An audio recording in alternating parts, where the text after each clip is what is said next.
We're live.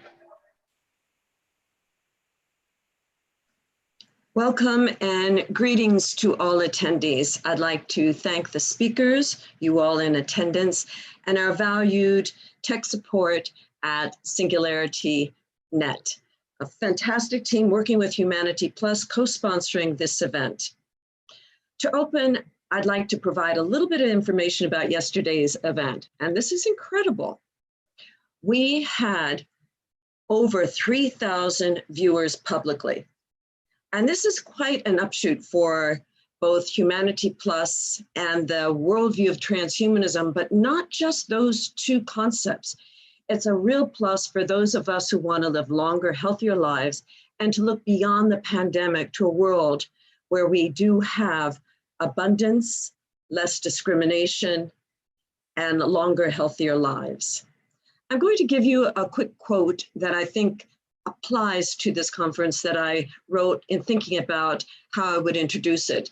And I'd like to begin by saying that everything, no matter how difficult or challenging, is solvable. And we at Humanity Plus, as a 501c3 nonprofit organization, approach the future with a pragmatic optimism that combines visionary ideas and critical thinking. Today, Day 2 of the H+ Summit will be discussing global concerns of disease, scarcity, and discrimination. And we'll tackle these through the eloquence and highly skilled effectiveness of our valued speakers. Along these lines, I'd like to welcome the audience to continue asking questions through your YouTube live stream. Now remember, the YouTube live stream is a different link than it was yesterday. So make sure that you have the correct link for the live stream. We're at base camp at this summit of our future of post-pandemic. Well, we have a tremendous amount of knowledge garnished and gathered through knowledge seekers. And across mainstream, people asking questions have built our knowledge, almost like a blockchain in developing awareness and information for all to share on the Internet of Things. But it's those workers in AI and blockchain and developing the innovations that are helping us seek a better future. So we need to always remember that they are on the front lines, as well as those during the pandemic who are delivering our goods and helping us in hospitals and emergency care. Everyone who is contributing, no matter at what level, what field, is to be thanked and remembered. And I want to thank and remember you all too, because your participation in this event means that you are paying attention to the post-pandemic and the need for changes in society, perhaps through technology, perhaps through grassroots processes, but through each sector of society, we can make a better world. Now, let me check the time. Okay, I'll continue on. Some of the mentions yesterday covered topics about what if we have universal basic income. A challenge to that was presented by Dr. Max Moore, where he talked about basic capital income, where we need a better economic structure, not to just give money to people, because that could cause a backslide. But what we could do instead is to encourage technological prowess, ways that people can learn to develop skills and to make sure education is available to everyone.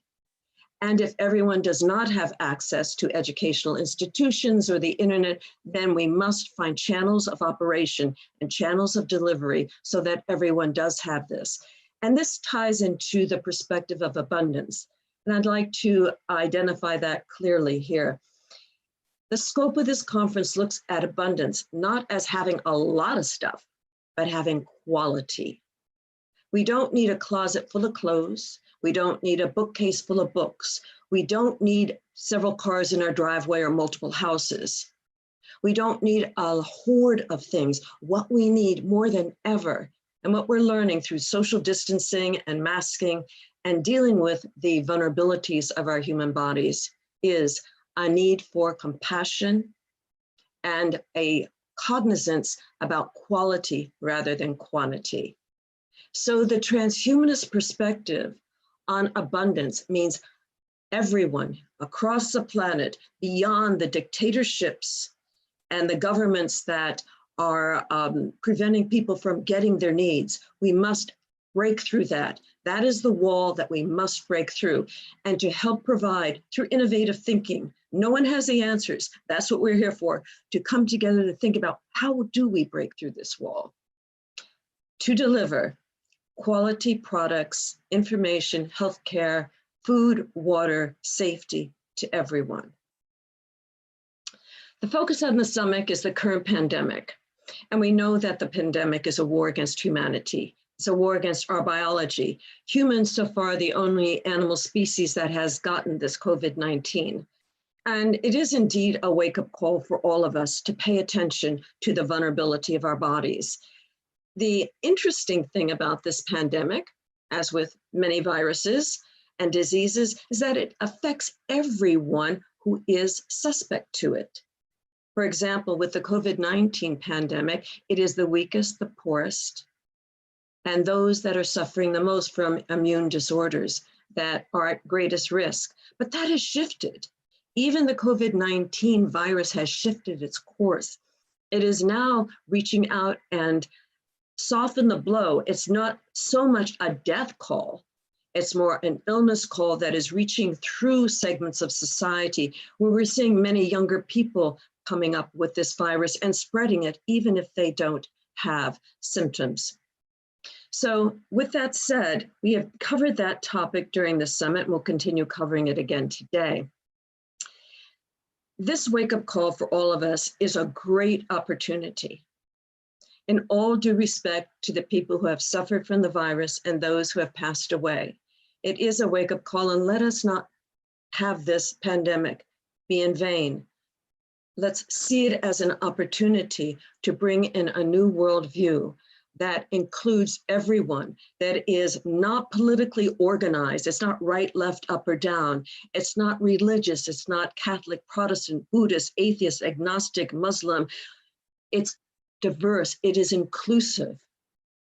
And it is not based on social proclivity, wealth, haves or have-nots. The haves and the have-nots are a time of the past.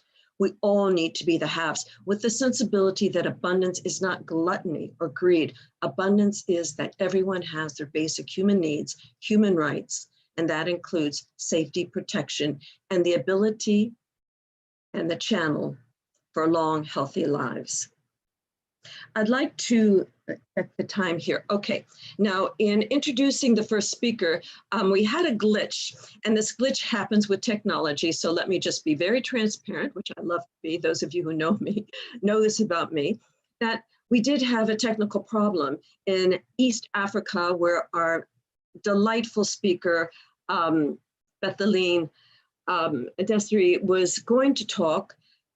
She is not able to make that connection. So we have another speaker who is of equal value and significance in our society. So I'm going to bring her in a moment. But just in all due respect to our former speaker who could not make it, I'd like to say that she is one of the youngest entrepreneurs in East Africa, that she has been written up in Forbes magazine and known to have been a real trailblazer in the field of coding. She worked with OpenCog, with Girls Can Code, and helped deliver coding to individuals, young people in East Africa, to help them find jobs, learn how to be part of this current highly computerized world. And I'd like to applaud her for that. And I'm sorry she cannot be here. However, with all due respect, I'm going to introduce our first speaker today. Our first speaker is none other than Ibi Ben-Ali. To find one word or even two words to describe her would be a total miss on my part. So I'm just going to say she's a tech generalist who is the director of product development at Rejuve and marketing manager and data protection officer at SingularityNET. She is a leading team of content creators, designers, marketers, and technologists. And she brings to our discussion, our panel, her insight, her keen understanding of technology, and her sense of humor about all things tech philosophy, women's rights, and the future. So I'd like to welcome Ibi Benali now. Thank you. Thank you so much for that very kind introduction, and it's truly an honor to be here. I'm really sorry that Betty couldn't be here today. Unfortunately, it is the case that in some countries, the internet does get shut down due to political reasons. But yeah, let's hope that that won't happen, that we can change that in the future, and that democratized access for all will always be possible.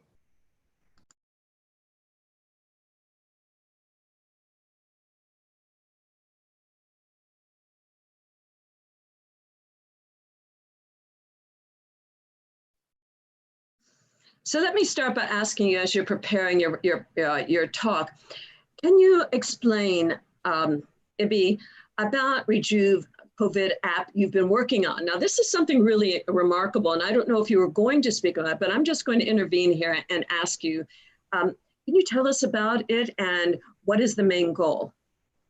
Yeah, of course. So we have developed the Rejuve, we're developing the Rejuve COVID app, which is almost finished. It was initially intended to be a longevity app. So what we wanted to do is we wanted to make it possible for everybody to create a sort of a digital twin of themselves in their pocket. So by using your mobile phone and wearables, you can actually track a lot of passive data and also active data through self-reporting, of course. And by using this data, you can actually gain an insight into your current health status. And this is, of course, very valuable for people that definitely want to live longer, like people here at the Humanity Plus Summit. So, so we've pivoted a little bit where we're focusing mostly on COVID now.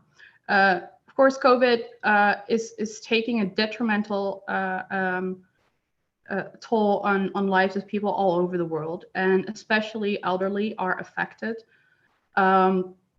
So what we want to do is we want to create a solution that helps people to track their symptoms, whether they're social distancing correctly, and advise them how they could take better steps to protect themselves and whether they are at a risk currently or not.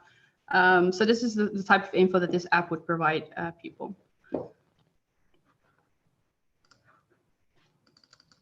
Maybe let me ask you, do you have any images of this app that you could share with us? I don't have them right now at hand, but what I can do is I can pop a couple of them up and then show you perhaps at the end of the Q&A.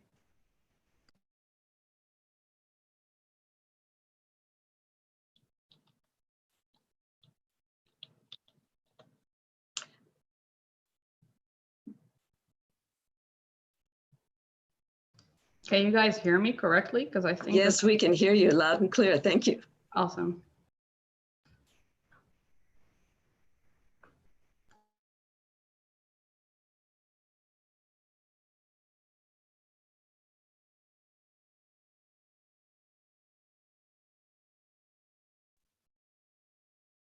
Ibi, you are muted now.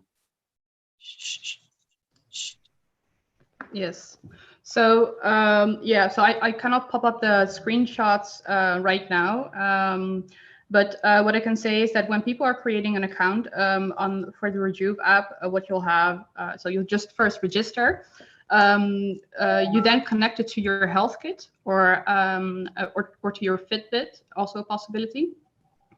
This will already auto-populate a couple of some of your data already in the app for you, so you don't have to do that manually, but you can also enter it manually if you want and use it without wearables. After you've entered your data, then what you'll have is you'll go through a specific set of questions, so survey questions. You'll answer questions about your current symptoms that you have, any maybe pre-existing conditions that may put you at an extra risk for COVID-19. You'll answer questions about your exposure history and about your social distancing behavior. And when you've finished answering all these questions, what you'll have is you'll get a a results page with your results, of course, and any insights that you can learn from this. And after that, you can actually do a daily check-in. You don't have to do it daily, but you could check in every day, basically. Quickly go through the symptom list once more in your behavior. And then if anything changed, then you'll be updated about this too.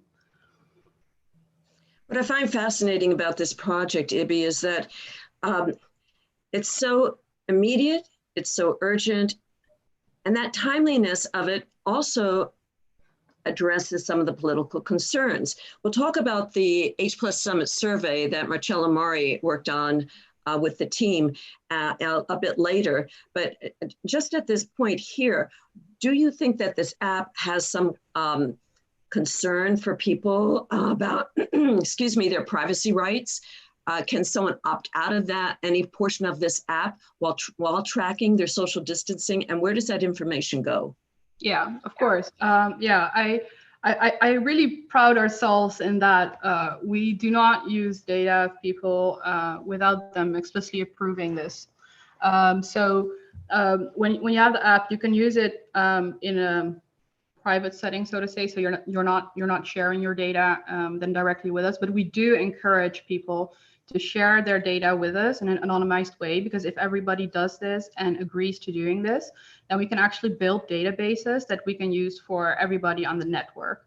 So Rejuve network members get a advantage, right? So the advantage is they'll be the first ones to be able to access any longevity therapies or any other treatments that may be interesting, or they might even get like a discount on it.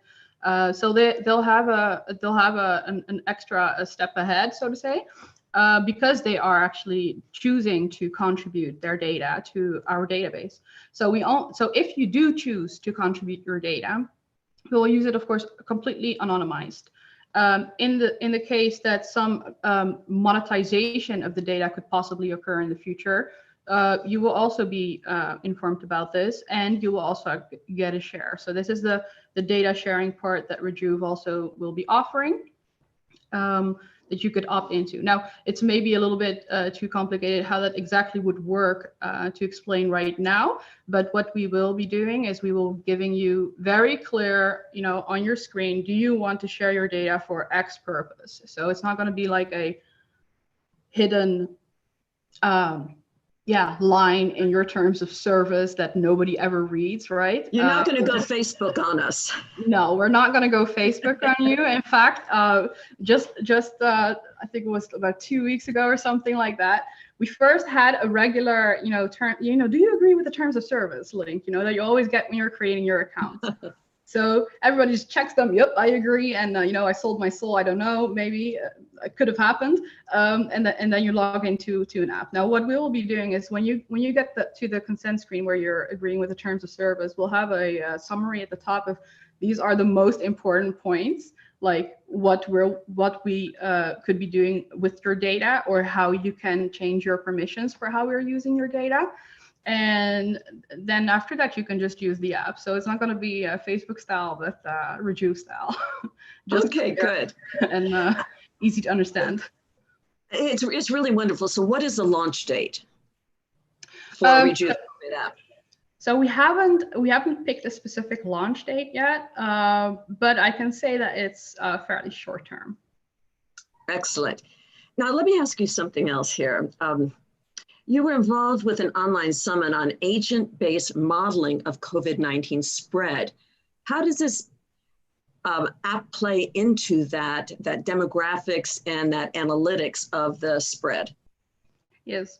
So so the way that agent-based modeling works, just quickly for those that do not know what it is about, essentially like how you can perhaps describe it in an easy way is you'll have different, let's say that we have different factors. Okay, so let's say that Natasha is also a factor in this story, and I am a factor in this story.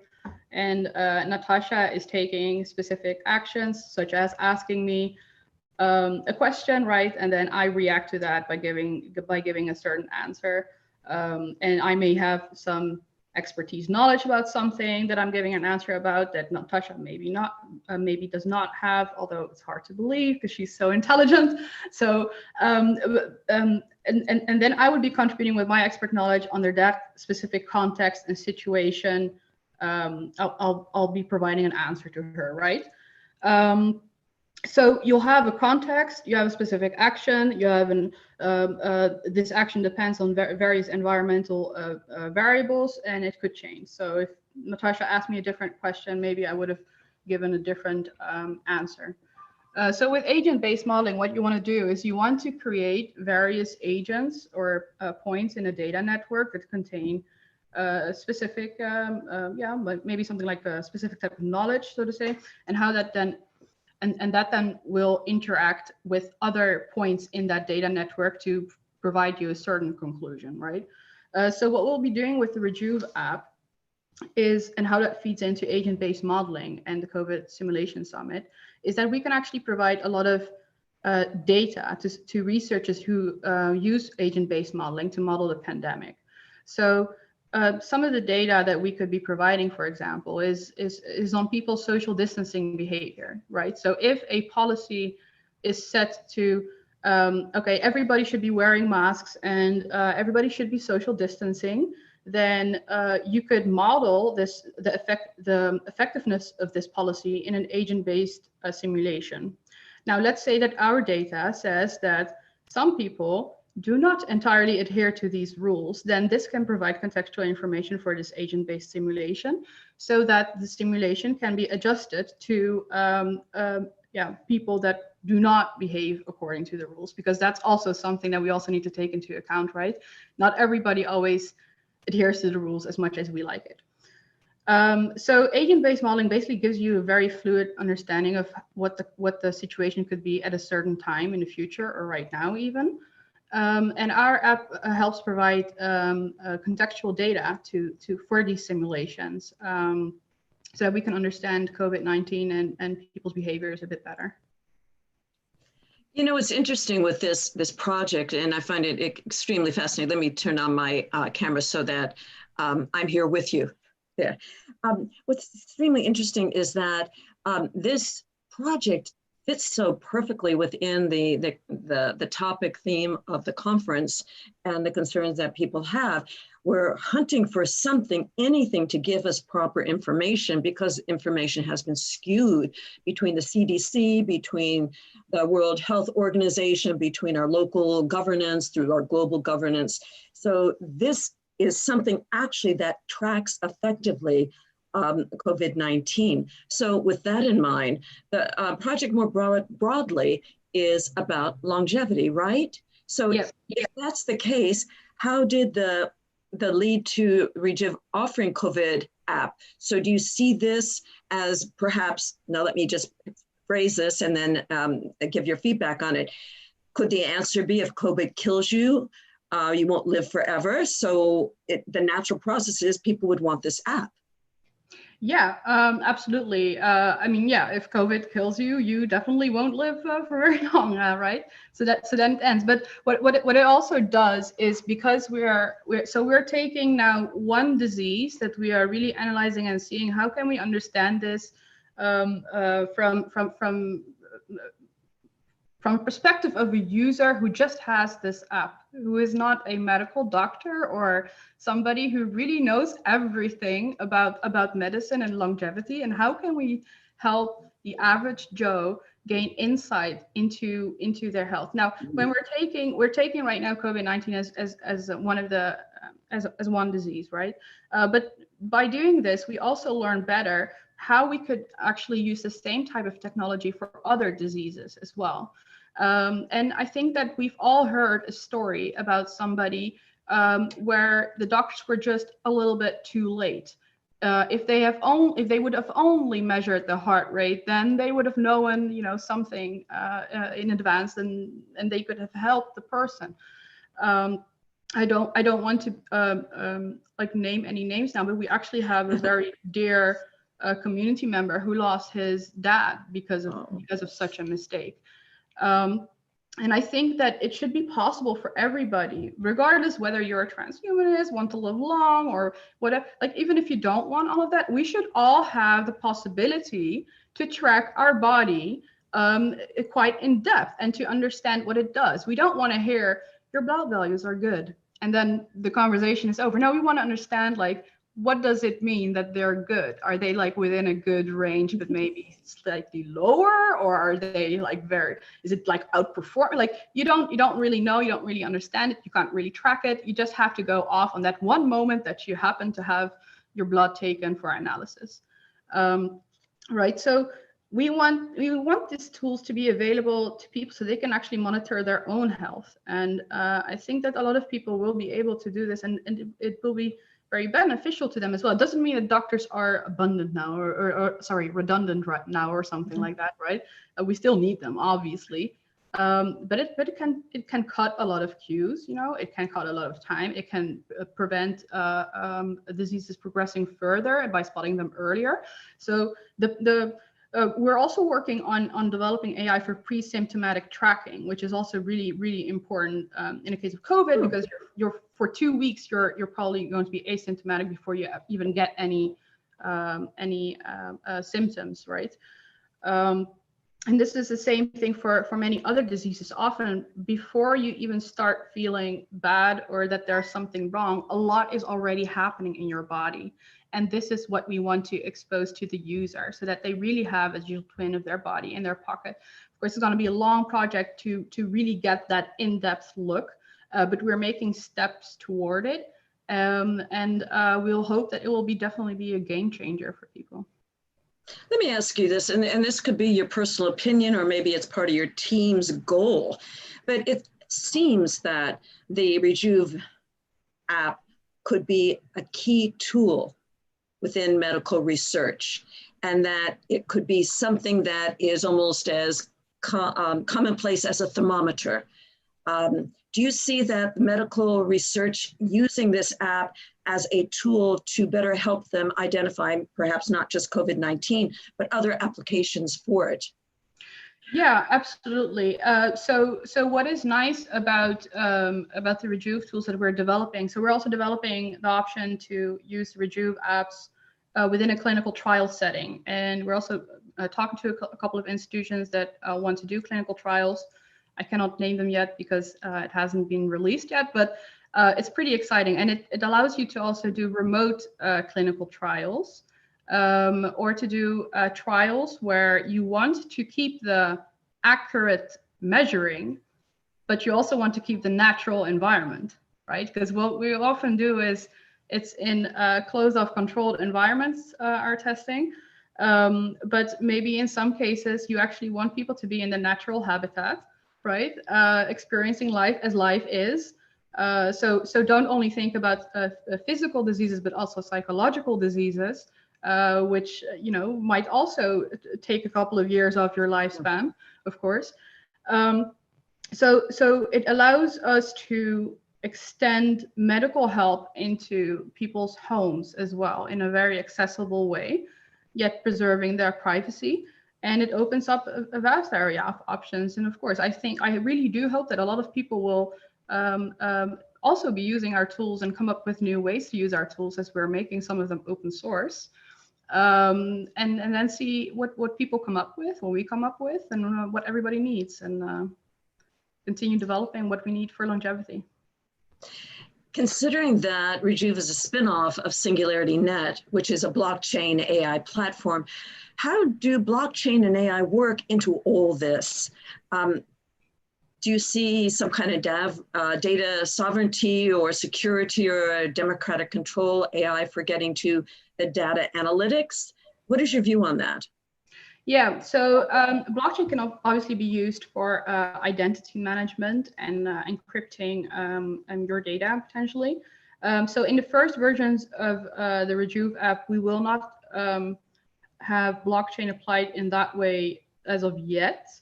So I won't be giving too much details about the possibilities that we could use blockchain for that purpose. But what we will be doing is our AI algorithms will obviously be hosted on SingularityNET. I'll obviously be going to be using the SingularityNET services to power our AI analysis for your personalized insights. And what this also does is that maybe there are coding doctors all over the world. For example, the nth opinion doctors love to code as well. And if they one time create an AI algorithm that they think should be plugged into the app, they can just use the SingularityNet protocol to actually host it so we can access it, and they can keep their code protected as well, and we can keep our code protected as well. And in that sense, you can actually have a large group of coding medics that are creating better algorithms and better tools to connect to. So it's really so super easy, really. It's like Lego, right? You just pick up a piece and you plug it into your app, and there you go. And that's how easy it should be, I think. With all this knowledge that you've imparted to us, let me ask you a personal question, please. How did you get into this mess? What drove you? What is your background? Well, we know your background as a generalist technologist and an innovator and entrepreneur, but what got you specifically into all of this? Dr. Ben Goertzel. Okay. Probably, yeah. So actually, I started with SingularityNet in I think November of 2017. I was first a volunteer in SingularityNet community, so I was just chatting on the Telegram chats, etc. I was doing my digital business masters at the time as well. And shortly after, I started working for SingularityNet, and I learned more and more about how this is really a game changer, how we can really change infrastructures through technology. And that's I think the main insight that I got from all these new technologies, is that we can really redefine the way we do things, and we don't really have to wait for anybody to do it. We just code it, we just build it, and then people react to it, give their opinion to it, right? And we can really change the paradigm there. So that what you see in the blockchain community is you have developers that are really coding to change the world. And that's, I think, what I really, really like. And there are so many inspirational people in the blockchain world, in the AI world, in the transhumanism world, all over, that are busy building new things. And these are really the new thinkers. And I want to be around people that want to build the future, and that feel that they have a responsibility also to contribute to a benevolent future. Because sometimes it does make me scared to see all this centralized control over our data, over our health, over our privacy, about everything, and that makes me just sad that we got to that point. But I'm so happy to see so many people that want to change it, and that really gives me energy. So that's why I got involved with decentralized AI, and while I'm also working with Dr. Ben Goertzel and all my other awesome team members as well. Yeah, so I hope that it will make an impact in the future, because that will be worth it to put my time into. Yeah. Excellent. And I think that, excuse me, I need an app for the voice that ties in so beautifully to the issues of scarcity and governance and ownership, self-ownership of our body, but we must give permission to who else is going to have our data.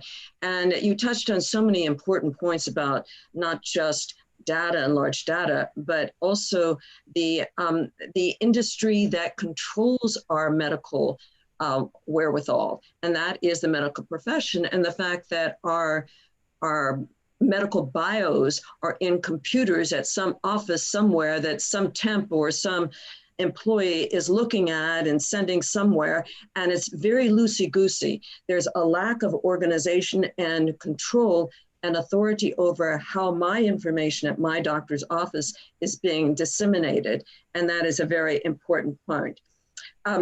It's time now to open up to questions from the audience. So I'm going to wait here, and Marcello will interrupt me if he has a question to come in. Until he does, I will continue talking so we don't lose any of your precious time. So one project that you have worked on, and that is familiar to me, is the Solve It project. It was co-sponsored by Humanity Plus. Can you tell us something briefly about the Solve It project? Well, actually, I haven't worked on the Solve It project. It was actually Betty. Yeah, I can say a little bit about what I know about the project. Although I hope that maybe in the future, Betty can actually make a video to explain it herself. But essentially, she has two projects, right? So she has the Solve It project, and she also has the Anyone Can Code project. And these basically challenges the youth, and also it focuses a lot on girls as well, in Ethiopia to start coding solutions for local problems. And then there is also a bus project that she had, where she's driving through Ethiopia. On the bus, when you hop on the bus, you learn the code. When you hop off the bus, you continue your day. So it's quite an amazing way of involving people into coding, you know, just during their commuting time, actually. Yeah, it's fascinating. And just because you did mention Betty, I just want to say something that, again, to thank you, Ibi, for stepping in place of Betty. And I want to make it known that the Ethiopian government has shut down the internet, which is the opposite of a free democratic access to human basic needs that we have been discussing at this conference. So hopefully some information will get out, and hopefully there'll be some changes on that front. I'd like to turn it over to Marcello. I'll stay here and bring in Marcello to ask any questions that he might have. So welcome, Marcello. Thank you so much, Natasha. And it was great to hearing from you and Ibi about Rejuve and what Ibi has been working on, and also her personal story, which I personally witnessed since I was in when Ibi was just a volunteer in the community, and we've been very happy to bring her in, and now she's a key part of not just our marketing team, but our overall SingularityNET team. Obviously, well, actually, first of all, one of the project that Ibi has been leading at SingularityNET is a global hackathon that we've been carrying on together with Ocean Protocol, which is another decentralized database project. And we recently named the winner of this project. And among this winning project, we've seen a lot of interesting apps developed as a mix of artificial intelligence and blockchain to fight the COVID pandemic. And perhaps Ibi want to spend a couple of words about the COVIDathon, which is the name of the hackathon that we've been carrying on. We've organized the COVIDathon, which was running for 2 months from the 1st of April until the 7th of June, out of the top of my head. For 2 months, we had over 120 projects submitted from all over the world. We had more than 50 countries, I think, right, Marcello? More than 99, actually. Oh, wow. Yeah, more than 99. Okay, so truly a global hackathon right there, right? So people were challenged to create solutions in a couple of tracks. So people created informational and coping tools. They created medical tools. They created tools to retain privacy and sovereignty, and they created communication tools. And there was also an extra track for open innovation in case it didn't fit any of these categories. And people were building really, truly awesome stuff. And I was really like, I have a sort of a sweet spot, I like to say, for the nth opinion doctors, because they were like literally like coding, and then they go back to the hospital to care for people with COVID-19, right? So it's crazy to think that is happening, that is your day, that it's so much effort that they put in. It's truly amazing that people like that even exist in this world, and I hope a lot more will do. So they developed a tool to actually enable borderless communication, basically. So every medical professional could submit a question or a point of knowledge to a certain database, and they could also answer questions from each other, and then this database would form a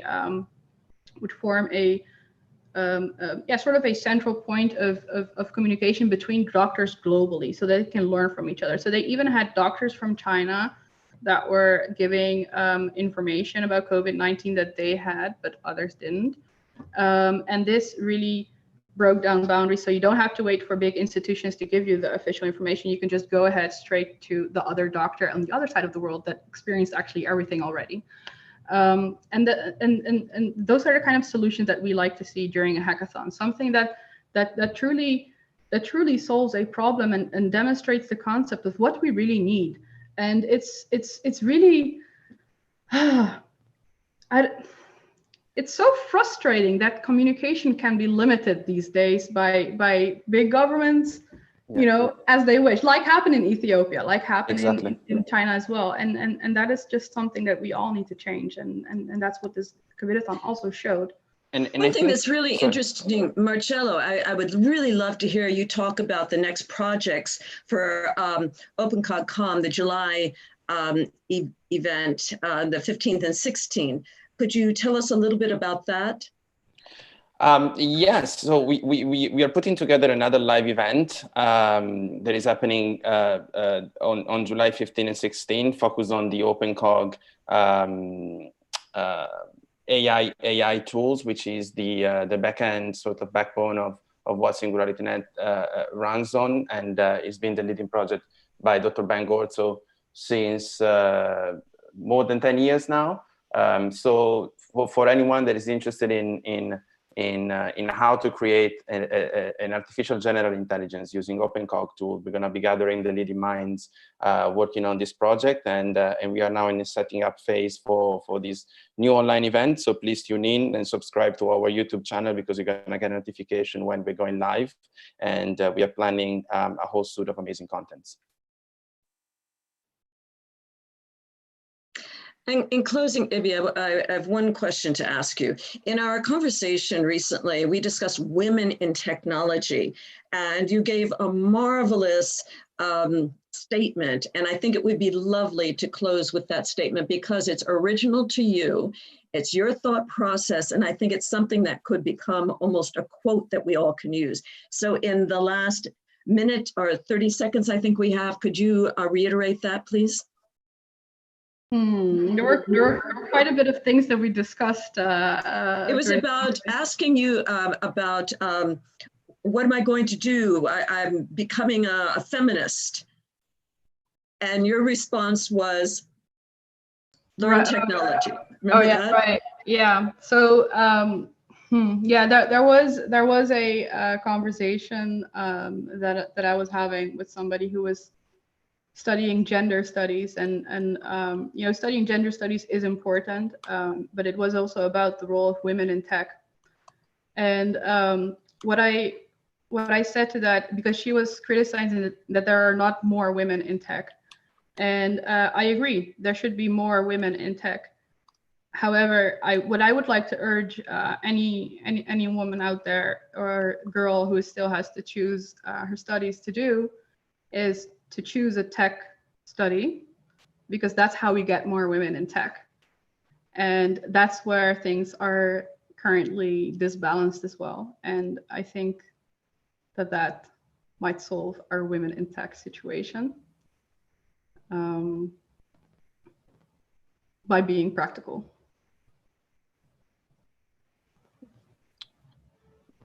Yeah, and we are also very proud that 2 of the winning teams of the COVID-athon were all female team, actually, which proved that more and more women are getting into AI development, and they're very successful. So this is something we're particularly proud of. Absolutely, absolutely. Yeah. Thank you so much, Ibi. Thank you. Over to you, Natasha. Thank you. It is my pleasure to introduce Oh, let me turn on my camera there. It is my pleasure to introduce our next speaker, Dr. Jose Cordero. Jose is an engineer, a futurist, an economist, and has a bevy of talents and skills. He has run for office in the parliament in Europe. He has founded numerous projects, innovations. He is a real hero of the future. His favorite term is revolution, and he's known for that. His book, The Death of Death, has been translated in various languages, and he's going to be talking about that today. But outside of that, Jose is one of these people that is capable of understanding the future from a perspective of the economy globally, and also visionary about the possibilities. He's been involved with the Millennial Project for many years, as well as Humanity Plus. He serves as vice chair of Humanity Plus, and he is a delight to work with. So it is my pleasure to introduce Jose Cordero. Thank you. Thank you so much, Natasha, and to everybody, to all the friends here. I want to talk about the death of death, which is, I think, a very important issue right now, today, because of COVID. We are realizing how important our health is and how we have to take care of our health.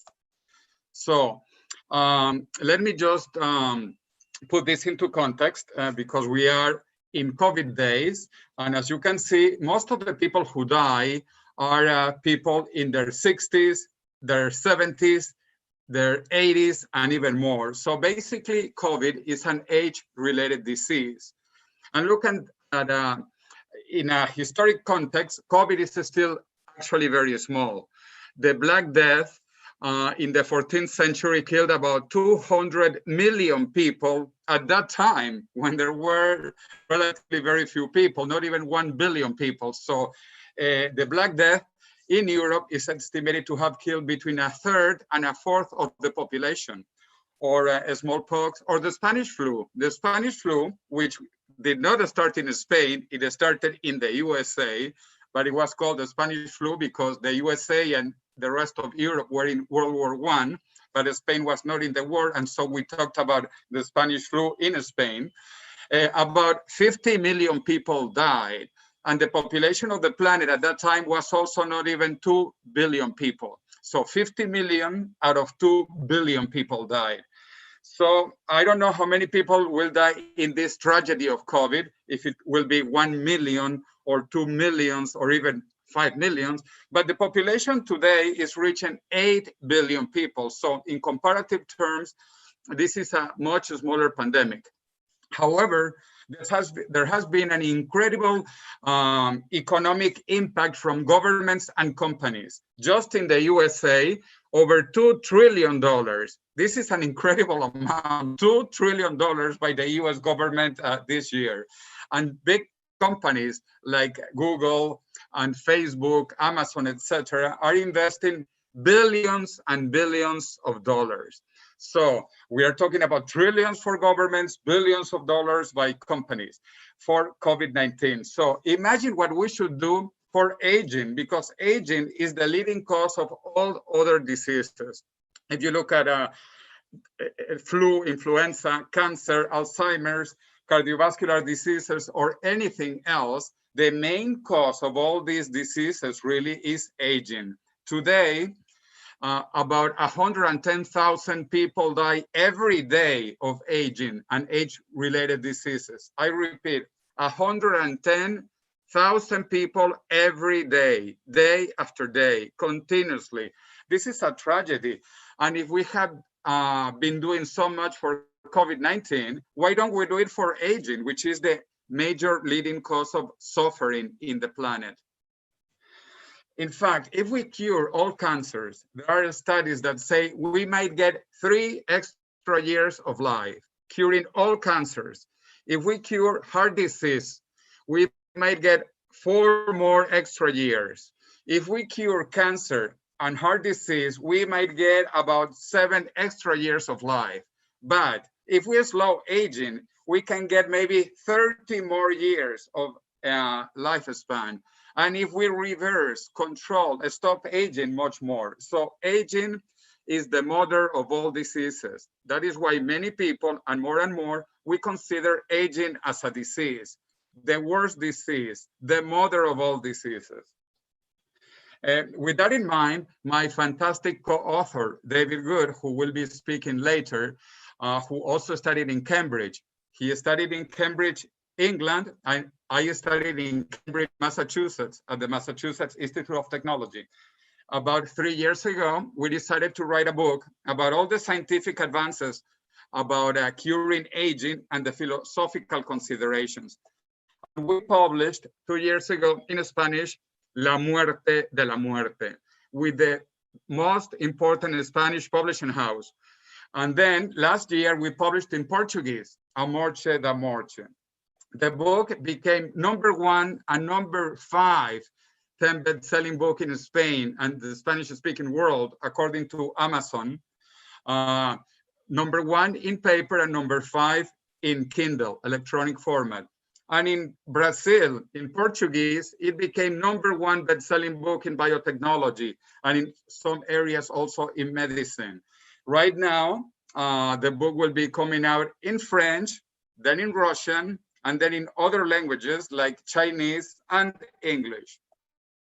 David Good and myself, we are donating the royalties of our book to promote scientific research on these areas with the Sense Research Foundation, and in Spain with a scientific foundation called Apadrina la Ciencia.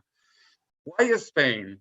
Well, because I'm living now in Spain also, and because Spain will have the world's longest life expectancy in the world. Right now, it is Japan. And after Japan, there is a tie between Switzerland, Spain, and other countries. But because longevity keeps on increasing in Spain, it is expected that in 2 years, Spain will have the longest life expectancy in the world. So this is a big issue. And also, this is why so many people have died of COVID in Spain, because of the elderly population of Spain. Additionally, not only do we have older people, we have incredible scientists. Maria Blasco, who leads the National Cancer Research Institute in Madrid.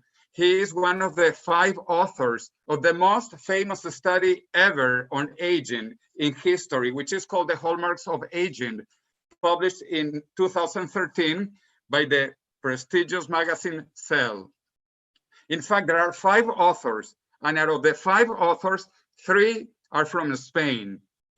One is from Germany and one is from England, if I'm not mistaken. So out of the 5 authors, 3 from Spain, and Maria Blasco also wrote a best-selling book called How to Die Young at Age of 140. And that is very interesting, How to Die Young at 140. And I told her personally, I said, that's the first edition, How to Die Young at 140. The second edition should be How to Die Young at 140,000 years. And the next edition should be How Not to Die. So this is what is happening in terms of scientific advances by Spanish scientists. Another famous one is called Juan Carlos Ispizua Belmonte, who works at the Salk Institute in La Jolla, San Diego, California. He has been able to rejuvenate mice and other animals. He's working with certain technologies like the famous Yamanaka factors that was a Nobel Prize idea in 2012. So Juan Carlos and some other people are working on rejuvenating mice, and they have been able to do this already. This is very important, incredible advance in science. Time magazine, a few years ago, they wrote that in 2045, we will become immortal. And I truly believe in this. Many of these ideas are actually based on the concept of the singularity. The idea of the singularity has been popularized by my friend Ray Kurzweil, also from MIT, and he wrote this best-selling book in 2005, The Singularity is Near. Right now, he's finishing his newest book, which is called The Singularity is Nearer. It is closer and closer. So we believe this is going to happen. In fact, I was one of the original founding faculty of Singularity University when we began in 2009, and I lived in California for 4 or 5 years. And at that time, we had these ideas about the singularity with the support of NASA, Google, Cisco, Autodesk, and many other companies that are realizing that we are approaching this technological singularity and a possible immortality as well. The idea is called technological convergence. It was developed by the US National Science Foundation at the beginning of this century, and they talked about 4 leading technologies: nano, bio, info, and cogno. Nanotechnology studies atoms, biotechnology studies cells, infotechnology bits, and cogno neurons. The 2 technologies on top, nano and bio, are the hardware of life, and the 2 technologies in the bottom are the software of life. And what is interesting is that 2 things will happen on both sides, the hardware side on top and the software side on the bottom. By 2029, we will reach probably longevity escape velocity, or the methuselarity.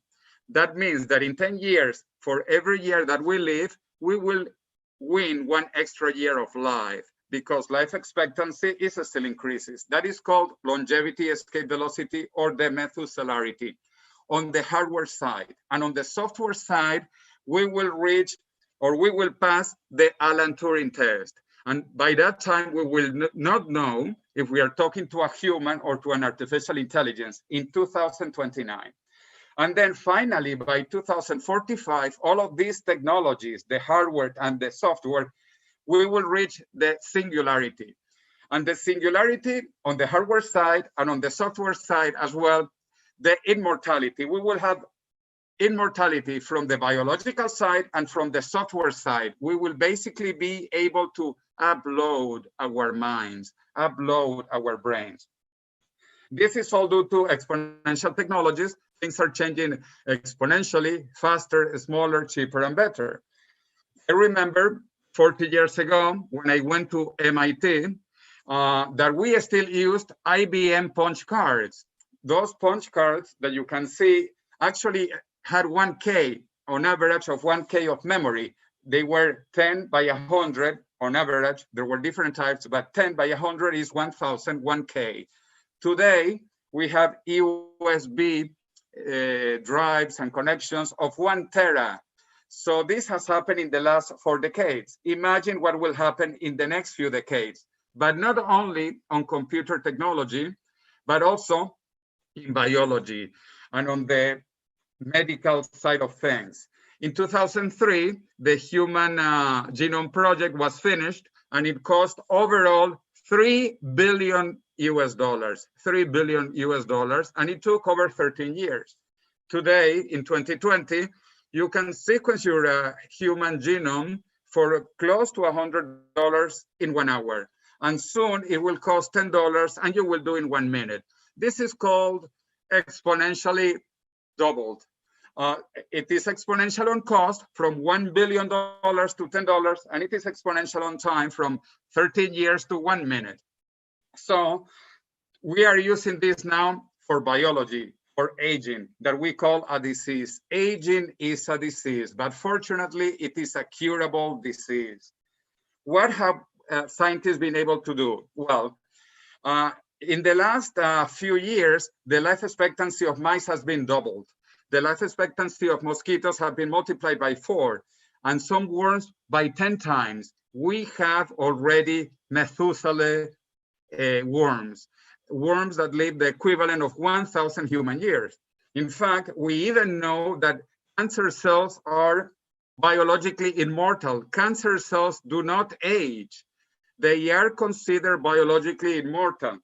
In fact, the cells of Henrietta Lacks will become centenarian on August 1st, because she was born in 1920, August 1st. And those immortal cells are alive. They are alive. They will be 100 years old, and they look like teenagers. This was discovered in 1951. Since that time, we know that cancer cells stop aging. And cancer cells are biologically immortal. But not only cancer, also germ cells. Germ cells are considered biologically immortal, and they are probably the best cells, and cancer cells are the worst, and they are also biologically immortal. So we have good and bad cells that are biologically immortal. We have small organisms that are also biologically immortal, like hydras. And the first life forms, bacteria, are also biologically immortal, the ones that divide symmetrically.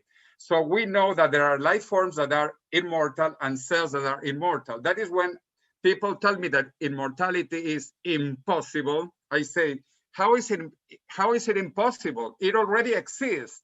The proof that it is possible is that immortality already exists. Aubrey de Grey revolutionized the world with his book that he wrote in last decade. But at that time, he was called a charlatan, a crazy person, by my alma mater, by MIT Technology Review in 2005. And then they changed opinion. MIT Technology Review in September last year, they wrote, old age is over if you want it. Actually, all truth goes through three steps. First, it is ridiculed. Second, it is violently opposed. And third, it is being accepted as self-evident. This is what will happen in the next 2 decades. We will accept aging as a disease that can be cured, and that this should have been known from before. My friend Ray Kurzweil also talks about immortality by 2045, crossing 3 bridges. Bridge 1, last decade, 2010s, Bridge 2, 2020s with biotechnology, and Bridge 3, 2030s with nanotechnology, until we reach immortality by 2045. So Ray Kurzweil talks about the technological singularity, Aubrey de Grey about the methuselarity, and I talk about the energularity, which is the energy singularity also in 2 decades. Companies are beginning to invest heavily on anti-aging, like Google. They created a company called Calico to solve death, or Microsoft that says that they will solve cancer as a computer problem, because now that we have sequenced the genome, we can find the mutations that cause cancer. Or the Zuckerberg family, that they are donating all their money to cure all diseases, including aging. In the last 3 years, there is an incredible ecosystem of anti-aging that is growing in billions now and soon in trillions. This will be the largest industry in the world in 1 decade, as you can see how fast this is growing. And we know that aging can be reversed. In fact, in 2012, the Nobel Prize in Medicine, Shinya Yamanaka, he got the prize for rejuvenating a cell in 2012 by only changing 4 genes. So today we know that by changing genes, we can rejuvenate cells. And there are incredible developments. Epigenetic clocks, this was discovered less than 10 years ago, and we can use epigenetic clock to actually check if cells are becoming younger or older. This can be done now. And we also have CRISPR, which is very new. This is also only a few years old. And this allows us to change the cell. And senolytics, this is a new treatment that has been also discovered recently that will allow us to cure basically many diseases. We are part with Natasha, Ray Kurzweil, and some people. We are part of a coalition for radical life extension that organized RAD, Revolution Against Aging and Death. As Natasha pointed out, I always like to say, Viva la Revolución, because this is a revolution against aging and death. Aging and death is our enemy. Last October, we showed for the first time the first age reversal treatments. So you can check that. And this October, we will show the update of the age reversal treatments according to the Revolution Against Aging and Death. So if you know the Russian app called Face App, how am I going to be? How are you going to be in the future? Will you be older or will you be younger? 2 years ago, I organized Transvision in Madrid, and Ben Gordstall and Robert Sophia and many other people came, and we talked about immortality of the software and of the hardware. We had a fantastic event, and now we are having another one, originally scheduled for 2020 October, but it might be now 2021 May because of the situation, we don't know. But we will talk again about immortality, biological immortality. So we have to meditate. The future is fantastic. We really need to meditate in many different ways. I love meditation because the world always has the yin and the yang. There is good and bad, and this is very complex. And the Chinese word that means crisis has two parts. This is a beautiful word in Chinese that is also used in Japanese and in Korean. And in Chinese, crisis has two parts. The first one means danger, but the second one means opportunity. So let's grab this opportunity. And I invite you all to come to Madrid for translation. And let's talk about longevity, immortality, and the future. So thank you very much. Thank you very much, Jose. Thank you for your fascinating talk. We're running a little bit short of time, so we'll try to be very quick and trying to gather some questions from the community and a few other things that I would like to ask you. So someone on the YouTube chat was asking why Japanese seems to be so successful in extending and prolonging their life, and I've seen also you quoting a Japanese researcher. So do you have any anything to share about how Japanese is treating death? Yes, actually, I personally lived 3 years in Tokyo, in Japan, and I can tell you, Japanese food in general is very healthy. That is why Japanese are some of the most longevous people in the world, and also Spain. The Spanish diet, the Mediterranean diet is also very healthy. And just like in Spain, we have scientists working on anti-aging, the same in Japan, because Japan has an additional problem that the population of Japan is already decreasing. It is going down. So they need to keep their people, and they have discovered that rejuvenation is possible. And that is why there is incredible amount of investment now in anti-aging in Japan. And my book, actually, The Death of Death, also should be coming out in Japanese next year. Oh, that's amazing. And do you have any update that is not included in the book that you would like to mention? Any anti-aging development that you haven't described in your book, maybe? Yes, I keep on writing about this continuously in internet. As I mentioned, senolytics is advancing very fast. Also, there are new treatments with CRISPR, and there are other things that will be released if you go to the RAD, Revolution Against Aging and Death. On the second protocol that will be announced on October 4th, there will be the latest of the latest anti-aging treatments.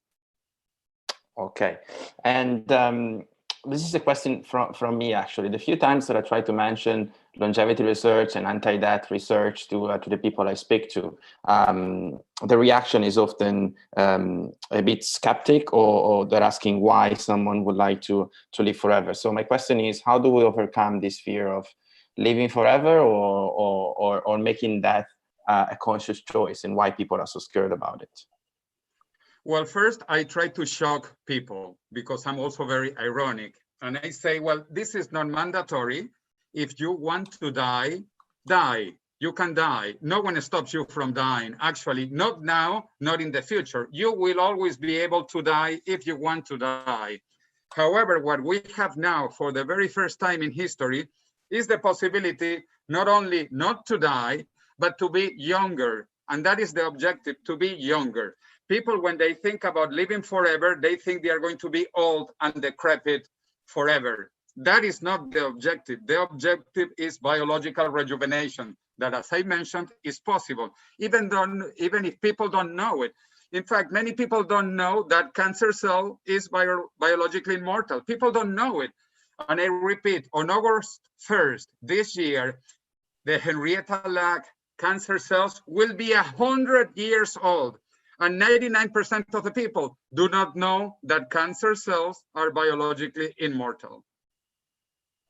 And moving to a different aspect, what, in your opinion, are the economical implications of extending and prolonging our lifespan?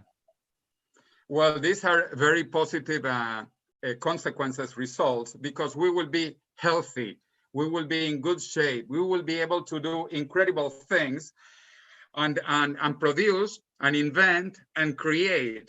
We also, instead of being dependent on social security or pensions or money from the government, we will be able to create, to produce. So this is called the longevity dividend. There are many economic advantages to be healthy, to be in good condition, not to be sick. Also, it is very sad, but basically in the last 2-3 years of your life, you spend 80% of the money on medical costs, and still you die, people die. So those costs will not happen because you are not supposed to die, okay? So there will be a lot of economic savings for being healthy, for being young. This is called the longevity dividend. Longevity dividend, which are the economic gains of being young, of living longer, of staying healthy. Yeah, good answer. Thank you. David is asking, what are the current barriers to reach the death of death by 2045 that we need to overcome? I hope this is my fantastic co-author, David Good, asking that great question. And well, there are many barriers. One of them, actually, I think is psychological. It is mental, because most people don't think this is possible. As I talked about Arthur Schopenhauer and the 3 stages of truth, most people think this is crazy, this is impossible, that this is a bad idea. So people need to know that this is a good idea. As I explained with the longevity dividend, this is economically fantastic to be young, to be indefinitely healthy as long as you want. But also people think that because we always died until now, that we will continue to die in the future. So people need to know that this is not the case, that today it is still impossible. It is correct. Today it is impossible. But in 20 years, in 30 years, this will not be impossible. In fact, I tell people, when we will be in 2045 and we look back to today, we will remember how primitive we were today, how barbaric we were today, that we would let people die. How could we let people die when they have learned so much, they have done so much, when they are at their peak of knowledge, capabilities, and then they die? This is a tragedy. This is a human tragedy. This is horrible. So people need to know, 1, this is scientifically possible, and 2, this is economically beneficial. Thank you so much, Jose. I really appreciate you trying to give these answers very quickly. Now we need to pass on to the next speaker. I have one last curiosity to ask you. Why are you wearing a face mask? Well, because in Madrid, we have had extraofficially 15,000 people who died of COVID-19. And I'm emphasizing that it is important to take care of your health so that you live long enough to live forever. So I am taking care of myself and I'm taking care of you. We need to take care of all of us together so that we pass COVID-19 into bridge 2, according to Ray Kurzweil, and then bridge 3 towards immortality. So this is to stay healthy, and this is a tragedy. Many people are dying. Great, thank you so much, and viva la revolución. Over to Natasha. Thank you, Marcello. Excellent talk. Thank you. We're going to turn now to a valued speaker, someone who is an experienced speaker, Didier Kernel. He is co-chair of Healthy Life Extension Society and a spokesperson for the French association Technoprobe. He is a board and founding member of the International Longevity Alliance. He is also a board member of Humanity Plus and has been longstanding in the longevity community and has taken an ardent look at political structures within Europe through the techno-progressive lens. It is my pleasure to welcome Didier. Thank you.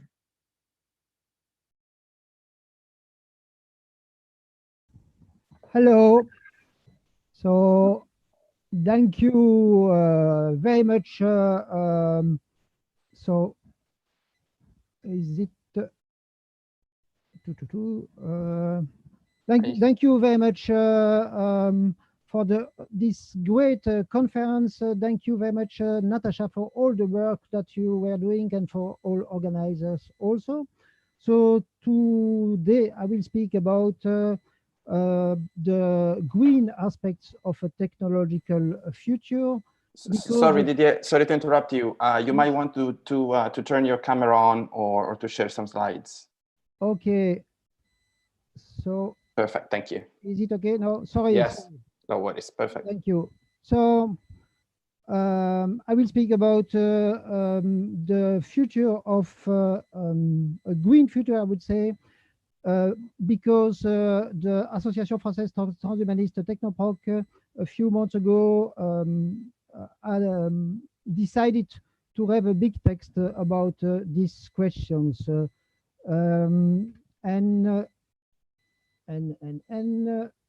Sorry. Okay. Before beginning, I would like to speak about a few facts and figures concerning the situation at the moment. So we are destroying our environment since very long, actually. So probably even before being fully human, we were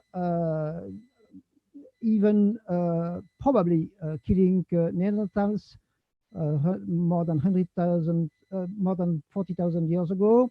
We were very probably destroying a big part of the megafauna in Australia 20,000 years ago.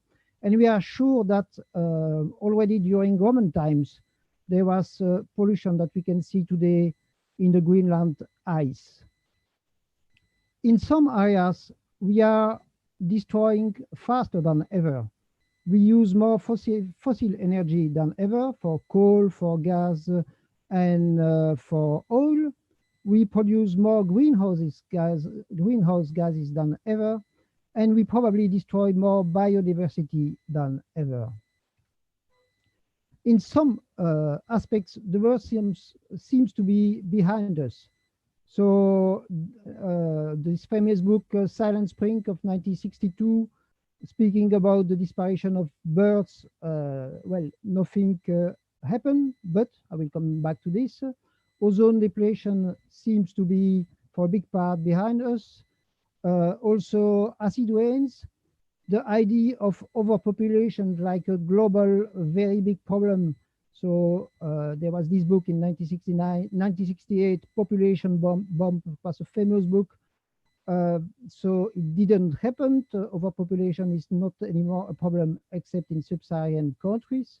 And it seems that the nightmare of a nuclear global war is for a big part behind us. Okay, so until now it's fine, but in some aspects, the worst could be ahead of us. So there is, of course, the question of the global warming plus. So global warming, 2 or 3 degrees, it would be a big problem, but not something existential, but you have with a snowball effect. There is the question, I will come back to this, the insectagadon, so insects vanishing fast, toxic cocktails, and, well, the so-called existential risk, including things that we don't know yet about technological progress and the consequences for environment. In the text that was approved by the Association Française Transhumaniste, we have 4 main principles. So to use as much as possible and as fast as possible renewable energy, to have systematic reuse, repair, and recycle, to promote collective research, and to promote collective reflections and decisions. This means also at the same time 2 aspects who can be seen as radically different, but there is the notion very familiar for many transhumanists of radical abundance, but there is also the notion of radical decrease. So in French, we use the word décroissance. So sometimes it's important, and for some aspects, it's very important to have a radical decrease of the use of some materials and let's say some evolutions.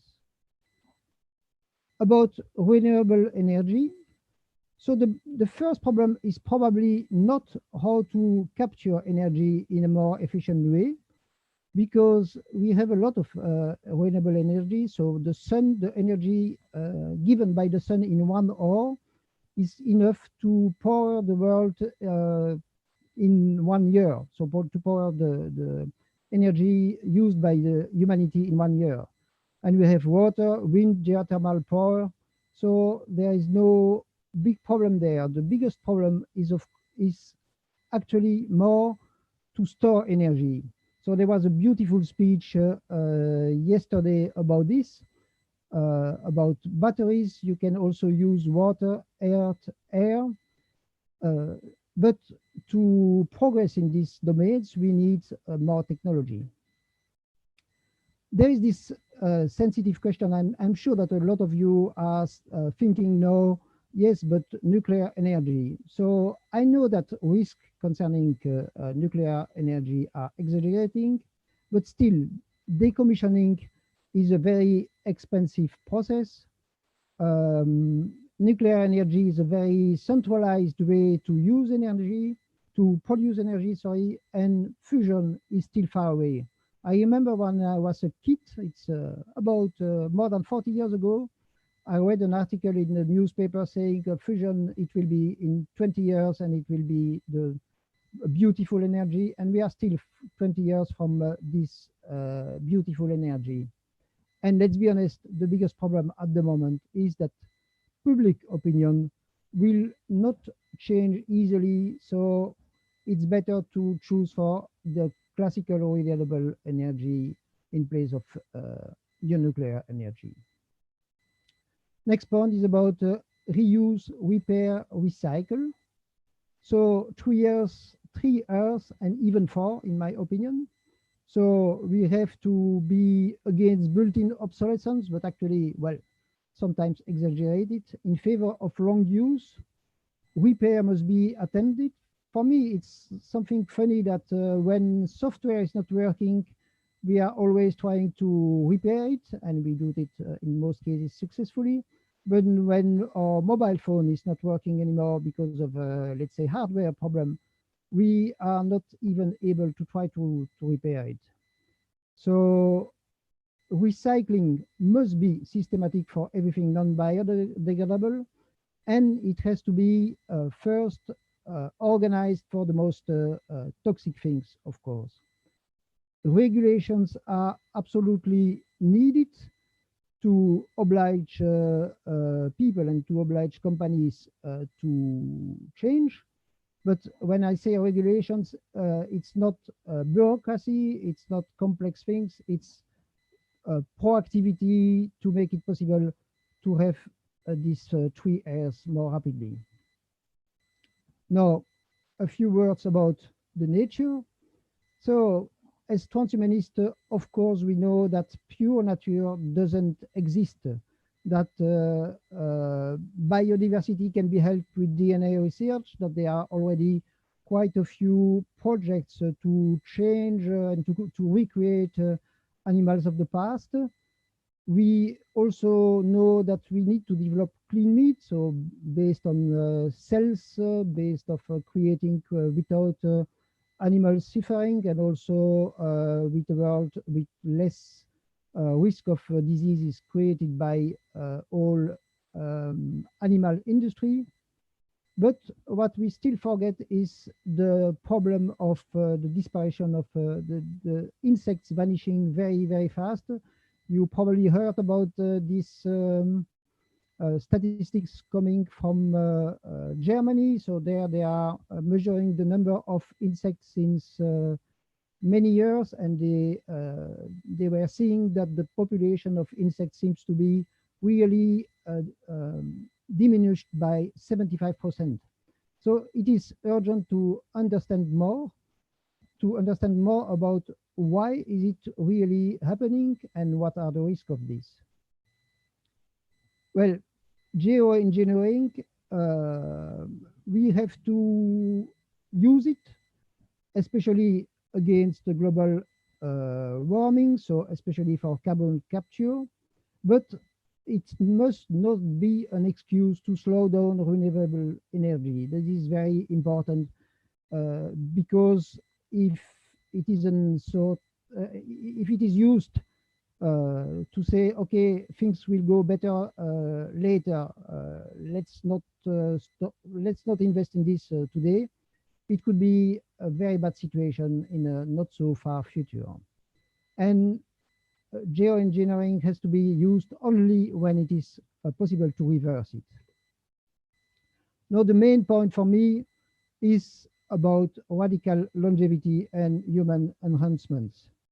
So it is only if, well, only, it is more if we know that we are going to be able to live much longer, that we are going to be more careful for the environment, that we can think on a more long term. And of course, a healthy environment is very important to live already for longer. Air pollution is a big factor concerning so the fact that we are losing years of healthy life. Food, good food is also a very important factor, and there are other environment aspects. In general, to have a sustainable body, to have sustainable bodies, we need absolutely a sustainable environment. When we are going to take a look, I will say, further in the future, we could somehow, someday, rewrite ourselves, change ourselves. One very important aspect is education and neuro enhancement.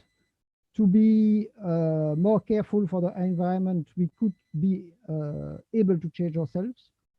To also to become more careful in general, to become less violent, to be capable of more solidarity, to be able of more empathy. Also, well, transhumanists say sometimes that it is important to keep our planet, but also we have to think that one day, like this famous guy said, famous Russian guy said, the earth is the cradle of humanity, but we cannot live in the cradle for forever. So yes, we could enhance ourselves to go somewhere else in space. We could enhance ourselves for this, but it's not a reason, of course, to destroy or to pollute our cradle. What I think that we should do as fast as possible.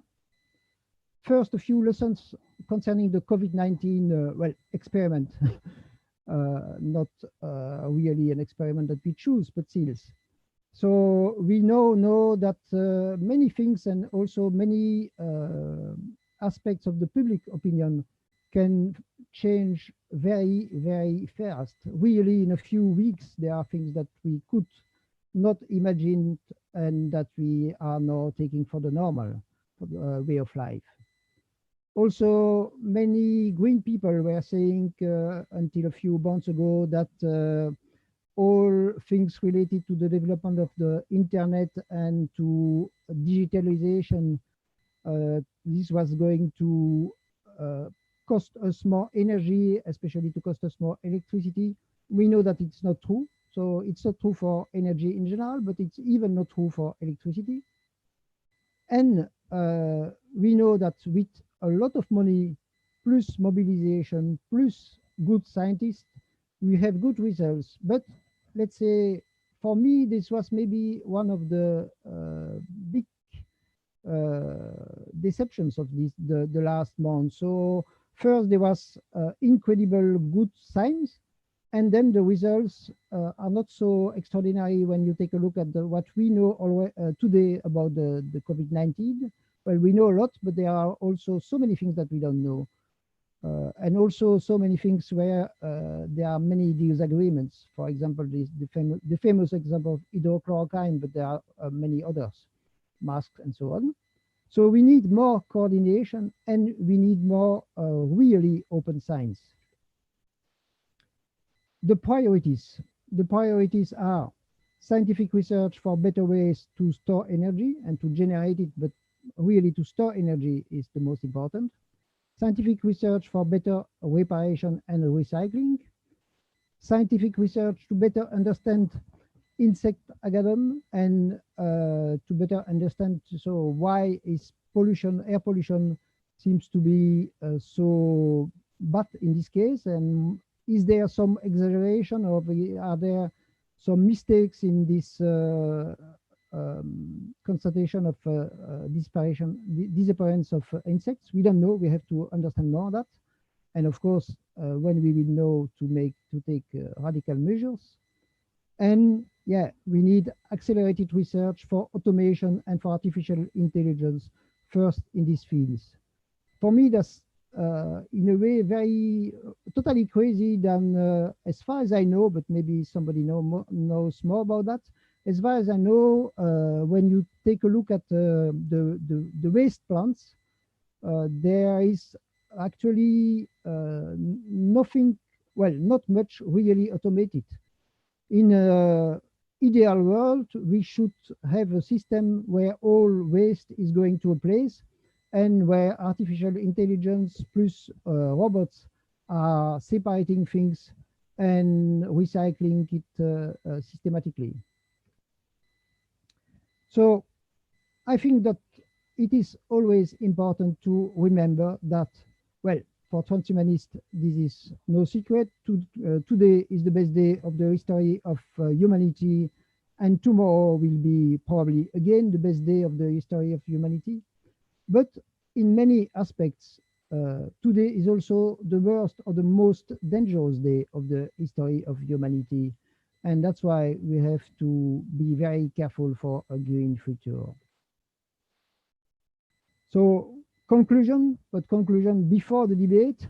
And I hope that we will have a beginning of discussion, and I hope that we will have also discussions later about these conclusions and about all the documents concerning these aspects of green future. So beware of greenwashing, beware of open science washing, beware of green apocalypticism. For these three aspects. This is probably not a problem for the people here, but also beware of what I would call transhumanist determinism. So some transhumanists are saying that that it's for sure that we will be immortal. Well, I prefer the word immortal. It's for sure that the world is to change in a good way. That's not certain. Well, actually, if we were certain about this, we would not need this conference, and we would not need many conferences to make people understand. And you know, most people are afraid of the future for many bad reasons, but for a few good reasons also. So it's very important to explain. We have to explain. And I think that we have to make technology for the future kind of a common good. Technology for the future, especially technology for the future of health and the future of environment. So that's already it for today. I want to live for at least 200 years so that at the end I'm able to speak English correctly, but I think 200 years will not be enough. You can take a look at the document that I was quoting and speaking about. Here you have the URL. Of course, if we don't have time enough now, I will be happy to answer questions by email and during other activities. Thank you. Thank you very much, Didier. Thank you for your wonderful presentation and for your optimism. I don't know if you want to turn on your camera so that we can see you. If you don't want, it's fine. It's just good anyway. I do have a question. So what do you think are the political challenges, and I mean at the democratic level? Is the current representative democracy the best way to pave a better future for humanity? Well, let's say there is this famous sentence of Winston Churchill, even he was not a perfect guy, that democracy is the best system, the worst system except all others. So what we need at the moment, we have a democracy, even if it is not perfect, we have democracy at the level of, at the, sorry, we have democracy at the local level, we have democracy at the national level, we have in Europe democracy at the European level, but we don't have democracy at all at the world level. So this is one of the important aspects, how to organize more democratic ways to have decision at the global level. And of course, we have kind of mechanism to have agreements, but they are not enough. So this is an important question for me, even if, well, not related or only indirectly related to the question of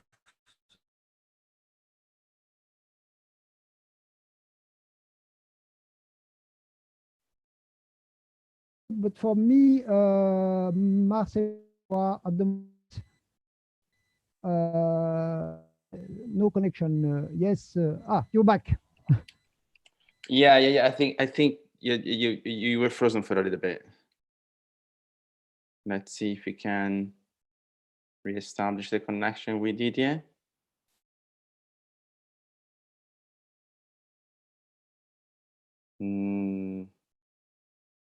No, I think Didier, if you ever establish the connection, you might want to turn off your camera. Otherwise, I think it's. That's okay. You're back. Fantastic. Okay. I was running out of things to say. Sorry. That's okay. That's okay. Okay. So another question I had. So you addressed the problem of decision making at the democratic level, and I wanted to ask you, like, what do you think is the role of media in all of this, in educating the global population? Yeah, the great question. So the role of media, and it is of course very difficult, would be not to speak only about bad news, but to speak also about good news. And this is a really big problem, especially concerning the green futures, because you rarely see the things going in the good direction. Almost always see the things going in the bad direction. And so there is this global vision of the media, but also the global vision of the population, that technological progress is related to pollution. So this is very important, but it will not be easy, of course. It will not be easy because we are all the same. We like to see spectacular news, and let's say positive change in general are slower than negative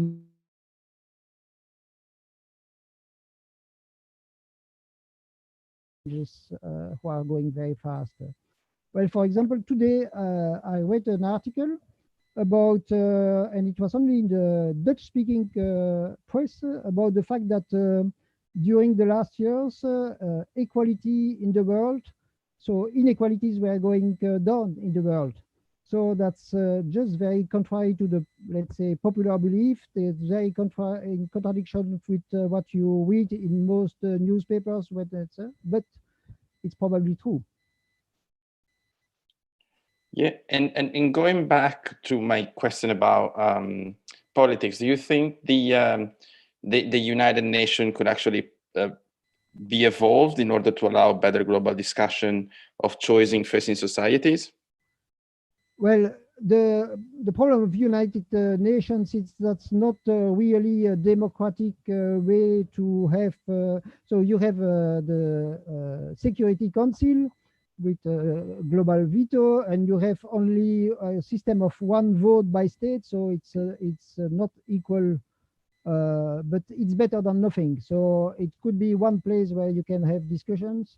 You have at the moment, in some aspects, good discussion in some international organizations, but really we need systems to have more representation of the citizens at a global level.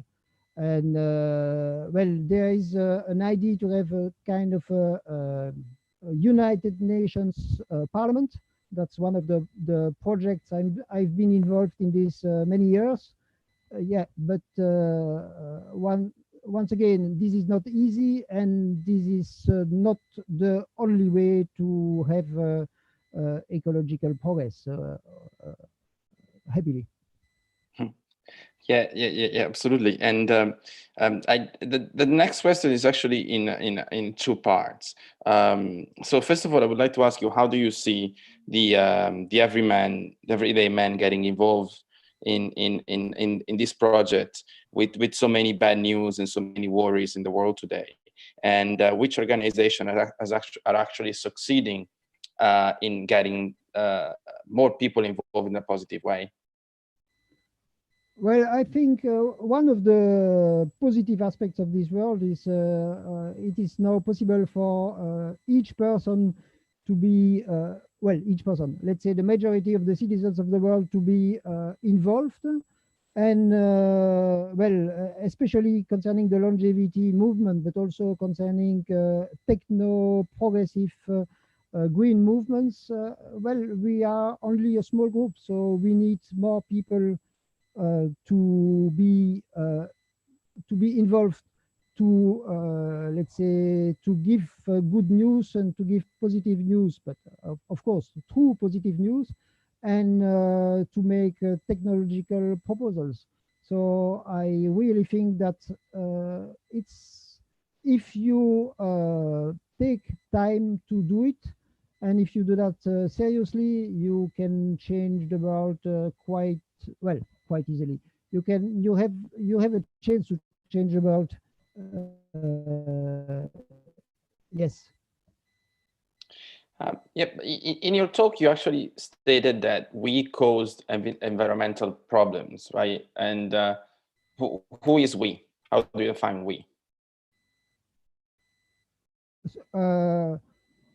I don't know exactly the question, but I mean, it is very clear that the way that we use fossil energy at the moment is not sustainable, and it is absolutely necessary to have renewable energy. And this is, for me, it is so necessary to have change in the rules, the regulations.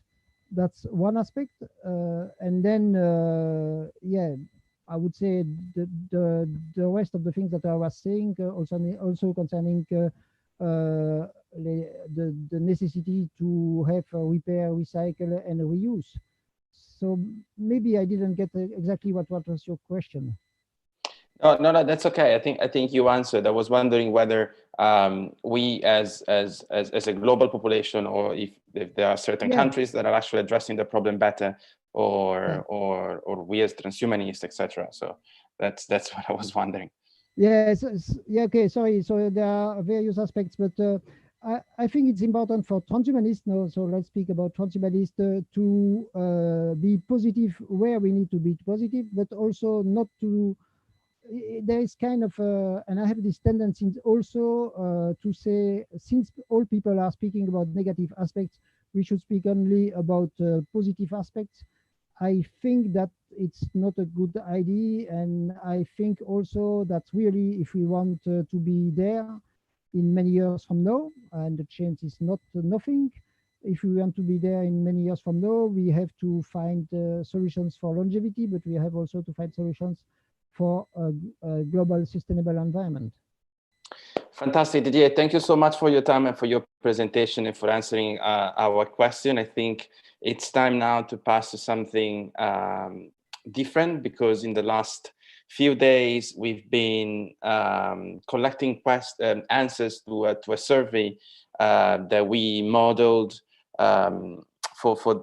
specifically for the Humanity Plus event. and Natasha is going to present the results. So please stay on, because this is going to be very interesting, and we have some very interesting insight. Thank you so much, Didier, and over to you, Natasha. Thank you, Marcello. It is my pleasure to introduce the results, the current results, I should say, of the survey. Marcello took the lead on this survey. Some of us worked with him on it, but in all due respect for him, I would like to thank him for coming up with the idea for the survey and sketching out most of the questions that are really important and tie in to not only the summit, but the larger arena of longevity, scarcity, the future, artificial intelligence, blockchain, etc. Okay, so I'm going to, first I need to share my desktop, which I will do in just a moment. Let me turn this on here. Okay, so I'm going to share now, and I'm going to pull up the correct presentation. I have to find it on my desktop, just a moment, please. Things get messed around so much. Okay, PowerPoint. And survey, here it is. I guess I'm approving there, good. And I'm gonna start the slideshow. So let's go down here and click to start the show. There you go. Okay, so going back to the first slide, this is the Humanity Plus Summit 2020 Transhumanism Survey results. We started out by asking your education level. This helps us identify who you are. We intentionally did not ask your age, your ethnicity, or your salary, because that kind of was in conflict with the scope of the summit beyond scarcity and beyond cruelty and towards longer life. So age is kind of something that we're not that interested in right now, but from a medical perspective, it is very important. So for this survey, we're looking at some definitive questions. We found out that most people have a master's degree. A lot have a bachelor's degree. So the largest amount have a bachelor's, then master's. Here we have a doctorate. A lot of high school graduates, and no schooling, a small slice there, some school, no diploma, and traditional vocational school here. So you can get a grasp of those who have taken the survey, who are largely attendees at this summit. The next question is, if offered a super longevity pill that would provide indefinite life at your own discretion, would you take it? Well, the largest majority, 84.2% said yes. 15.8% said no. Next question. If offered a remote control for your body's pain system that would allow you to turn your sensation of pain down or to zero, would you use this device in your everyday life, or would you refuse it? So we have 5.9% said, no, I would never use it. 20.4% said, yes, I would use it all the time. However, the largest spectrum is that, yes, I would use it, but seldom. That's 73.7%. So that percentage, the largest percentage, would opt in to use it when and if needed. Next question. What about one that would allow you to directly experience another person's emotions with, and only with, their explicit consent? So we're not going in without permission, with their consent to share emotion. The largest percentage, 76.4%, said yes. So you can see this in the red diagram. However, 23.6% said no. So this is very revealing on our desire to share our feelings more seamlessly with others who we allow permission to share with. Next question, do you support end-of-life freedom of choice for those whose mind and our body is terminally ill? This is a very important question, not only to everyone on the planet with end-of-life rights, but especially to those who are going into chronics, for example, or those who are terminally ill. We have the largest percentage share of 93.3% of people said they do support end-of-life freedom of choice. No went to 6.7%. Next question. If given the opportunity to upload your mind into a digital computer program that top scientists, psychologists, and ethicists have told you would have essentially the same sort of experience as the biological you, would you do it?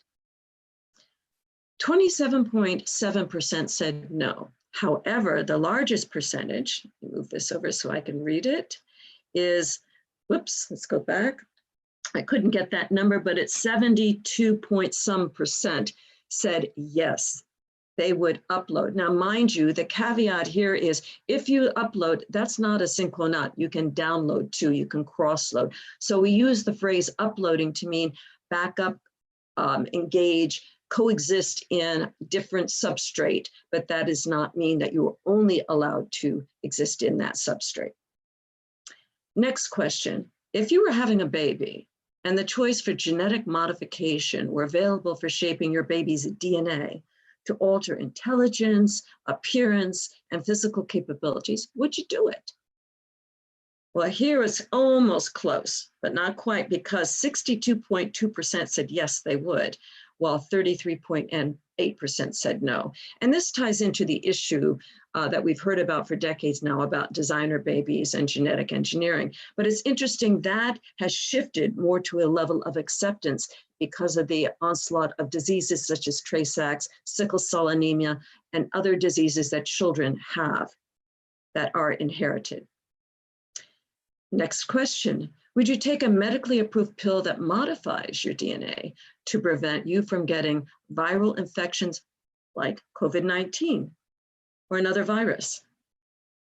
19.3% said no, so there's the anti-vaccine group here represented. However, 80.7% said yes, they would take a medically approved pill that would modify DNA.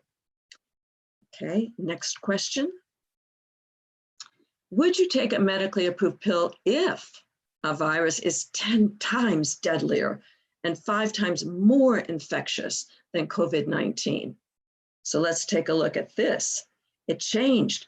Only 9.3% said no, while the majority, a 90.7 whopping percentage, said yes, they would take that pill.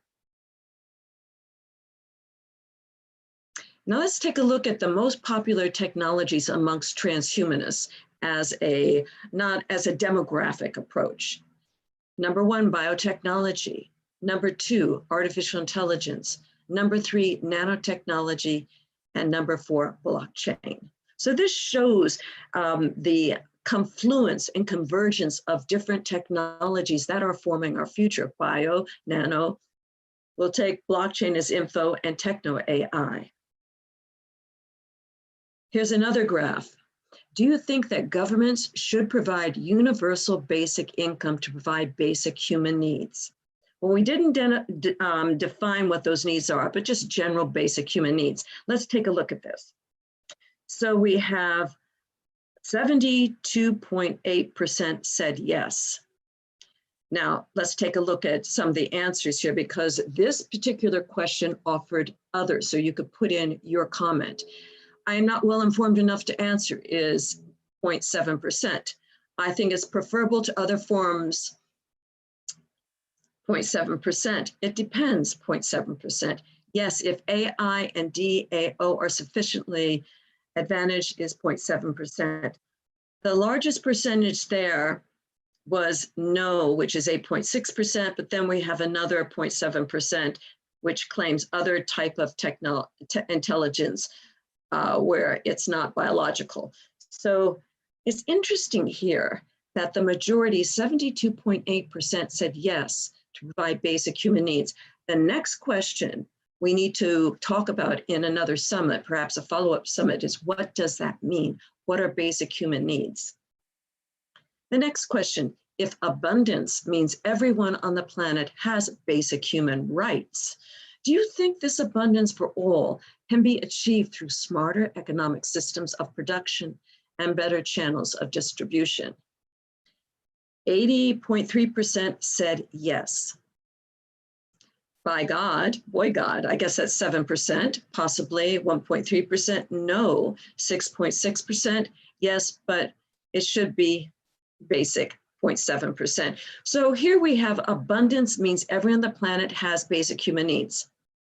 80.3%. So this ties into a universal basic income. But the question again is, how do we foster this? What skills, tools, techniques, philosophy, theories can we implement to bring this about so we all don't go bankrupt? So we want to provide abundance and basic needs, but how do we do that? Next question. Are you comfortable with governments collecting detailed psychological and medical data about citizens to promote public health and safety in dealing with pandemics? 40% said yes, but a larger percentage, 60, said no. Well, it's close there, but 60% said no. So perhaps there's a distrust of an organization such as a government. But let's take a look at the next question. Would you be more comfortable with anonymized, detailed psychological and mental data about people going into a decentralized data storage that runs on blockchain and controlled democratically by everyone who's contributed their data? We have 93.4% that say yes, and only 6.6% that say no. So here we've kind of solved that problem of the prior question. Yes, let's share that data, but not through a government, through a decentralized, democratic, blockchain protected, encrypted, shared platform for those who contributed. Okay, next question. Do you think it is likely that the universe was intentionally created by some non-human intelligent entity? Well, perhaps this is God in a religious sense, or an alien simulation, or some other very stranger possibility. So let's take a look at this. The largest percent, over 60%, maybe it's 62%, say likely. The next largest grouping here is not very likely, which comes maybe 38.8%, not quite 40%. No is at 20%, unlikely is about 24, 25%, and impossible is probably 2 or 3% there. So we can see this wide range here, but the largest percentage, a little bit above 60, so that's more than half, say it's likely. Do you think human level AGI, artificial general intelligence, will be created on Earth? Okay, let's look at some dates. The largest percentage says before 2050, so that goes up to 58%, almost 60%. Before 2030 is a bit over 40%, maybe 44, 45%. But we have a group that comes in next that says before 2100, and the smallest percentage is after the 22nd century. So we have the largest percentage of those seeing that artificial general intelligence, AGI, could be developed here before 2050. Do you think computer-based AIs will experience consciousness in a similar way to how humans experience consciousness? So the largest demographic here is 53.9% say yes. The next largest is no at 23.0%. So we have some queries here because we left options. An option is they will experience consciousness, but perhaps that's differently. Another says, I think AI for now is intelligence decoupled, perhaps better if we program them to do so. I don't think it'll be a first type, not interested, similar, but a very broad question. Here, I think we need to qualify this question. We already have it quantified with the yes at 53.9%, the no at 23%, and then some in between observations. But humans experience consciousness biologically, and AI would experience consciousness computationally. So we need to look at what does that mean as far as our central nervous system and our peripheral nervous system and our exoperipheral nervous system, and that what type of system for sensing the universe and awareness could the AI have? Another question, do you think robots could be explicitly programmed to be aware of histories of bias and discrimination throughout the world as part of their built-in background knowledge? we have 69.6% that say yes and 30.4% that say no. So there's no ifs, ands, betweens here. It's just one or the other, but the largest percentage is yes, that they would be able to be programmed to understand bias and discrimination. And remember, bias and discrimination is historical since day one. So there's a long history there of data that can be collected to show how everyone has been discriminated against on some level or another. The next question, in your view, would it be beneficial for humans to evolve to a point where the integration of artificial intelligence into the human mind and body is culturally standard way for people to become more intelligent, more compassionate, and better at problem solving? This is a whooping 88.6% say yes, and 11.4% say no. Do you think robots should be allowed to vote in the same election as humans if they prove that they have human-level general intelligence? The majority, 62.2%, say yes, whereas 38.7% say no, but that's not too far off. It's not 50-50, it's certainly larger on the yes side, but still there's room for discussion there, which would probably be a very interesting and informative discussion at another event. All right, so here, a very interesting question given the time frame that we're currently experiencing. Should we allow an AI or robot to be elected to govern a country as a president, prime minister, constitutional monarch, etc., if it can prove that it has at least human-level intelligence, conscious sapience, that's wisdom and self-awareness with wisdom and decision-making, and it is up to the job of performing that role? Let's take a look at what we've got. 58.3, I think it is, can't see that far over, say yes. Okay, that's the largest percentage. So the next percentage is 19.2% says no.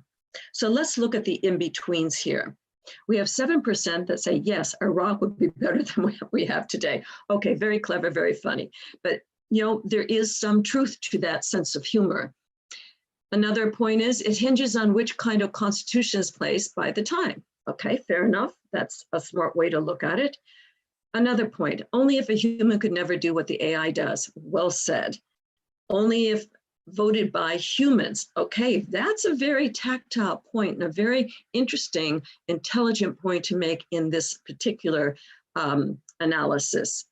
Another comment is man, well, I'm not using man, I'm using human conscious sapience is a dicey term, handle with care. Well, that's an opinion, which we could discuss at another point. Sapience has been discussed, human sapience is a known factor, but yes, there are varieties and variations on how it's theorized and understood.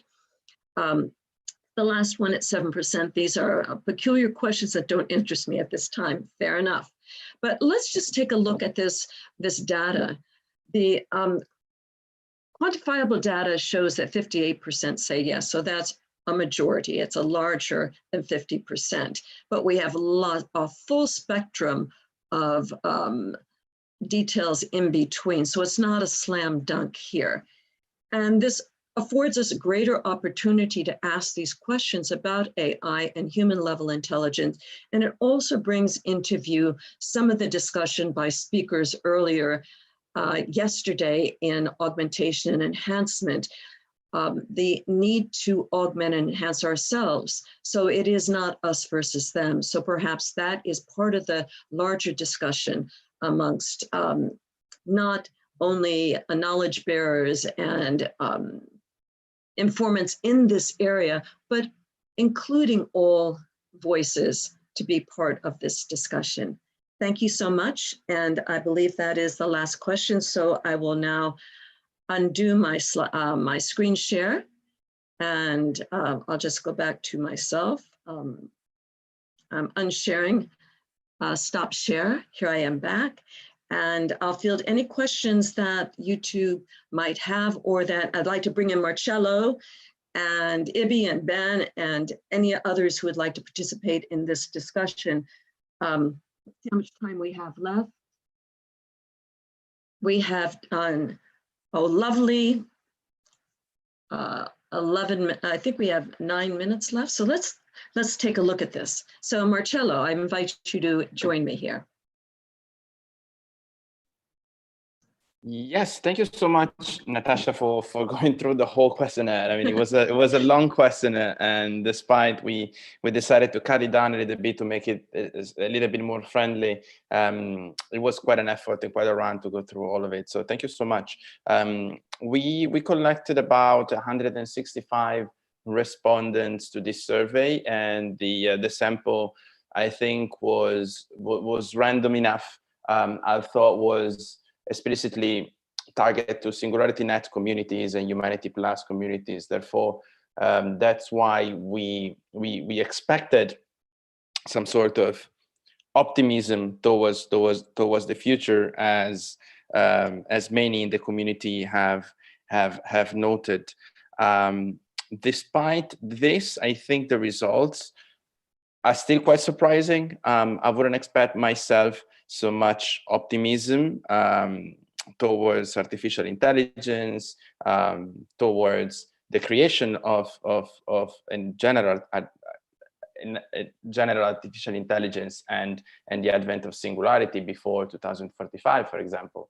So that denote quite an extensive optimism. And also, I think that going back to what we were discussing before with EB about data security in healthcare, I think our survey proved that there is a high demand for solutions that help users to preserve their privacy. And that means that our efforts towards creating privacy preserving artificial intelligence, and merging artificial intelligence with blockchain, it actually makes a lot of sense. And it makes sense particularly right now when we see a lot of government making efforts to create tracking apps, for example, to track the COVID-19 spread and the pandemic spread. So our survey showed clearly that people are demanding solutions that don't share their data with government, which actually denote quite a lot of mistrust in the public institutions, which is also not very surprising, but that's a further signal that technology can actually serve democracy better, and without necessarily involving government into this technological change. So that was actually a very positive sign to me. And other questions that I found really interesting is to see how our audience and our respondents were inclined, for example, to use potential gene modification to improve their future, and to decrease the probability of contracting a virus like COVID-19. But the percentage was even higher when we specify, when we asked the question, what if the virus was deadlier than COVID-19? Which means two things actually. Once, that yes, we are ready for something that can actually help us stopping any pandemic and not seeing any more pandemics ever in the future without implying any ethical questions. And second, that there is a sort of decreased perception in the risk that COVID-19 has brought to humanity. And that's why probably some people were not that inclined of taking a potential vaccine for COVID-19, but they will if a virus would be much deadlier. It's also interesting how we are, our pool of respondents is actually keen on putting their future in the hands of an AI rather than a potential rather than the actual politician, which is also very interesting point. And hopefully, we are all working together to proceed towards that kind of future, both with SingularityNET and Humanity Plus, which is also why I think that this collaboration and this event, putting both communities together, is actually a match made in heaven. I don't know if anyone has anything else they want to add. Okay, if you are good, I think we're gonna share the results of the results of the survey with our community later on in the week. So please let us know if you're interested in receiving it, and perhaps you can subscribe to our channels and make sure that you're gonna receive the results. I'm gonna leave the word to Natasha now, who's gonna introduce us to the next speaker. Thank you. It is my pleasure to introduce our next speaker. Indeed, he's someone that we all know, not only from his journalistic works, from his support of looking at longevity, his use of the term immortality, his ability to be media savvy and be a voice for politics in the United States. He ran for president at the last election. Then he ran for governor of California in the recent election. Zoltan Isvan is someone that is not only a journalist and an author, he's also an athlete. He has competed in various athletic styles and methods, but I think that putting that aside, we can say Zoltan is probably an athlete of life. And that's something I share with him, that life he sees as a challenge, whether he's in the fields, in the wars, writing about what's going on, and then realizing the preciousness of life, as he has said himself. He is someone that is always willing to work with others, to share with others, and to be a voice for his vision of politics and the transhumanist perspective. So it is my pleasure to welcome Zoltan Isvan. Thank you. Hi, everyone. I hope you can hear me clearly. Yeah.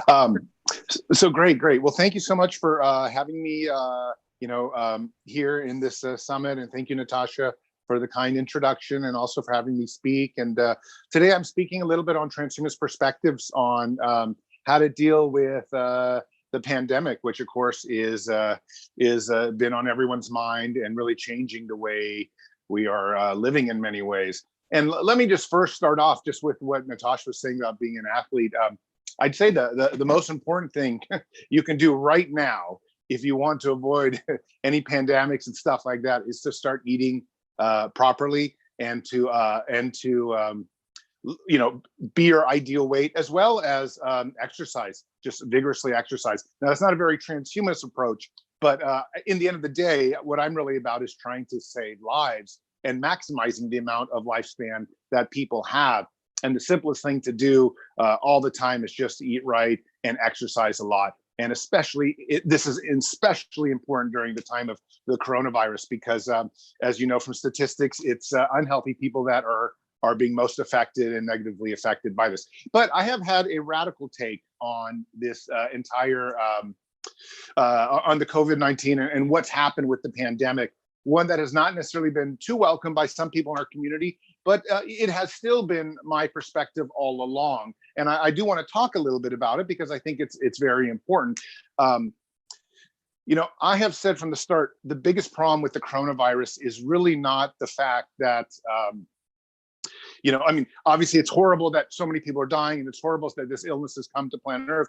But what's really horrible to me, more so, is that the amount of funding that is going into the science world outside of dealing with COVID is decreasing rapidly. For example, the Wall Street Journal reported that there are 200,000 science and medical experiments that were either put on hold or postponed, or might even disappear entirely as a result of what has happened structurally with our society in the last 4 or 5 months. And you have to realize that those 200,000 worldwide science experiments, they are what push forward longevity. They are what get us towards living, hopefully one day indefinitely.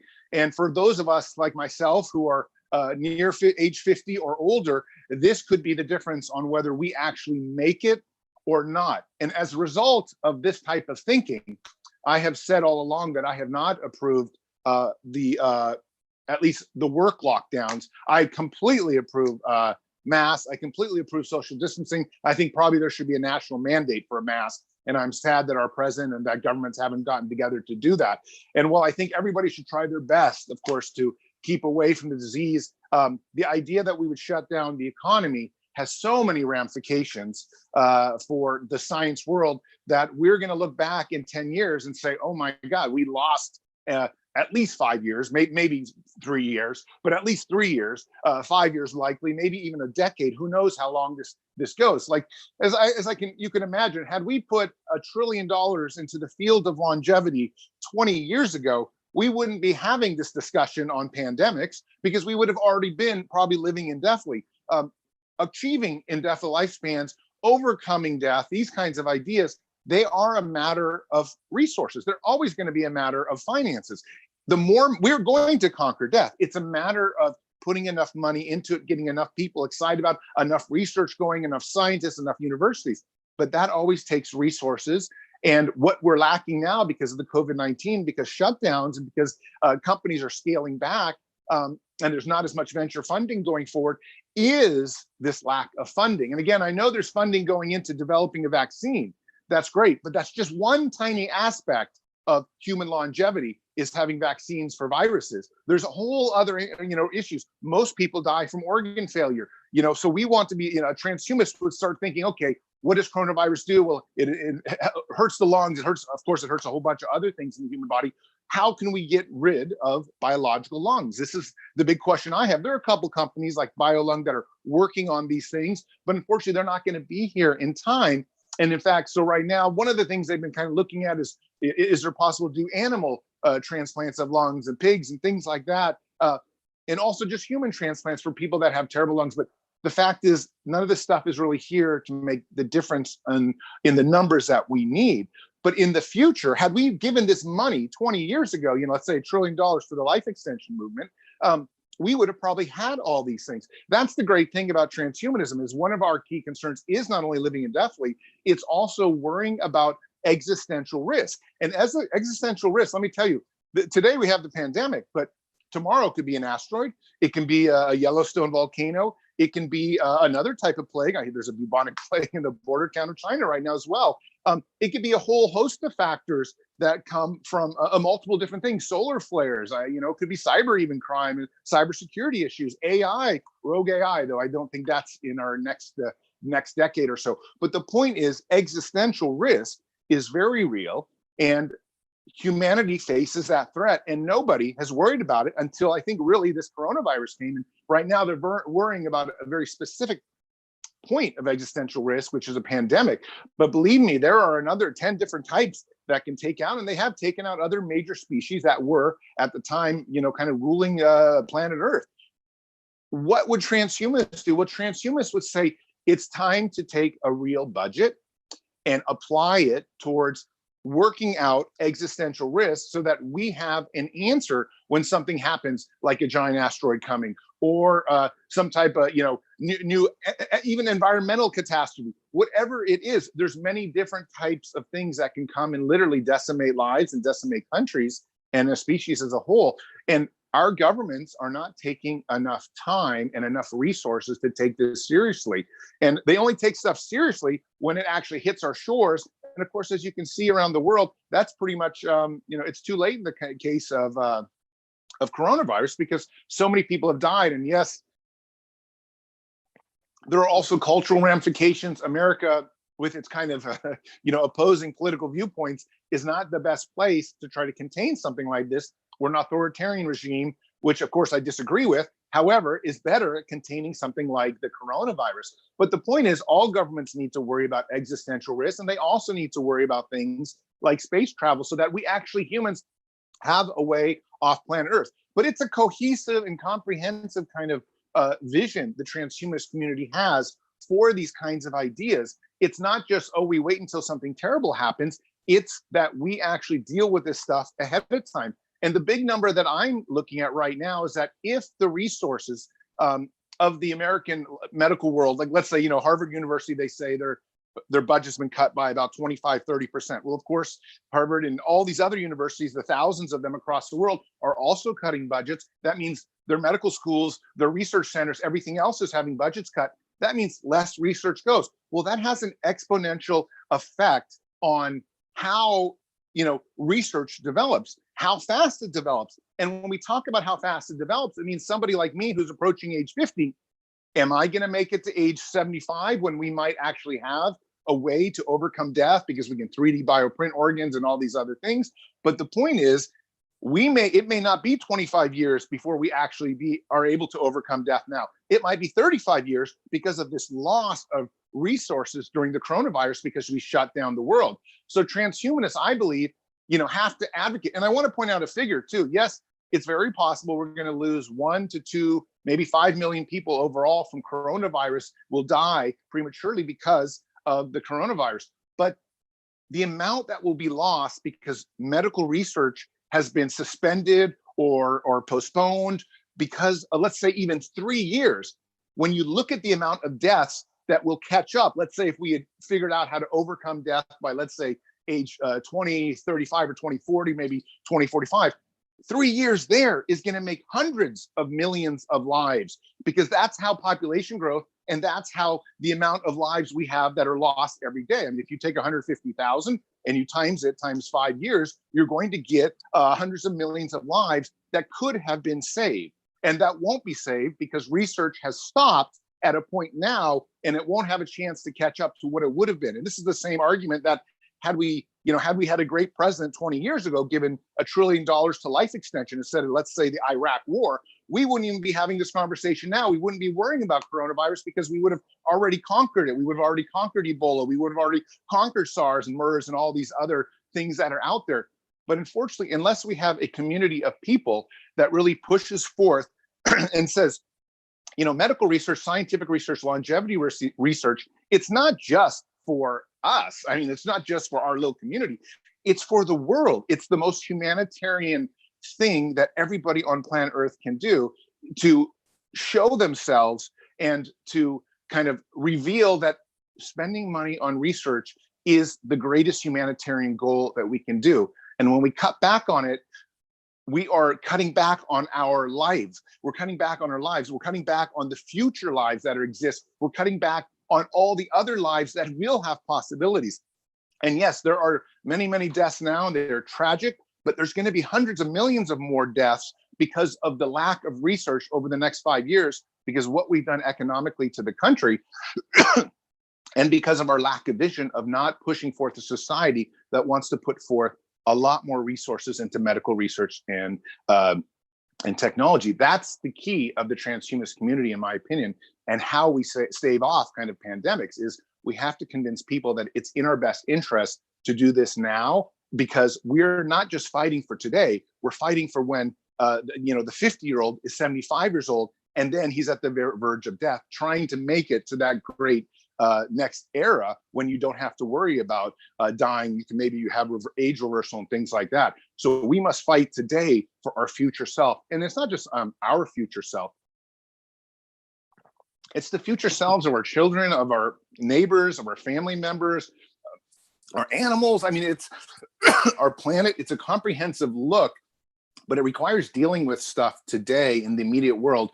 And most importantly, it requires not shutting down the medical world as we've done in order to save a very small portion of the population when we have a much larger portion of the population that is already dying today from a terminal disease that's called aging.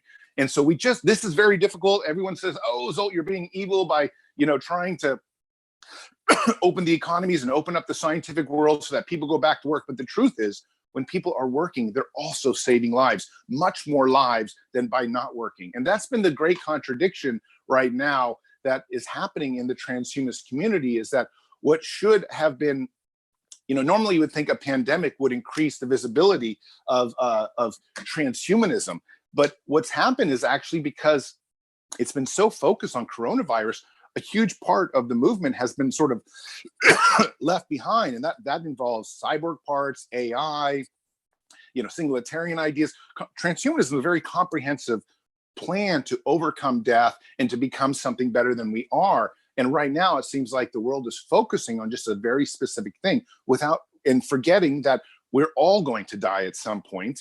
And we need to worry about the biggest issue at hand, the biggest gorilla in the room, which is aging. And we need to spend our time and resources on that, even at the expense of, and horribly and tragically, at the expense of dealing with the coronavirus, because far more important than the coronavirus is dealing with the giant perpetual problem that all of us are affected, all of us are symptomatic for, which is aging. Anyways, my speech is a little bit short, but I do want to be happy to take some questions if there's time. Yes, of course. Yeah, so there have been a couple of questions coming in, and also thank you again for this speech. It's really informative. So one question is, what can we expect to change in the discourse when transhumanism is politicized? Politicized. Well, I think what really is going to happen, and what's going to make transhumanism really popular from a kind of a cultural point of view, is when we have a real big issue at hand that explodes. Like I said, you would think coronavirus would be the issue that pushed transhumanism, but it's too kind of esoteric, I think, to really give it too much of an explosion. But like Elon Musk's company of Neuralink and jobs being replaced, automation, I think this is a much better chance of exploding the idea of what it means to be transhuman. Do we take on an implant or some type of headset for our work environment, since almost all of us work? And is that something that is going to, if we go down that path, there's really no stopping, because we're arguing that we're going to sort of merge ourselves with AI, the cloud, and things like that in order to be more productive.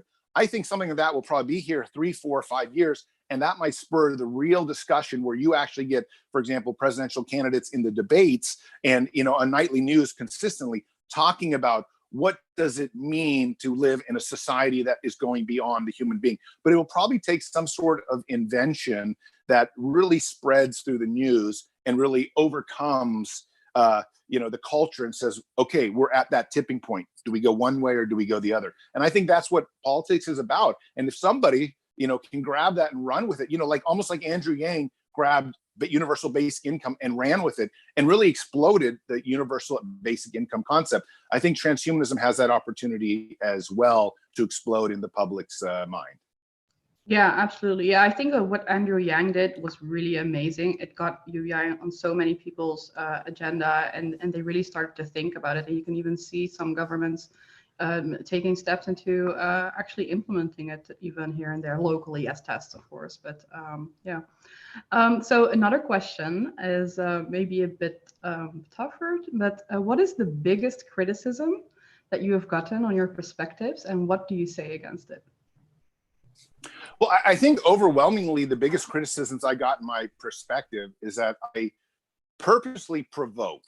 And this is true. I'm a provocateur in a sense, where I go out there and sometimes I know not everything is correct or even objectively factual, but I like to bring it up. And when I began trying to publicize transhumanism, which began with my novel, The Transhumanist Wager, it was not about right or wrong. It was about trying to take a very small, mostly academic movement and get it into the popular culture's mind. Because what happens is, unless a movement actually explodes into popular culture, it doesn't actually grow. It can be great in academic circles and do very well there, but you really need it to be a populist movement as well. And if you look at environmentalism has a very nice trajectory of how it grew. It began also by journalists. It was pushed forward by different imagery with whaling ships and stopping nuclear testing and stuff like that. But they used the media to explode their movement. The problem, though, is that when you are provocative, you invite criticism, because scientists don't want transhumanism to be muddled in anything that's gray. And yet, in order to enter popular culture, you pretty much have to be in the gray. That's really why the gray works, is because most Americans, you have to understand, over 50% of Americans aren't very rational. They're not necessarily sensible. Some are not even really good people. And they're more tabloid people. They wanted tabloid things. That said, they have money, they have resources, they vote, so they have power. And whether they're good or bad people, whether they like tabloids or whether, whatever side of politics you're on, The fact of the matter is you need to reach them, because whether you like them or not, they're valuable in pushing the movement forward. So I go out and reach all sorts of people. And that has gotten me in trouble, because people say, oh, Zoltan is catering to the Republicans. Oh, now he's catering to the, I went on to, the anonymous people. And the truth is, I'm here to spread the movement so that more money goes into transhumanism, so that you and I and everyone else around us doesn't have to die. And I'll use any means necessary to grow the movement as quickly as possible. But that has brought on a lot of criticism, because they question my morals. And I don't always use the methods that might be clean or noble or honorable. I use the methods that are most functional, and that can cause a lot of strife. I see. So, in order to get it more into the main discourse, so to say, like, do you think that transhumanism right now is should be maybe a one-party issue, or do you want to also see Republicans and Democrats even pick it up in the future? Well, I don't think it's possible to have a one-party thing. I founded the Transhumanist Party, and that's been a fun little project, and I'm glad it continues to go. But the reality of the story is that, the Libertarian Party, America's third largest party, has been fighting for almost 50 years, has really made no inroads at all in politics. It's just, you don't want to fight too much for your honor. You just want to be practical, because in the end of the day, what's most important here is not that we fulfill our moral values. It's that we don't die. That's, for me, the highest priority. So if I have to sell my soul not to die, and I'm still at least happy and have some freedom, then I will do that. And I think that's where transhumanists have to say, we're stuck with the two parties. We better make peace with them, and let's get both parties to fight each other over being the better transhumanist party. And, right now, that's sort of what Republicans and Democrats have done. They both say, oh, we're for the people. So let's make transhumanism about the people and the culture as a whole. The national agenda of America should be, the very first important thing should be its citizens' health care. And I don't mean health care, it's citizens' health, it's citizens' longevity. That's the number one priority. When I ask, what do I want out of a president or a politician? I want to ask, how can you make my life better in terms of health and longevity, because that's what's most important. So I want both parties to do that. And I want to convince both parties that it's in their best interest to have transhumanist agendas as part of their overall perspectives. And then let those transhumanist agendas compete, because who knows what version of transhumanism is best. One thing I do know is that factions often can push a movement further. Even the environmental movement is broken apart in millions of pieces, but that's what makes it so powerful. All right, thank you very much. Okay, I'm going to hand it over to Natasha. Thank you very much. Zoltan is very informative. People can find you, I think, anywhere online. When they Google your name, Zoltan, it's fun. You find amazing content about what you're doing and what you've been working on in the last years. Yes, Natasha, take it away. Yes, so thank you very much. Again, I'm going to be introducing another valued speaker. It's my pleasure to introduce David Ernst, who is a leader in liquid democracy. Now, here's another take on a transhumanist view of politics. Liquid democracy movement is something that, by its very nature, is liquid. It's not set in stone. It is mutatable. It is ever looking at the issues, the concerns that are up to date. David has been a candidate for the California Assembly, District 19, which centers on the western half of San Francisco. He ardently is committed to the concept, and despite its novelty, believes that the path forward for improving governance is found through current political environment uninviting, a term he uses. And I'll quote him here, and I think this is very interesting. He says, "I have always had the bug, but the biggest thing for me has been the partisanship. It drives me crazy." Well said, David. Thank you, and I look forward to your talk.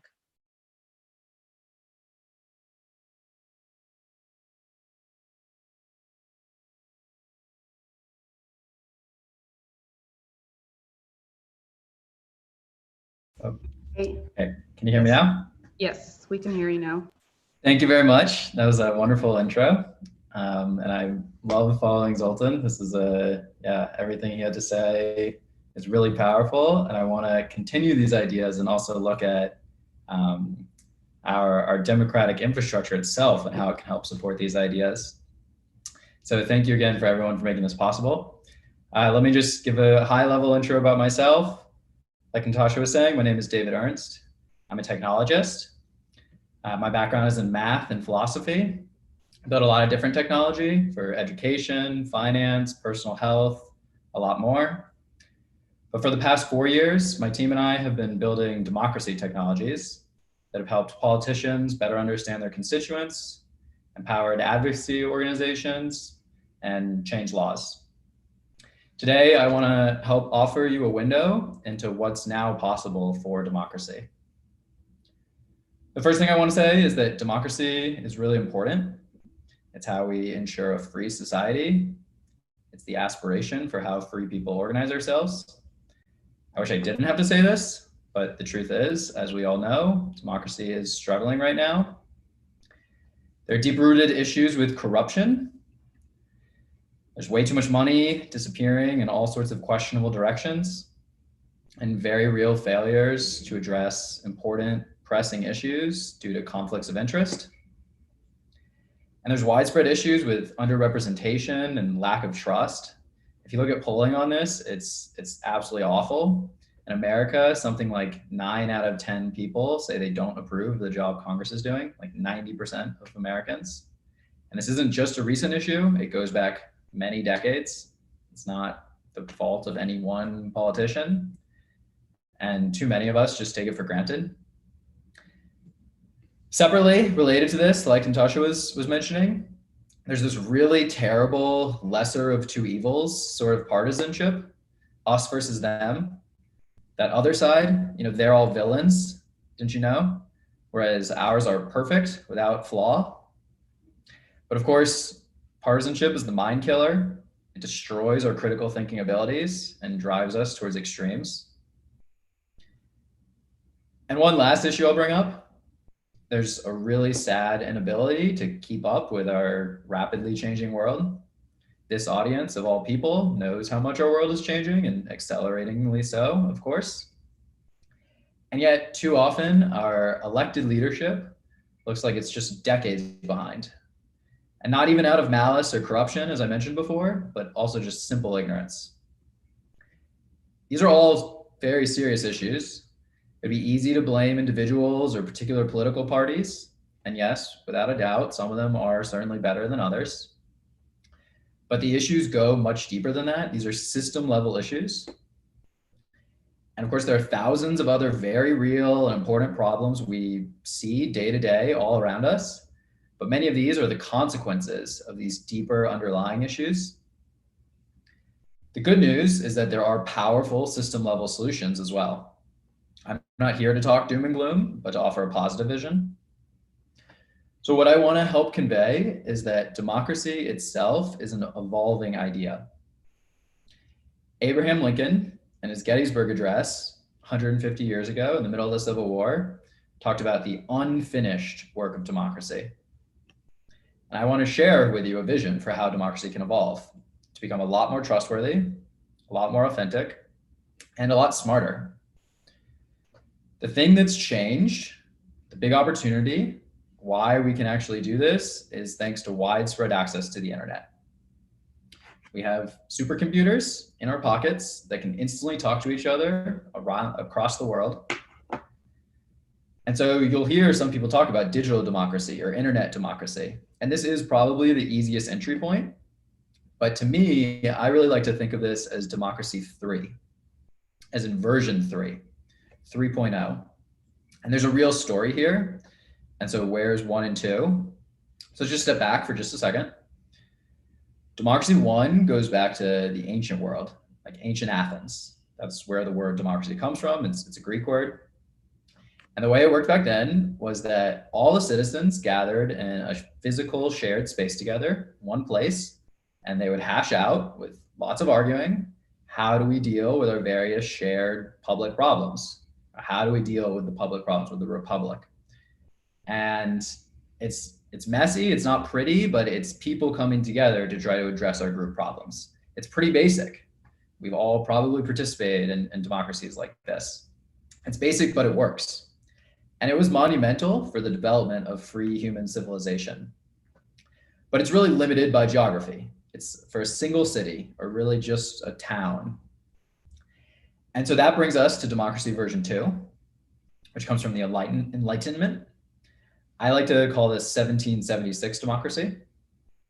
And the big difference here, the main difference, is that the scale has grown a lot larger than just one town. The key innovation was that citizens in a local area elect a public servant, as we call them, to go to the capital to represent them. And so this more advanced system can be used to set up citizen-led governments for whole states or even whole countries. And this is what we see widely used all around the world today. About 50% of the world lives under some variation of a democracy 2.0 system, about 4 billion people today. And many of us take this for granted now. We're swimming in it. We're like, the fish, what is water?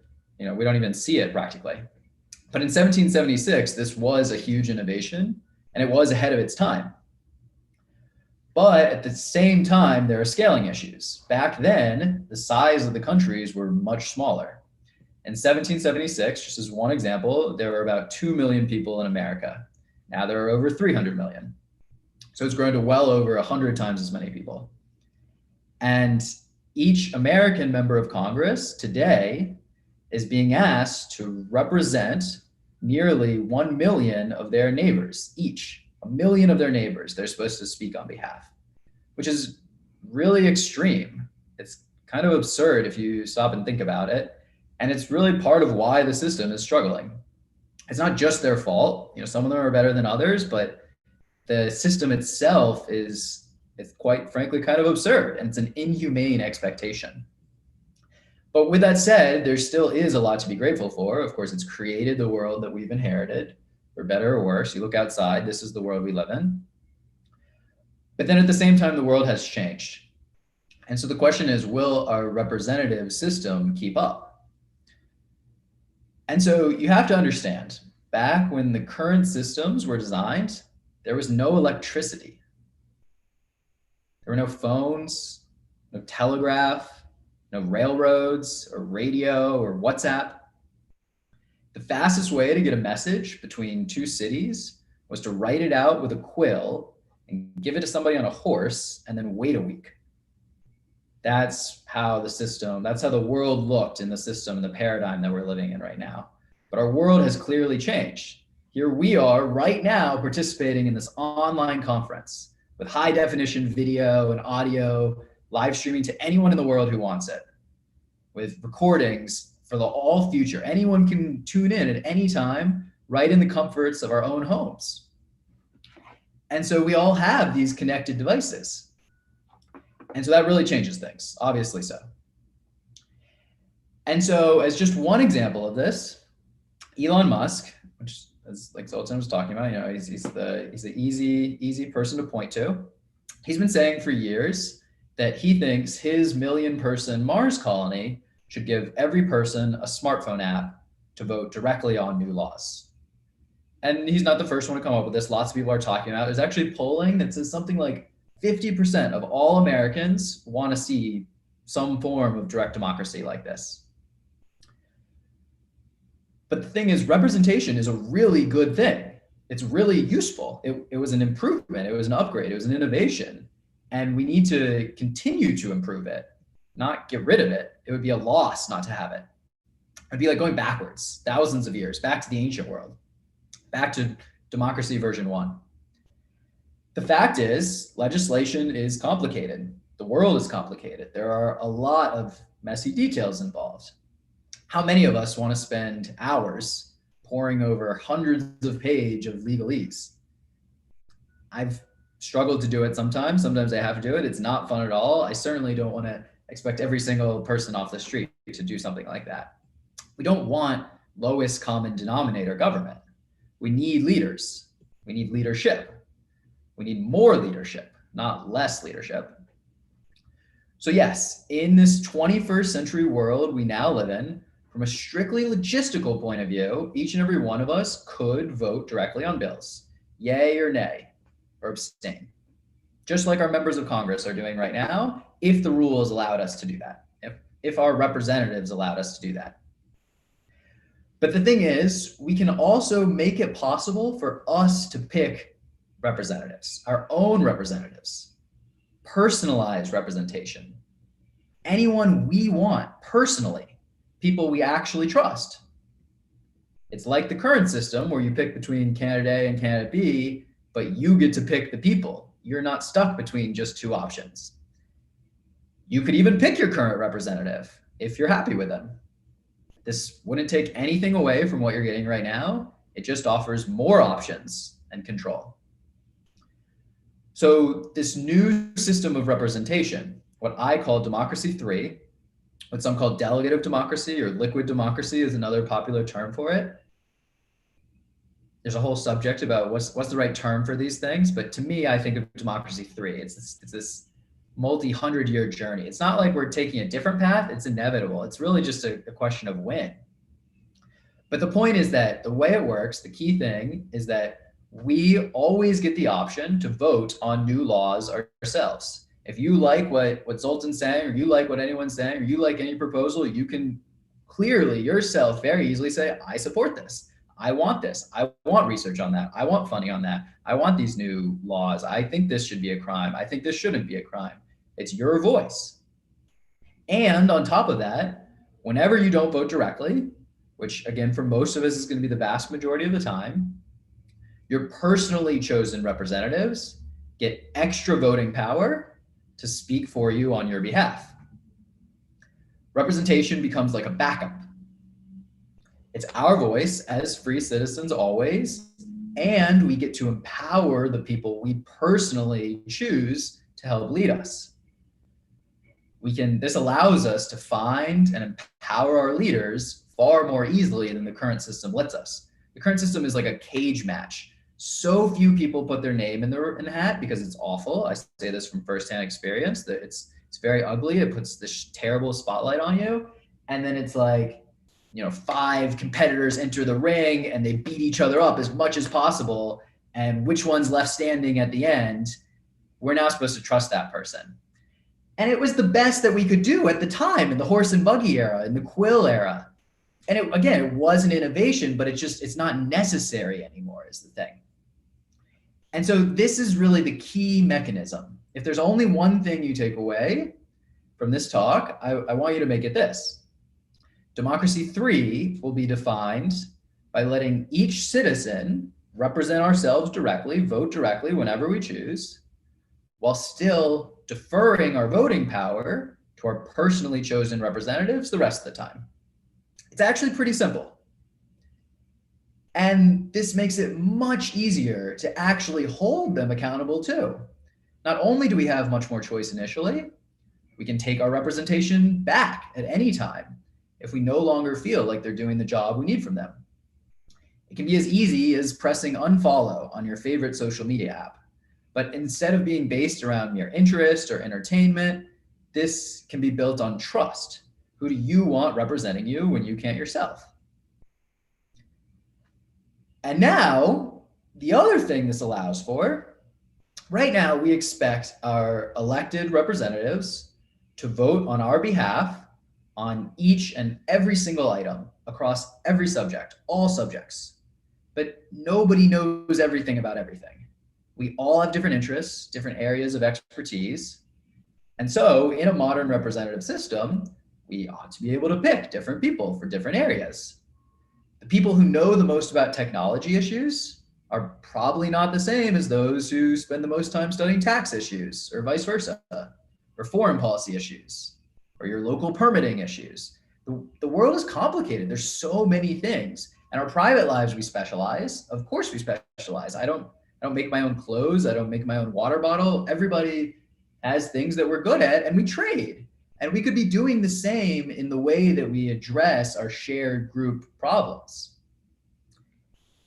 And this allows you personally to build your own all-star team of representatives, the absolute best people on each and every issue. You get to customize it. You get to slot the right people in that you trust the most. And so this means that we can have a far more expert-driven representative system built on real choice, not just Tweedledee versus Tweedledum. And it's more expert-driven, but with more accountability, greater accountability than our centuries-old democracies offer us. The problem right now, the debate that's out there is like, should we trust the experts or should we trust the people? As if this is like two different things. And the beautiful thing about this vision is finding this balance. It's splitting this false dichotomy and saying, you can pick the people you trust, you can pick who you think are experts while still maintaining that real accountability. It's pretty powerful. And so for the last few years, I've been talking about this vision with thousands of people. And at this point in the story, about 9 out of 10 people are usually pretty damn interested, wide-eyed. You know, people are like, I want it. How do we get it? How do we get it? People really want this across all different political parties and geographies and belief systems and social classes. The vast majority of people get really, really excited when we talk about this is what being a citizen in a free society can mean. But the very important next immediate question is, how do we actually get it? Aren't you talking about a constitutional amendment? You know, this sounds so difficult. This is such a crazy change. What are the chances of that actually happening? And so my belief is that as long as free societies continue, which isn't guaranteed, there's all sorts of threats to free societies out there right now, but as long as free societies continue, it is inevitable. It's a question of when, not if. When I think about what the world looks like in the year 2050, things are probably not going well if we're still depending on our current status quo systems. And so let me share with you the really powerful way this can be adopted far more quickly. Individual districts can upgrade. Any politician can opt in to improve their district immediately, right now, just their district. An individual seat can upgrade without committing the whole legislature. You could imagine a single elected legislator wanting to support this vision without requiring buy-in from all the others. This is far easier than trying to get a constitutional amendment or a city charter amendment or anything like that. And importantly, it gives us real safety to smoothly scale from small pilots all the way up. And you have to ask, once it starts working, how long will the old model be able to compete? How well will give me 100% of the voting power politicians fare against this new breed? We'll have a far easier and much less ambiguous way to represent their communities. The thing is, dozens of new candidates for office have already run on pledges like this, including myself. And more are learning about this paradigm every day and joining. And so my ask for you listening to this is very simply just tell your friends and family about what's possible. You can send them to our site, www.democracy.space. If you scroll to the bottom, we have videos and a lot of short, easy to read articles explaining this vision and exploring it from different angles. And tell your local officials. We can provide easy to use software, marketing material, educational resources to make it really easy. Tell candidates for office to champion this vision for 21st century democracy. The thing is, you can even be a candidate yourself. I hate to be the bearer of bad news, but it's really not that hard. I say this from firsthand experience. With less than a single month of campaigning and almost no money, I received over 4,000 votes. It wasn't enough. I needed 10,000, but it was still a lot more of my neighbors than I knew at the start of the campaign. You most likely wouldn't win either, but this does allow you to reach hundreds of times as many people as you could otherwise. The thing is, people will be grateful to you. not just for bringing this to their attention, but for giving them a real productive vehicle to make it real. You can email me. I'm david@democracy.space in case you're interested. So I'm going to stop here for now, and I'd love to know if you have any questions, and I just want to thank you for listening. And I would like to thank you for your wonderful talk, David. I found your theory extremely fascinating, especially as an old political science student. I studied in Italy way back 15 years ago now. And yes, I think your theory are extremely fascinating. However, I do see some issues in their applicability, especially I remember when studying political science, one of the prerequisites of democracy is a well-educated and well-informed public and body of voters, which is particularly hard right now to achieve. I mean, on one hand, yes, we have a widespread of information thanks to the internet, but we also live in the so-called post-truth era. So how do we manage that? With all this fake news, deep fakes, how do we get people to be better informed about the decision-making processes? That's a fantastic question. I mean, I'm just as worried as you are as achieving actual good, highly informed outcomes. I couldn't agree more. And yeah, of course, education is super important. I think there's really 2 or 3 different responses that are all pretty powerful. The first one is quite simply that we already rely upon voters to be making these decisions about who do we want to be our representatives. Or in ballot initiative systems, we already require voters to be voting directly on issues. So this is already a premise of democracy. The nice thing about moving to this Democracy 3 system is that we're not asking them to make decisions about strangers that they don't know, candidate A or candidate B, who they never heard of, where there's, you know, these candidates are really put up as like sales pitches. They're like products being sold on TV, not for any fault of their own, but that's what the system requires. And so it's really hard to really know and understand them. The difference is in the future, we can just pick people, our representatives as people we've known for decades, like literally our family members, literally our favorite professors, our people we actually know. We're not limited anymore. The actual choice of understanding the candidates becomes a much simpler problem. And on the reverse side, there's this very well-studied problem in the literature and behavioral science, what's known as the low information voter, the problem of the low information voter, which is sort of what you're alluding to. This is like the technical term for the problem.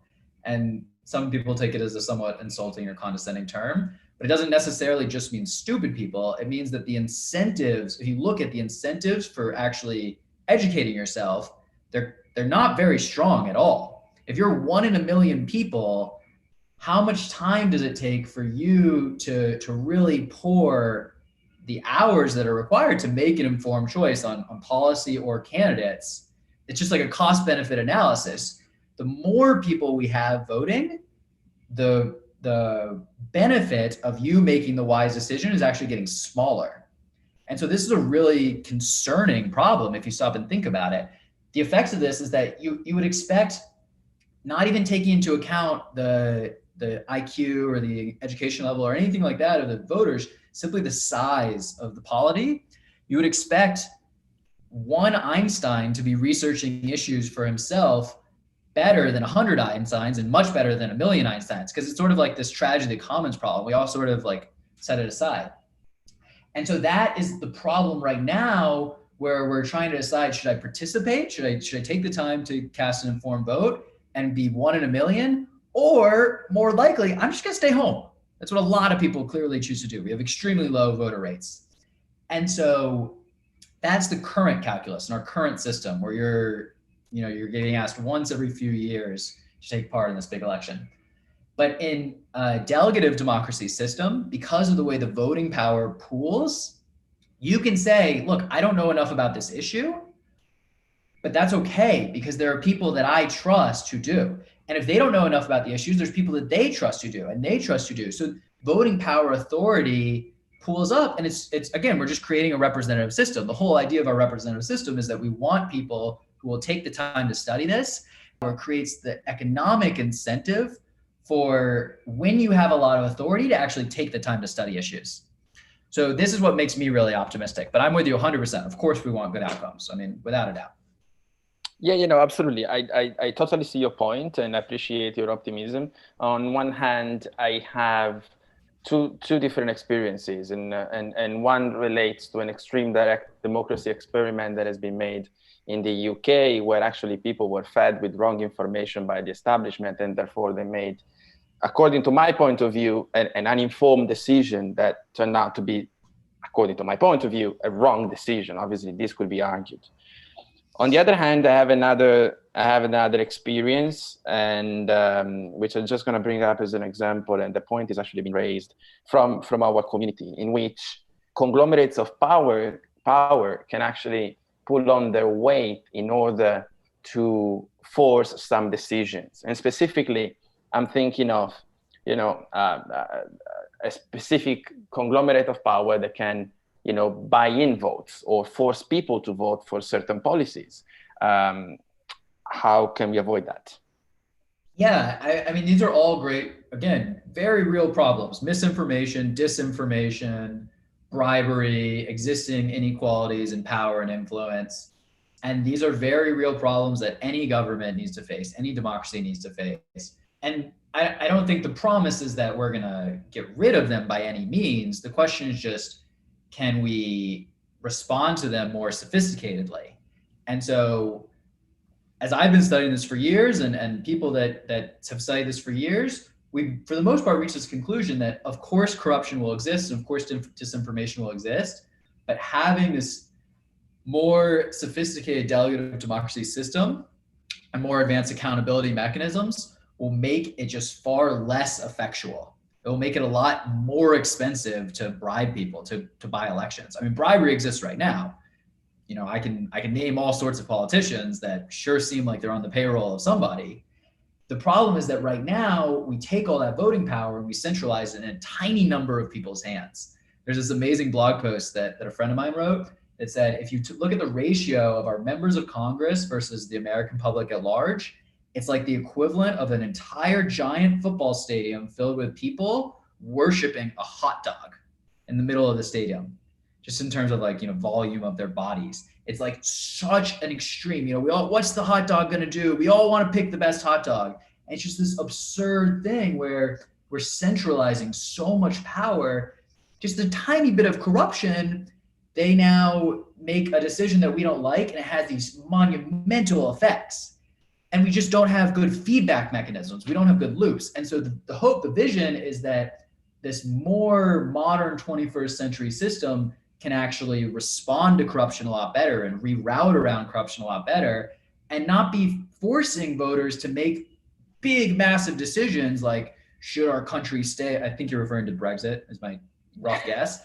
Yeah. It's like this overnight problem, like, should our country stay in the EU or not? Like, our current system makes it so expensive to conduct elections that we can only do that like once every few years. And that's just not the case anymore. Just strictly from a cost perspective, right now it costs about $5 to hold a paper election. We've built technology that makes it like 2 pennies per voter to cast a vote. So we can just have a much tighter feedback loop. We can learn from both our successes and our mistakes a lot better, and not be locked into bad decisions for years and years to come as well. So these are all great questions. I'm really glad you're raising them. But yeah, I mean, we just need a lot more discussion about these sorts of things. Thank you so much, David. I truly appreciated your talk and your point of views, and I would like this conversation to keep on for longer. But it's time now to introduce the next speaker. So thank you so much for your talk. Thank you very much. Thank you. So it's now my turn to introduce the next speaker, and it's with the greatest honor that I can introduce Dr. Natasha Whittemore as the next speaker. Dr. Whittemore is recognized for her work concerning the impacts of technology and the human future. The scope of her work covers science, technology, and social political issues. Her personal aim is to accelerate regenerative generations, promote the mindset of ageless thinking. She is called an early adopter of revolutionary changes by Wired and a role model for super longevity by Village Voice, and featured in over two dozen televised documentaries on emerging technologies, human enhancement, and life extension. Her pioneering writing on ageless thinking, her innovation, New and Human, and their current work on regenerative generation have vigorously established a strong incentive to many. In the field of science, her research proved to be a scientific breakthrough in the long-term memory in the field of cryobiology. So it's my greatest pleasure that I pass on the word to Dr. Natasha Whittemore.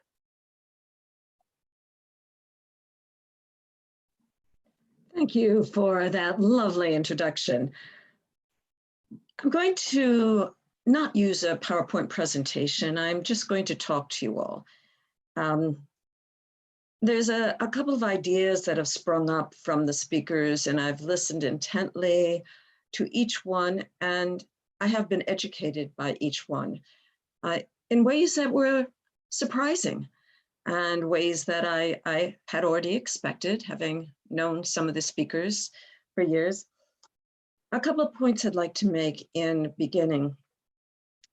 That if we cut off credibility, we lose ourselves. And I want to approach my talk, my presentation, on that sentiment, that credibility ought to be held at its highest level in all work that we do across the spectrum of talents and skills. And it is that credibility that speaks for ourselves. It introduces us before we introduce ourselves or are introduced. It stands before us. And along with credibility is the sense of self-ownership. I am my person. I am responsible for the wonderful, good things I do. And I'm also responsible for the unwise and often disparaging things I do, just like everyone else. That is part of being human. Those characteristics are innate. They're part of what most theoreticians call human nature. Some may argue against human nature, but we do have a nature. We are a species. We are a being. And that nature is shared across our genetic DNA spectrum, our genomics. So each of us are different, to be sure, but we share the same loves, fears, passions, curiosities to different degrees. And then we determine the fields that we're going to go into, and we try to do something meaningful within those fields. Heading back to credibility, one issue that I find that needs to be spoken is we're all in love with longevity. We're all pretty much in love with artificial intelligence and possibilities and abundance and universal basic income and whatever economic structure that suits it best, the health and longevity of everyone. That's part of being human. That's part of the innate compassion that we hold. Now, certainly not everyone has that. There are certain diseases and cognitive issues and mental illnesses that interrupt that flow. Those have been identified for the large part, but generally speaking, we share this. So one thing I'd like to stress is that it's so important to know what lane you're in, know where you excel, and shine in that lane. Most of us want to be in several different lanes simultaneously because it's hip or it's cool or it sounds good or it brings us media attention. But long and short of it is eventually we will find our place and then grow and absorb feedback that helps us even grow further. So I wanted to make that note on credibility because in my view, the transhumanist agenda is based on that type of credibility. There's another point I wanted to make as well. Ideas are envisioned, manufactured, parroted, cut and paste.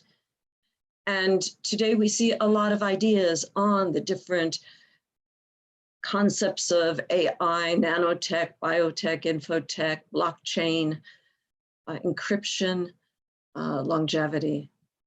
It's very important to go to the source, to make sure that in our research, in our work, that we take the time to look at who are the purveyors of those ideas, who are the nascent thinkers, where did those ideas come from, and then build off of them. This is very scholarly, and as an academic, I've learned that this is the only way to survive academics. But as a scientist as well, it's the only way to survive science, because science is based on evidence. And if you don't have your evidence, then people will say, well, where did that come from? One thing I learned from my dear friend Aubrey de Grey was how to write a scientific paper. He published my scientific breakthrough in his journal, and I had to jump through loops learning how to write a scientific paper. And it's not easy. I'm assuming it's just as difficult as writing a technological paper on very important detailed schemata. And writing a dissertation, which I know very well how to do at this point, is difficult as well. Yet there are 3 different strategies, 3 different styles. And those are just 3 of the many different styles. Philosophers have one way, theoreticians have another, priest, minister, spiritualist, politicians all have different ways. Find your way and focus on it and master it. And that goes back to the issue of credibility.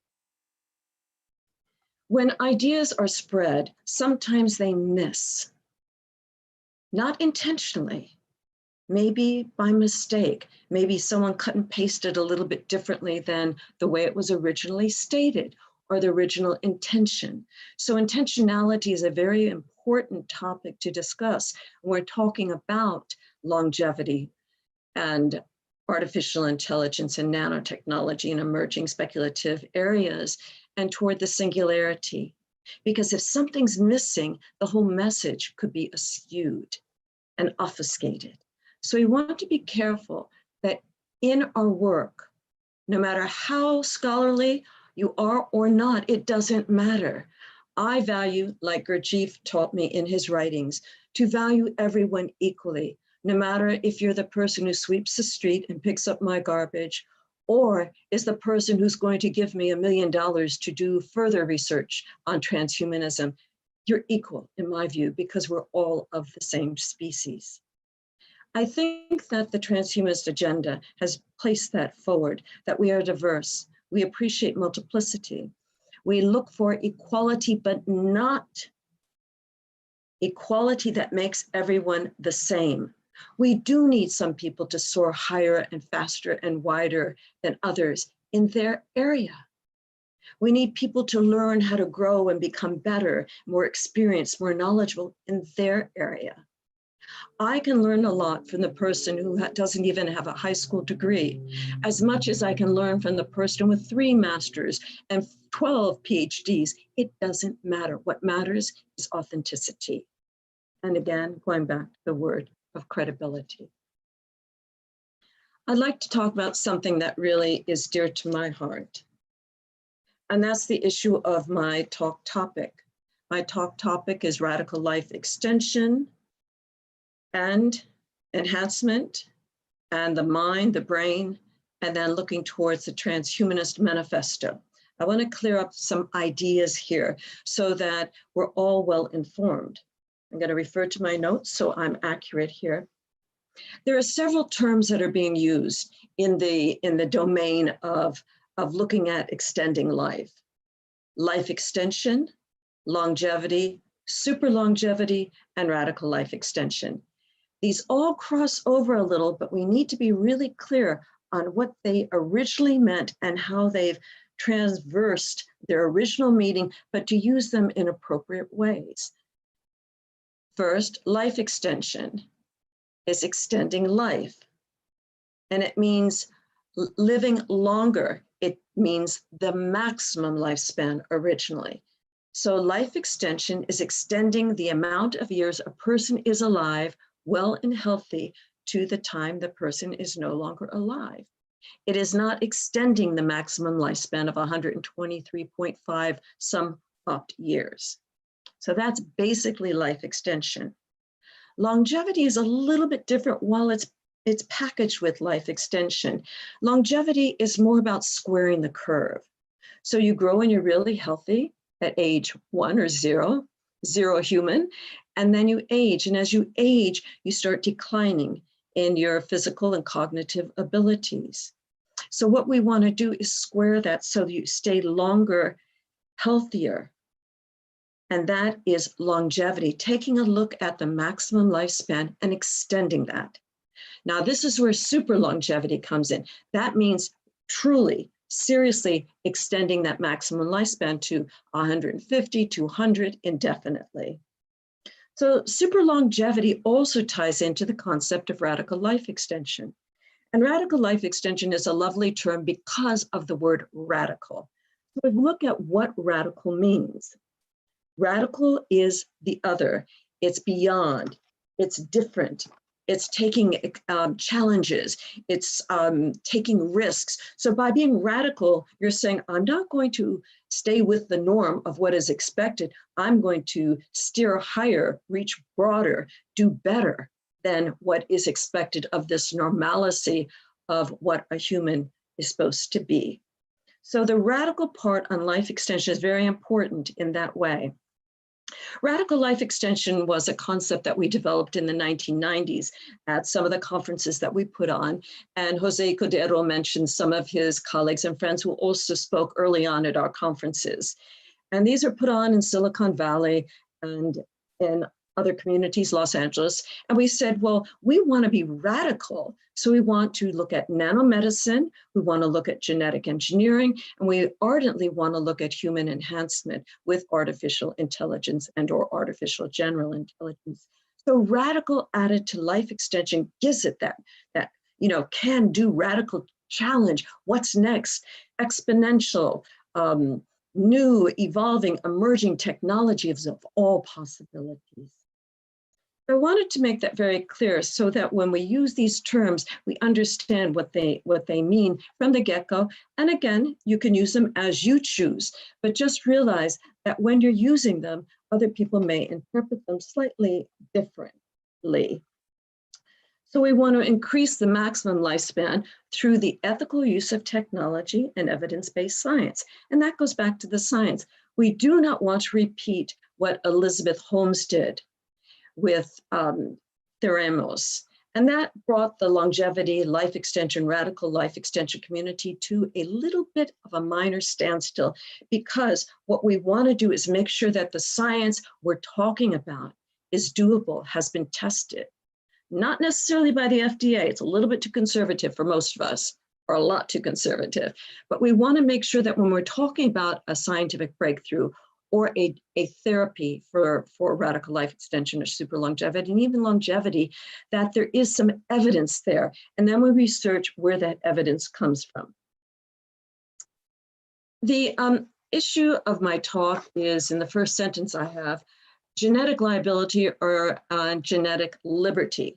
Well, here I'm going to go with genetic liberty. So right now, as Homo sapiens sapiens, as humans, we have genetic liability. We are issued genes hereditarily as offspring. Now those genes are like Russian roulette, they're randomized. And we can go to 23andMe or other institutions, companies that will take a look at our DNA and give us some feedback on the basic DNA of that we have for $100 or less. Or we can spend more money and have a more thorough assessment of our DNA. However, we still have, that doesn't erase the fact that all humans have genetic liability. No one is perfect, no one is privileged. I may have a certain IQ that may be higher or lower than someone else. I feel genetically at a liability that because I'm not 6 feet tall, for example, or maybe I wanted darker skin, for example, or maybe I wish I didn't have skin cancer. So each one of us, based on our hereditary, have a genetic liability. So no one is any better off than anyone else in reality. And that's based on the whole spectrum of characteristics of being human. So what I suggest is genetic liberty. Let's liberate ourselves from this liability and be able to select our genes to have therapies, engineering, whatever protocols are safe and healthy and wise to use to alter. And I think Nell Watson nailed it with her whisking. Let's whisk our genes and get a better assessment of our own genome so that we have a healthier genome for this future. The COVID-19 pandemic, as well as all pandemics, have been a threat to our humanity, our lives. And I think Anders Sandberg said it just beautifully when he said, it's not over yet. Even if we upload, even if we cross-load or coexist on other or within other substrates, there will always be some kind of antagonistical element, whether it's a computer virus, a biological virus, a bacteria, something that we have to challenge and protect ourselves from. So make no bones about that, it's a fact.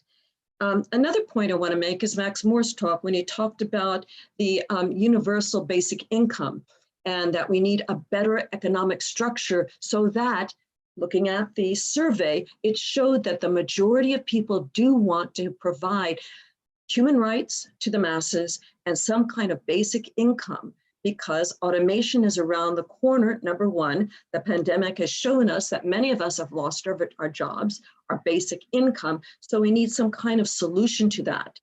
We don't have it yet. We're still pondering it and theorizing it, but that's an issue we need to discuss in the future. All this ties into our genetic liability, that we don't have the cognitive prowess to be able to articulate solutions across spectrums of data that is coming at us fast and rapidly. So we need the aid of AI, and we need to integrate that AI. Excuse me. So the need to augment with AI, repair with nanorobots, enhance genetic liberty, and to build environments that support health and super longevity and or radical life extension are fundamental to the RAD Life Extension Manifest. Now, with that said, I have to turn to the Transhumanist Manifesto. And all of this was written in the Transhumanist Manifesto in 1983. And I don't see it very much on the internet, and I take sole responsibility of that. I was a bit lame. I wrote it before we had the internet. I wrote it before we had the World Wide Web.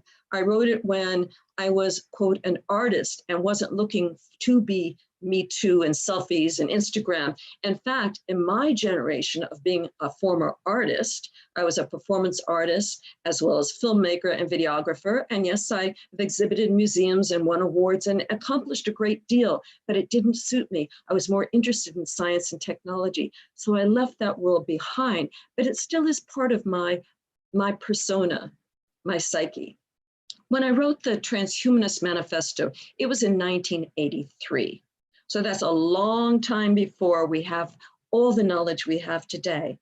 And the Transhumanist Manifesto has gone through a couple of revisions, and it's available online for anyone to read. And I'll also put it in the YouTube window and make it available for you all. But I think it's important because it was written at a time when we didn't have the nanotechnologies and the genetic engineering and the stem cells and all the different AI applications and visions of Ben Gertzwell and team at SingularityNET. So I think that shows some credence that there were many of us early on that thought about longevity and humanity and had being a more conscious, benevolent, kinder humanity. Now, I was not the first to think of that. Of course, there's Pierre de Chardin, there is Julian Huxley, there was so many others, T.S. Eliot, there was FM 2030 or FM Esfandiari. There have been philosophers, theoreticians over time. There was Fedorov and Fanon, who thought that we shouldn't die, that we should regenerate humans.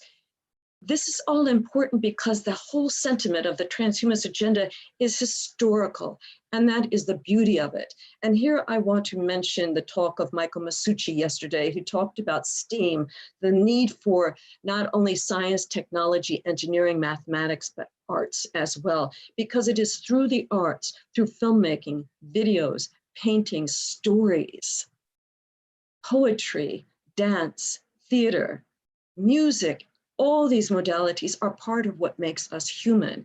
And we want to carry that forward through transhumanism to make it even greater. So now I'm going to tell you a short little story. Werner Vinge, who authored the concept of the technological singularity, met with me some years ago in the early 1990s, and we had a chat at his office at the university where he was teaching in Southern California. And I said, okay, so what happens when we hit the singularity and AI has sapience and sentience? What happens there when we have all this? What happens to the arts? Will people still desire poetry and dance and music? And he said, yes. So we coined a term together and we called it the creativity augmentum. So at a point with the technological singularity, it's also the point of the creativity augmentum, where our intelligence, our creativity are enhanced. Do I think that's a bad thing as an artist and scientist and techno advocate? Yes, I do. We would not be able to have people like Zoltan Esfand, who has a charisma that we all adore, or Max Moore's charisma, or Ben Gertzwell's, or Jose, or Ibi, or any of the speakers, Nell included, and the speakers we'll have later on today, all have a charisma to share with us. But again, I'm going to go back to my main message. Be in your lane, be yourself. If you're a scientist, talk about the science of longevity or super longevity. If you're a politician, talk about the politics we need. We need them desperately. Inform us, educate us. If you're a technologist working with AI, help us with augmentation and improving ourselves. If you're someone who's an economist, help us figure out the economy for the future with automation and universal basic income or universal basic capitalism. If you're a doctor, help us find personalized medicine or preferred medicine. So if you're someone who is helping us on any level, remember that the gift that you have is your own uniqueness, your own individuality. So I'm going to check time. How much time do I have? I'm a timekeeper person. Okay. 1 minute. 1 minute? Okay. So to sum up, the Transhumanist Manifesto. The Transhumanist Manifesto, written in 1983, said everything that was said today, but it said it poetically. Since then, it was updated in 1998 when I designed the first whole body prosthetic. So I added augmentation, enhancement, and genetic engineering to it based on and nanomedicine, based on the technologies we had at that time. It was further updated in 2008 when transhumanism started becoming politicized.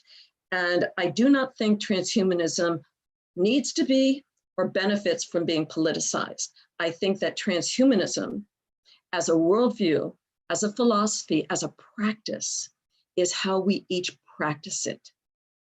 And how we practice it is how we live our lives being healthy, paying or playing it forward, sharing our knowledge, and being as authentic as we can in who we are. To catch people when they're doing a no-no, to love them regardless, but to let them know, I'm not going to stand for that, stop it. And to engage those who are doing things that are wonderful, boost them, credit them, encourage them. We need more encouragement, we need more rigor in our critical thinking, and we need to pay attention to how we can make this future a better place beyond scarcity, beyond mortality, and beyond cruelty. Thank you. Thank you very much, Natasha. All right, so yeah, we are right on time finished, but there is one question that I would still like to ask you. And actually this question came up in an earlier discussion as well, and that is about the meaning of life without death. And what do you say to people that only find meaning in life when there is death?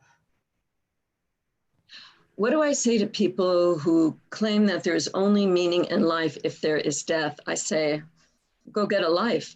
Okay, honestly, I was at a conference in Amsterdam. I was on stage at the Opera House debating the issue of life. And a journalist from the New Atlantic said to me, you want too much life. It's like having too much chocolate. And I said, what's wrong with chocolate? So I think that one of the issues here is that people think that if you want more life, you're somehow eating too much candy, you're having too much sex, or you're having too much happiness. Well, what's wrong with that, for goodness sakes? The more happiness, the better. Now, of course, too much chocolate can be dangerous, too much alcohol can be dangerous. But the bottom line is death is a myth, that life is valued because we live a certain time and then we await death is a myth that was actually tossed down our throats through different philosophical and religious precedents of trying to find a way to help reduce or relieve the pain of death. Death is sad, it's painful when we lose a loved one. So to assuage the public, it was made that life is purposeful if there's death. Not so. Awesome. Thank you so much, Natasha. I loved the talk. I loved all talks today. I think we are ready to go to our panel. Okay.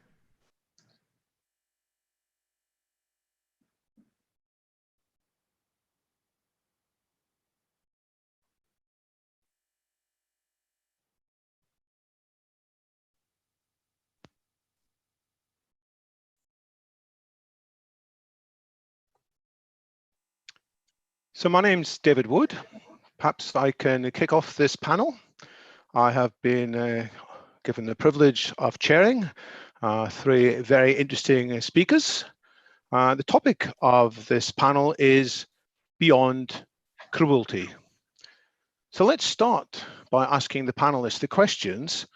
Why are we humans, despite everything, still sometimes cruel? Why do we sometimes deeply hurt even the people we say we love and cherish? Why do we sometimes conform to the saying from Lord Acton, the 19th century historian, that power tends to corrupt and absolute power corrupts absolutely? So even good people often end up doing things that make us shudder. Why are we sometimes cruel to people that we view as somehow alien or other? Why are we sometimes cruel to the environment and to the creatures we share it with? And most important, why are we cruel sometimes to ourselves, hurting and harming ourselves? Or even more important, to come back to the topic of the panel, how can we go beyond cruelty, given this state that we sometimes find ourselves in? Of course, these are age-old questions. Philosophers through the centuries, along with scientists, religious leaders, artists, and many others, have provided their own answers over the centuries. But still, despite all these answers, despite the fruits of technology, despite many people having more possessions, cruelty continues. So what does transhumanism as a philosophy for the 2020s and beyond have to say about these issues? Let's hear from our distinguished panelists. Who would like to pick up the question first? Perhaps Jose? Okay, I'm going to give some quick comments. The answer is that we are still humans.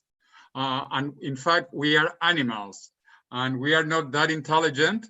In fact, that is why I think we have to be more intelligent and more longevous and more happy, which are some of the three principles of transhumanism: super longevity, super intelligence, and super happiness or super well-being. And you like to add, David, super democracy. But in any event, we are animals, we are not perfect. That is why I am so much in favor of enhancing our intelligence, because we are not intelligent. That is why there is so much poverty and suffering and cruelty in this world. And I like to say, I'm not afraid of artificial intelligence. I am afraid of human stupidity. And humans, we are very stupid. That is why we need artificial intelligence to improve ourselves and to have less cruelty. Thanks. Nell, maybe you could introduce yourself to people who didn't see you yesterday and then address the question. Sure. I'm Nell Watson. I do quite a bit of work with ethics of emerging technologies, such as artificial intelligence with organizations such as the IEEE. And I like to dabble a bit in various social reforms. And I think engineering a society which is more respectful of ethics and which is genuinely more kinder and friendly is something I think all of us can invest in. I observe that cruelty tends to follow being a recipient of a traumatic experience. If someone or something has experienced trauma from another individual, it tends to harden the heart. It tends to generate conditioning that sees others as something to be feared or perhaps even loathed, particularly those who are a little bit different or a little bit strange. I think that many people in our society are somewhat lacking in empathy. I think that our species often has elements of selective sociopathy. You know, we are kind to our families, but not kind to strangers. We are kind to our pets, but not kind to the animals in the factory farms up the road. And I think that as our society progresses towards being a little bit less traumatic or a little bit less trauma-inducing through better institutions, better education, etc., better mental health particularly, I think that we will find less interest or less hedonic reward in trying to get one over other beings or trying to inflict torture upon other beings. And I think that if we can reduce or resolve trauma, then we will naturally begin to see a kinder society. Thanks so much. So lots of fascinating points there. We'll come back to them in a minute. Natasha, you addressed some of this in your very wonderful presentation a few minutes ago, but maybe you can pick up the question again now. Yes, I'll approach it slightly different. As a professor of ethics, I'll look at it through that lens. With my students, when I bring ethical theories in the lectures, and then we go through debates, live debates with students debating each other, and we talk about dilemmas, it's interesting to see that most of the immediate gut reaction to an issue that the students are debating are from their own angst that they have inside without looking outside and walking in the other person's shoes. So what I noticed is that until and unless we provide scenarios so people can see the circumstances within which an issue occurs, something that is biased or bigoted or discriminatory, that circumstance widens the perspective and the awareness of the players, the variables within that system to be better understood. And I think that a solution to that is gamification. That in the games that we have, we aren't seeing that. But I think that there could be a company, a transhumanist company, that could build out games and experiential games so people could learn what it's like to walk in someone else's shoes. To have not an app is good, and I have lots of students who build apps for emotions and psychology and you know, that type of thing. But I think it's the game. The game industry is one of the largest industries that the demographics of young people going up to maybe 50 engage in, more so than television. Netflix is still popular, but gaming is great. I can see where we could teach people how to understand another person's situation through experiential games. So these are already some good answers we're hearing.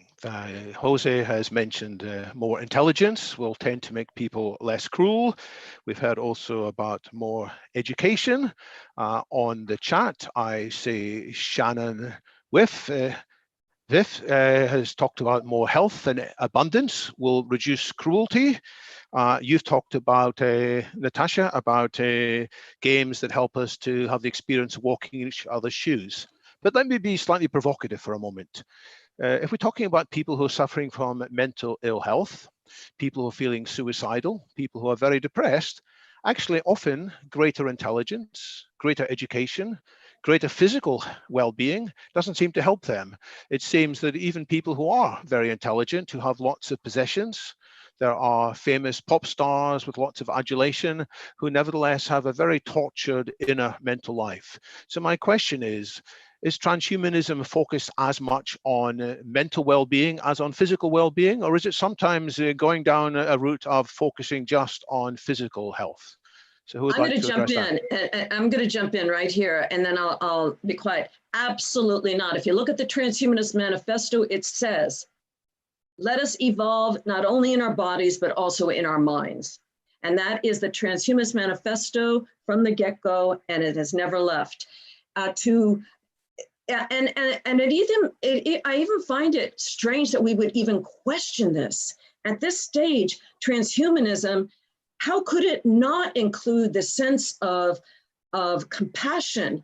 That's what we are. We want to move beyond the human foible of envy, jealousy, greed, et cetera, et cetera. So I don't think I really don't think it's a question that we should be asking. I think it's a salvo or a practice that we must be practicing if we call ourselves transhumanists. If not, then you're not a transhumanist. Nell, you already touched on this by talking about engineering kindness. Yeah, I just to follow up on the point Natasha made, I think Max More talks about morphological freedom. And we can easily imagine what that might look like for the body. But I think there's another case to be made also for morphological freedom of the mind. And there's a great number of states in the world that prevent people from having morphological freedom to explore their inner space or to explore various qualia. And some nations take a different stance. Some nations, Brazil or Portugal, for example, enable people to explore those inner landscapes, or perhaps even give it a little bit of support. For example, ayahuasca is used within prisons in Brazil, which appears to have a remarkable reduction in the recidivism rate. Those prisoners have a completely different outlook on life and have very little interest in returning to crime. And I think that perhaps we could make a stronger case for a morphological freedom of the mind, particularly. I think it's already been made. I mean, it's already in there. Morphological, there's no separation. I mean, if we want to talk about the body and the mind, then we need to talk about the somatic body and then the brain. Morphological freedom does not discriminate between the physical body, the somatic system, and the brain. I agree. What I'm rather trying to say is that we're seeing a little bit of a wave within society of things like psilocybin beginning to be decriminalized, which is, I think, a very positive trend. But that tends to be either based upon this thing is useful for depression, or this thing isn't really worth putting people in a cage for N years if they take it. And I think, there's another aspect of that radical morphological freedom, which could, I suppose, be expressed more as we have these discussions as a society. Jose, let me bring you in here with some pushback in the comments against your view that intelligence leads to people being more intelligent. Let me say that again. Intelligence leads people to be more compassionate. So I'm reading from Paul Spiegel. He says, in the 1930s, Germany was run by very intelligent, very cruel people. Syria today is run by a doctor. Vladimir Putin is unquestionably brilliant. So, Jose, how do you respond to that? Well, there are always bad people who are intelligent as well, obviously, but they are a minority. In fact, Niccolo Machiavelli wrote about that centuries ago. And then he actually said that most people are good, but we don't cooperate, we are not organized. The bad people, they are very, very few, but they cooperate and they have really bad intentions. So the effect, the results of bad people is disproportionately bigger to the good effect of good people. So what we have to do is to cooperate, to be more organized as more intelligent people. But in any event, I believe that higher intelligence, artificial general intelligence, will be less cruel than we are humans. In fact, humans, we are overall very cruel, I think. That is why there is poverty, there is suffering, there is death, because we are cruel. We are not that good overall. So I think we have to be more intelligent, and this is part of the continuous evolution, and this is what many transhumanists believe as well. And I think this will happen. Anyway, AI or AGI, artificial general intelligence, will be so much more intelligent than we are, that if we cannot beat the enemy, let's join the enemy, which is the other strategy of Elon Musk. If we cannot beat it, join it. So I plan to join AGI. And when you're planning the Transvision in Madrid, Jose, will you have a section on morphological freedom of the mind, or will you just focus on the body being longer lived? Well, thank you for bringing that up, because Humanity Plus continuously have activities throughout the planet. Like we are having this virtually, but we have a physical event we want to organize in Madrid, then another one that Natasha is also organizing in Los Angeles, in California, and other activities, hopefully also in China again, etc., etc. In each event, we can cover different areas, and the conference in Madrid, that you can all Google it up, Transvision Madrid, basically we are still creating the program, and we are open to suggestions of people who want to give interesting talks. So if there are interesting possibilities of people talking about different issues, we will consider that. We have an academic committee, a technical committee, and we will include those subjects in the final program. Natasha, I'm sure there's a lot you want to say to come back to what you've heard, but maybe I can ask you about Nell's suggestion that maybe transhumanists should be open to therapies based on ayahuasca and other drugs that can put the brain into a different state of consciousness, possibly a greater feeling of empathy and connection.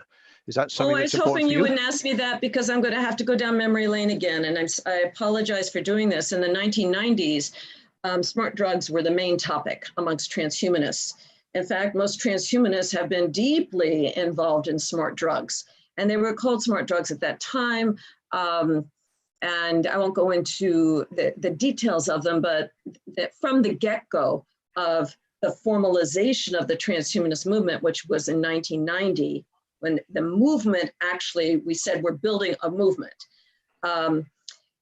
That was very important. I think it was equally as important as encryption. Again, this is before just when the web, we had the first email list on the web talking about the future and life extension and technology. So, but yeah, I think that ayahuasca is great for people who, you have to have a mental stability to start, because if you start doing these mind-altering drugs, if you have any type of situation, it can be dangerous. My eldest brother was brilliant, absolutely brilliant. He did too much LSD. He got schizophrenia. He's no longer with us. So I have firsthand knowledge about doing drugs and how they can affect a certain type of brain. I teach students with Asperger's and autism, and I don't know if they would benefit from certain types of drugs. I have friends who've done ayahuasca. I've been to Brazil, out in that territory myself, and it's very enlightening and wonderful. And I think ecstasy is a great source for opening up a level of compassion. I've done ecstasy several times, but you have to be careful of how it's cut, because one trip I did with ecstasy, it was cut with speed, and it didn't work well for me. Speed does not work with my body. So I think that here again, we go back to what many of the speakers had discussed earlier about, super longevity and being responsible for your own body and knowing your own DNA and your own genetic liability to turn it into liberty, et cetera. Know your brain. I can't smoke pot, for example. My brain does not function on it. I lose my sense of balance. I can drink alcohol, but not too much. So I have to, for my altered state, sometimes I have to smoke a cigarette. I need that nicotine. That nicotine will speed up my brain cells. Now, I'm not a smoker. I've never been a smoker, but I have to say, since we're having this discussion, I think Nell, it's a really important discussion. And David, thank you for bringing it up, even though I went down memory lane. You have to know what turns on your neurons. Coffee does not wake me up. I just love the smell of it. So each one of us is slightly different. So I'm going to pass the baton back to you, Nell, to see if you want to add to anything I just said. Yes, Nell. I think, yeah, I think you make some wonderful points there. There are definitely some caveats. That there are dangers for some people, as you say, with particular architectures. Or, of course, anyone who's been taking SSRIs, that can lead to serotonin syndrome if you mess around with the wrong entheogen. So I think it would be nice if we had a society where there was more knowledge of the best way to use these kinds of tools, as well as tools that we felt we could rely more upon because they didn't need to be smuggled or something like that. Yes. You know, and I think we are heading in that direction with dispensaries, etc., in some states, and I think we're likely to get much further towards there in the next, say, 5 years or so. So what about the others?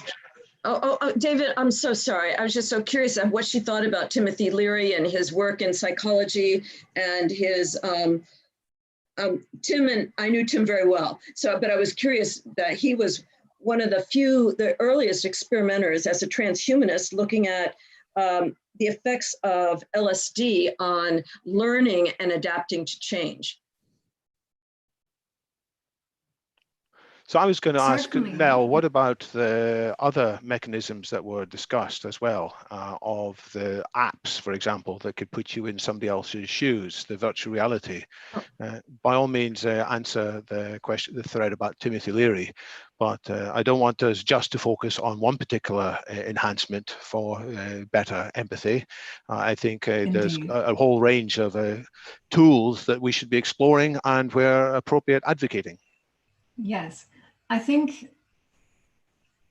these tools have a lot of research now which says that they increase plasticity in the brain. Mm-hmm. And this essentially means that the brain is in a much better state for being able to resolve elements that got fixed in place, particularly at an early age. And these are kinds of the parts of the brain that tends to have traffic cones put around them. You know, here be dragons. We don't go here anymore. And if you try to, your subconscious will do something. It will give you a tummy ache or something like that, as a way of dissuading you from even going into that territory. Which is one of the reasons why psychotherapy can be very difficult, because you get close to unraveling something and your inner defenses start to flare up in various ways. And I think that these tools can be a wonderful way of, as I said yesterday, being a solvent, like being able to ease up a lot of the gunk in there, and that can create minds which are more functional, which have less dissociative issues, or minds which are better connected with the bodies that they are inhabiting. I do think there are other opportunities as well. For example, potentially applying technologies, or I would love to see better ways of improving empathic empathy through technology. Because yes, greater intelligence may improve cognitive empathy. You can better understand the situation that somebody might be dealing with, but it doesn't necessarily increase anyone's compassion. Feeling that effective empathy for that other person is something that is so important. We can get a glimpse of that higher state, perhaps through qualia shifting substances such as MDMA, ecstasy. But I'd love to see some kind of a technological solution in that domain as well. Because if we were able to feel more effective empathy and compassion for each other, then being wicked to each other would be much less hedonically profitable, if you will. Perhaps I can come to you now, Jose. Do you want to talk about anything you do yourself personally to ensure your mind is in as good a state as possible and that you are able to be as kind and compassionate as possible? Well, first of all, I try to keep healthy. That is why, as a symbol, I'm using my mask so that it is very clear I don't want to get COVID or any other disease, not physical nor mental. So I try to be continuously very active mentally as well. So in terms of continuous education, reading, writing, and that keeps me to be open-minded to new possibilities and the new things happening up. But I am afraid, obviously, about Paul Spiegel's point about bad people who are intelligent. That is why I think good people who are intelligent, like most of us in the transhumanist movement, we have to work together. And this is part of the mission of this H+ Summit. Right, Natasha, that you are laughing? So this is the idea. I want to take a risk. There's quite a difficult question that's been raised by Gennady Stolyarov, who's talking about how do we manage our communities that we are in? Because to be successful in changing the world, we need individuals, but we also need to be able to work together in groups, because together we are stronger than we are as individuals. But Gennady points out, generally, greater intelligence tends to correlate with greater morality, but not always. There seems to be a few destructive personalities who are very capable, and if we're not careful, they can damage the effectiveness of our organizations. What should we do to help manage this kind of person and to ensure that transhumanism grows in a positive, empathetic way rather than being divided and somehow less functional? So sorry to ask a hard question, but I think we need to address it. I think it's a very easy question because we've already been through this. The thing is to trust people when they tell you confidently and confidentially, please be careful. I've had an uncomfortable situation with this person. Here's my evidence. You do what you want, but I just want you to be aware. To dismiss someone, especially someone who is a kind person, take that as a warning. Listen, don't ignore it.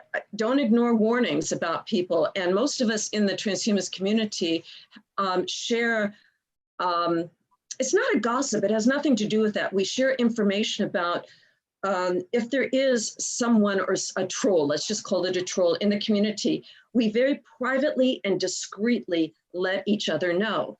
Now, the wise thing to do there is to heed that warning.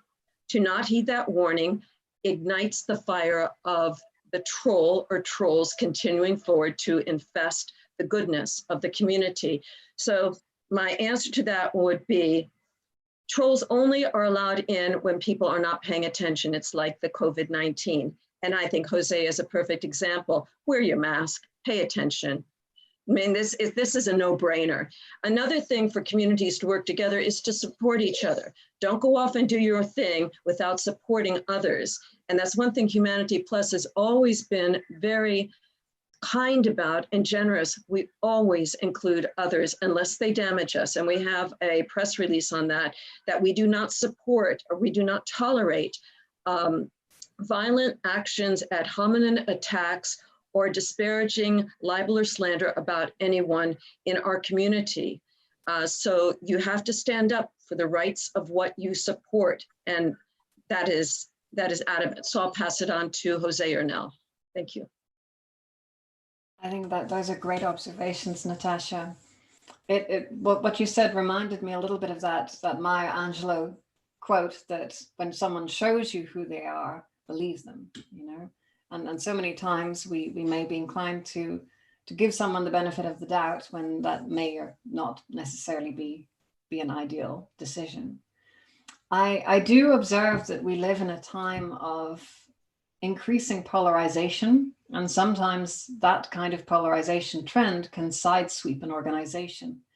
And so I think that it's very important that we proactively try to avoid polarization. And this is challenging, particularly if that organization does want to go into potentially quite interesting and also tricky territory. You know, having those kinds of difficult yet very important conversations. I came up with some ideas at culturalpeace.org, basically some principles to help to guide communities and to help to guide discourse. And I'm very open to some feedback on those. So if anyone would like to, you know, edit anything or you know, make some suggestions, I'm all ears. Thank you. Just say that URL again. Culturalpeace.org. I'll write it in the chat. You may not be able to type in a URL, I'm not sure, but if you've said it. And to be clear, there's some comments on neurodiversity as well. So would you, Nell, agree with the statement from Junadi that he is all in favor of neurodiversity so long as the behavior is good? So he encourages acceptance of what we might think of occasionally as quaint and eccentric, but he would reject the toxic and the aggressive. I think that's important. I think awkwardness sometimes can be interpreted in an uncharitable way. You see, the essence of something being creepy is it being ambiguous, or rather an ambiguous threat. And sometimes if people have a different culture or they have a different way of relating to people, they can come across in that way. And so I think it's important to be forbearing and forgiving of others if they appear to be merely awkward, but in an innocent manner. Thanks. Jose, anything you'd like to follow up with there? Yes, I just want to make some final comments that talking about cruelty, the highest level of cruelty is aging and death. That is the worst level of cruelty. And the other thing is that we have human rights, and the number one human right is the right to life. Without life, there are no more rights, no human rights, nothing else. That is why we have to focus on aging. But overall, as transhumanists, I like the idea of super longevity, super intelligence, and super happiness or super well-being. I don't talk about super democracy, David, because I think super democracy should be incorporated into super intelligence or super happiness. But in any way, we believe in a super future with no aging and with no death. Well, there we are in the transhumanist community. We emphasize different things, although we have a common underlying goals. So some of us will talk more about one aspect and others will talk about other aspects. And that's appropriate because the world is a complicated place and we need different people to, I think Natasha said it very well, find their own lanes and drive very well in their own lanes. So, Natasha, as overall chair of this event, would you want to continue this discussion a little bit longer? Officially now we are entering a period of time called video break, and there's a lively discussion going on in chat, which we continue a bit longer, but I'm deferring to your judgment here. Let me check with our tech team. Yes, Another 10 minutes, sorry. Okay, thank you. So as producer and host, you have my permission to continue forward. Thank you, David. You're doing a great job. I don't want to cut too much into the time of the next speaker, whoever he or she happens to be. That's you. Exactly so. No, but seriously, we talked about the most important right is the right to life. But there are people who have a very miserable situation in their lives. As Nell said, often it's people have had a bitter traumatic experience in the past. And for them, life is really quite miserable. So what can we do to help people with transhumanist technologies to undo whatever pain and misery has pushed them into their current situation? Is it like in the film, is it the eternal spotless mind or something there in which you erase memories, or are there better approaches to helping people overcome and transcend their experiences from the past? Anybody want to take that one up? Okay, I'll go again first. I think it's not a one size fits all, and I love this question, David. I think it really ties in what's been discussed so far here. I think games, people learning games to get rid of their PTSD and other dilemmas. I agree with Nell on that if you take the serotonin uptake inhibitors too often, they can damage your brain. And you can become, almost immune to them. So for every situation, there seems to be a different protocol. I think that the apps that are being developed to help people when they're starting to get anxiety are very, very helpful. I think that the SingularityNET app that Ibby talked about is certainly going to be consequential in the medical field as far as steering mental health. But when we look at people who are in wheelchairs or who have lost the use of their somatic system, their physical body, not their brain, but their body, where major advances are happening in prosthetics and haptic systems in that regard. So, and also spinal cord injury, looking at stem cells that will eventually be able to repair the cell damage there, the neuron dysfunctions. So I think that's all around the corner, but the bigger issue is what do we do about depression and deep, deep sadness? And if anyone has experienced it, it is a horrible thing to go through. So it's another thing you can't identify unless you've been in that space. So neuropharmacology, artificial intelligence, nanomedicine to repair, rebuild, and restructure. And if someone wants to let go of memories, that's fine with me. There's some memories I'd love to let go of that haunt me. So that's my view.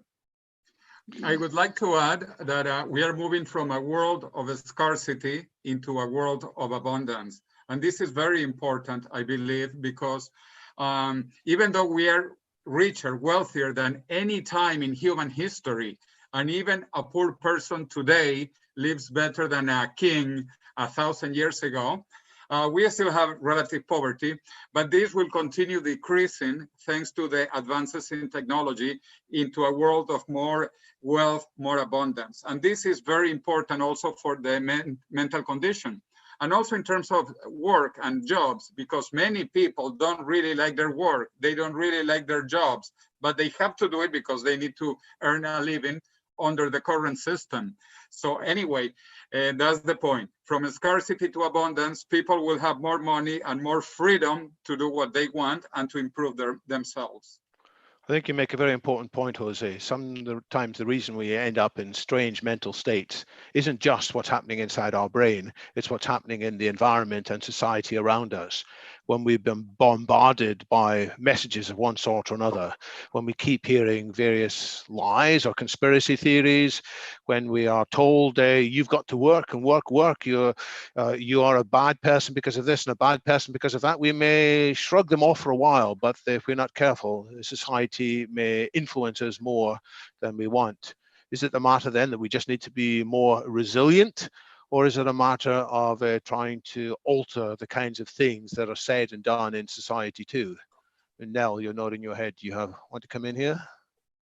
Yes, I often think of humanity as traumatized monkeys. And in our natural state, we would behave a little bit more like bonobos, but sometimes due to our conditioning, we end up behaving a little bit more like chimps instead. And I think that a lot of that is due to our systems, is due to how society is set up and various inequities, as well as, of course, various scarcities too. And we've made a lot of progress on that. And we've also gotten a lot better at raising children in a kind way, so that less of our traumas end up being carbon copied onto our offspring. And I think that's a tremendous step forward. And I observe now that we are seeing a real revolution within psychology and psychotherapy, in part due to the rediscovery of these kinds of therapies such as psilocybin and ketamine, etc., for depression. And I think we have a tremendous opportunity to really reframe the human condition and to undo and permanently let go of a lot of the traumas which have haunted us for generations. Natasha, I'll give you the closing remarks. You know, it's interesting. I loved Nell's comment about us being, well, the monkeys, all that. My closing thoughts are very simple. I don't want to get too heady on this. Be kind, for God's sake, people. Be kind to each other. None of us is perfect. We all make mistakes on a daily basis. Intentionally or non-intentionally, it doesn't matter. Forgive, move on, help each other, share our knowledge. Don't put one organization or one person against another. Move forward. I don't want to use the term together because I'm so tired of we're in this together. So let's just say we're in the whisking. We're in Nell's whisking bowl, and we're whisking up who we're going to become. And we're going to whisk it with the finest ingredients and the most love, nurturing, and desire for well-being as possible. And that, to me, would get beyond the cruelty of bias, discrimination, as towards anyone for any reason. Thank you. And there's a closing remark from the community chat on YouTube by Richard Brandes. He says, counseling is often required, but maybe in the future will be counseled by Sophia and other AI robots who will do an even better job. Ben has talked about the ways in which Sophia can teach people meditation. And in some cases, we may learn more readily from an artificial general intelligence that watches us, is able to pick up the micro expressions on our face, and is able to therefore be more precise in the advice it gives us. So the age-old wisdom that you have shared, Natasha, and it's really precious. Maybe we can act on it more once we have Sophia's and other similar AIs and advanced AIs in our midst, helping us and coaching us.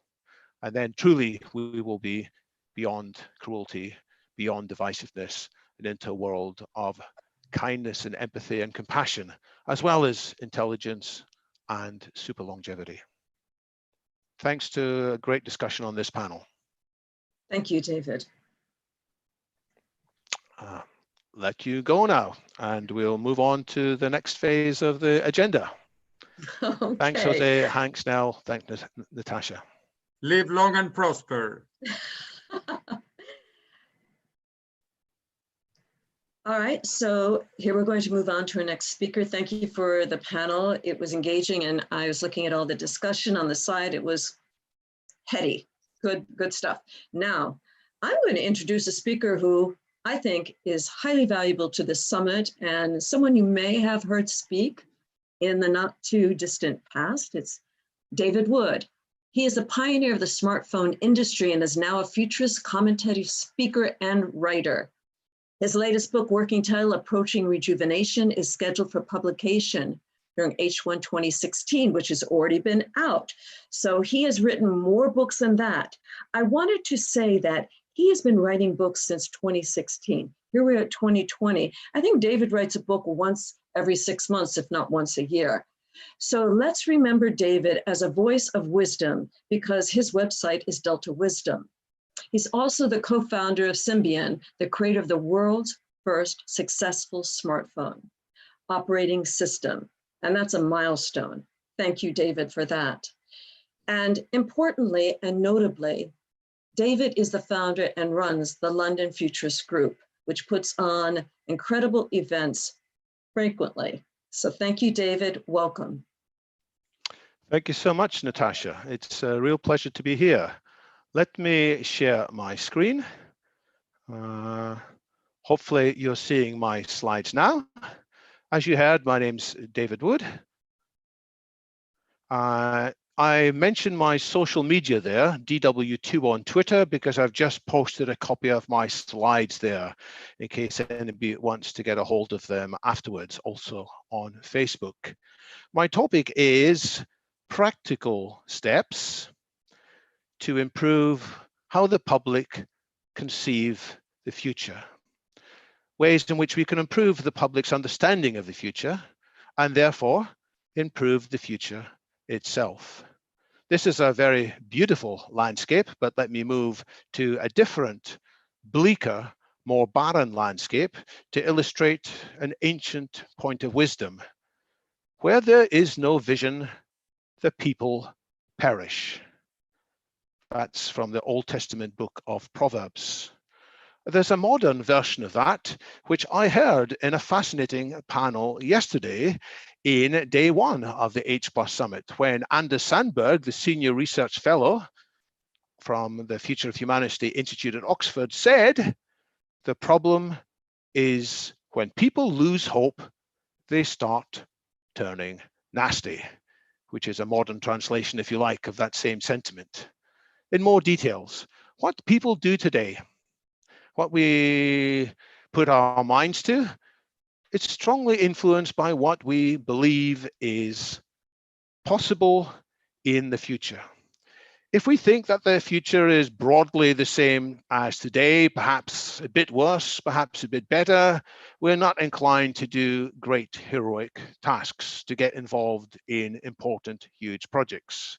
But futurists are trying to help people to see not just business as usual, but the elephants in the future, whether it's the elephants who could cause a lot of danger, the catastrophic risks that lie ahead, like pandemics, but like other even worse risks that we should be paying more attention to, but we're not. And there's also in this set of possible future a different sort of huge change, the transcendental opportunities of it's often this opposite side of the same coin, if you like, something that could help us reach much higher levels of existence and experience. So people will be motivated to do greater and important tasks if they can see more clearly the future, provided they also believe they can do something practical about it. Which brings me on to the three great tasks of futurism or foresight, what the world needs a lot more. We need to help people see the full set of future scenarios more clearly, including the rather unpleasant or disturbing elephants that lie out there in that scenario space. Secondly, we need to help people assess these scenarios more thoughtfully, overcoming their initial future shock, overcoming initial feelings of yuck or wow, to see things more objectively in terms of what they might mean for the future of humanity. And then most importantly, third, futurists are aiming to uncover constructive options for people to act here and now to increase the chance of finding and taking advantage of these powerful transcendental opportunities, and also decrease the chance of these catastrophic risks. Why we need these skills more than ever is because there are more waves of rapid change ahead for four reasons. First, the world is connected more deeply with faster connections than ever before in all kinds of ways, which means we are more vulnerable to all sorts of contagions. We're vulnerable to biological contagions, but also to contagions in the financial instability systems. We're vulnerable to contagions of fake news, conspiracy theories, and yes, we're vulnerable to what we might call good contagions as well. Second, we are living in a time of potentially exponentially accelerating technology. As Jose Cordero spoke about, NBIC, nanotech, biotech, infotech, cognitech, which means not just that we're more connected than ever before, but what we share is more powerful, potentially more destructive, potentially more constructive. Third, there are growing imbalances with the environment. In some ways, we are using the environment more thoughtfully and less destructively than before, but in other ways, the balance with the environment is getting out of control into very dangerous situations. And last, there are growing imbalances within society as a whole. More inequality, more perceived inequality, more feelings of tribalism and partisanship. To summarize, we have greater strength and greater intelligence, but sometimes we lack the greater wisdom that goes with it. And for all these reasons, I think it's fairly plain that there will be many disruptions ahead. We need to be better at seeing them in advance and managing them. But we're not very good as a society at seeing disruptions in advance. We didn't foresee the pandemic very well. I'll say more about that shortly. Here's another example from a few years back. Some of you might recognize the lady in the front of this picture. She is the Queen of England, who was visiting a new building in London School of Economics in 2009, which was being opened, and the professors were showing her all their clever technology and graphs for managing the outcome of the financial chaos, the crunch of 2008. And the Queen, in her magisterial way, asked them, "Hey, you guys, why did none of you predict this credit crunch?" Probably in more queenly language than that. And after a while, the assembled professors and academics wrote back to the Queen with careful considerations. First, there was a feel-good factor, which had masked how out of kilter the world economy had become beneath the surface. There was a psychology of denial that gripped the world. And yes, there were people who were pointing out flaws, but nobody wanted to listen. And it was much more psychologically convenient to ignore their warnings. And there was an overtrust in people who seemed to be financial wizards, who claimed that all the fundamental problems of macroeconomics had now been solved. There would never again be a crunch. And they had lots of clever theories, apparently, that prove why it was. There was problems of logic, but more, there was problems of psychology and problems of our social relationships. So let me try and draw this together with a more systematic summary of why our foresight historically has been poor and how to improve it. I'll take this stage by stage. There's too much of linear thinking in our mental makeup. We tend to assume that the future will be the same as the past, or the future will extend the past. And that was true for most of history, but it's no longer true. We need to teach people much more about exponential thinking, that the future will actually transcend the past, acquiring whole new dimensions of possibilities. We have to teach people how exponential transformation takes place, that often it's very slow to start off with. It seems to be irrelevant.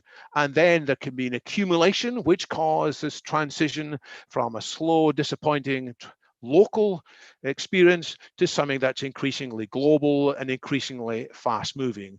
A transition that can often be catalyzed by external shocks or by convergence. And a lot of foresight is about pointing out not just individual trends, but possible convergences that complicate things, bringing new risks and, yes, new opportunities. So the first thing we need to do is to provide in people's education, children's education and grown-ups education, lots of examples of how these exponential changes build up and happen. We have to explain more about positive feedback cycles. But yes, we've also got to go beyond what I would call naive exponential inevitabilism. You know, an exponential isn't just a single curve. When you look at it more closely, this is something that Intel's CEO and founding figure Andy Groves wrote about a lot. A single apparent exponential is made up of a sequence of individual S-curves. When it starts off slow, then there's a fast and furious, but then it runs out of speed and you need to make another step to another model or another paradigm. And there's nothing inevitable about any of that. And that's what we need to teach people. We need to teach people to be aware of things that can slow down possible exponential curves, as well as things that can accelerate them. And we have to teach them about the human and political influences on progress. And I'll say more about that shortly. So too much linear thinking, not enough exponential thinking. Too much absolutist thinking. This is another characteristic of the human mindset, which is no longer suitable in today's complicated world. And absolutist thinking says, yes, this will happen at this time. Things will happen in the year of 2045 or 2035.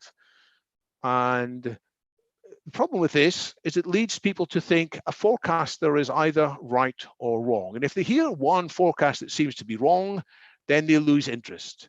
And so there were forecasts in the past of pandemics People will forecast that MERS might go global and be chaotic, that bird flu might go global and be terrible, that SARS might go global and be terrible. And they said, we've had enough of these people crying wolf, we don't need to pay attention. Instead, we need to teach the world to understand the complicated, nuanced thing called probabilities. We have to talk about forecasts and say, well, there are possibilities, but the actual outcome depends on human reactions and on numerous butterfly effects, by which I mean a small change can lead on in an escalation to something much larger. A butterfly flaps its wings on one side of the world, and on the other side of the world, a tornado arises. So the point of making forecasts is not to be right or wrong. It is to stretch people's thinking and to prepare them for a wider set of scenarios. So we shouldn't say, yes, this will happen for sure. We should say, this might happen. Let's consider what might be involved. So what we need to do, we need to educate children and grown-ups alike of examples of forecasts that successfully changed history, either by being self-unfulfilling forecasts, when people said, if we're not careful, this terrible thing will happen, and society adapted, or forecasts that became self-fulfilling, despite multiple unknowns being involved. So here's an example, a forecast that did change history dramatically. You person here, John F. Kennedy, giving his famous speech in September 1962, we choose to go to the moon. We choose to go to the moon in this decade to do the other things, not because they are easy, but because they are hard, because that goal will serve to organize and measure the best of our energies and skills, and so on. Well, here's a forecast that might change history in the same way. We choose sustainable superabundance for all within one generation by 2035. And just as Kennedy and his team did not know exactly how they would go to the moon and back, they had some basic ideas. We don't exactly know how we'll achieve this, but we can see the possibilities. It's in these same nanotech, biotech, infotech, cognotech revolutions that we've spoken about. And we can be a bit more precise. We can talk about an abundance of clean energy by accelerating green technology, an abundance of healthy food by accelerating synthetic biotech, an abundance of material goods and shelter, affordable health, all-round intelligence, creativity, external and internal space, plenty for everybody, enabled by an abundance of collaboration and democracy via a different set of technologies, social tech. That is a forecast that can, I think, change history when we explain it in more details. And here's another forecast that can change history. And like the last one, it's not certain. Like the last one, it's only a probability. And this forecast is that a new dark age lies ahead, a humanitarian tragedy, an eco-environmental disaster. Instead of an abundance, I'll talk about a preponderance. Too much polluting energy because we don't develop green tech fast enough. Too much malnutrition because we fail to get GMOs and other synthetic biology approved and used. Too much waste and biohazard because we are too slow in developing better nanotech. Too much chronic disease because we are too slow at developing rejuvenation biotech. Too much unwise cleverness. Too much back-breaking toil. Too much overcrowding because we don't develop these other technologies. And too much inequality, tribalism, bitterness, and strife because we fail to develop that social technology. What's this social technology, you may be asking? Where does it fit in this NBIC picture that I sketched out earlier? Nanotech, manipulating material at the atomic level, biotech, manipulating, amongst other things, our genes, infotech, making sense out of big data bits and machine learning, cognotech, understanding and improving our neurons. Well, social tech must be at the heart of all that we do. Social tech is about understanding and emphasizing the right values. And unless we do that, then there is the risk of the bad future outcome from these more powerful technologies. Let's dig in one more level. Let's look inside the kimono.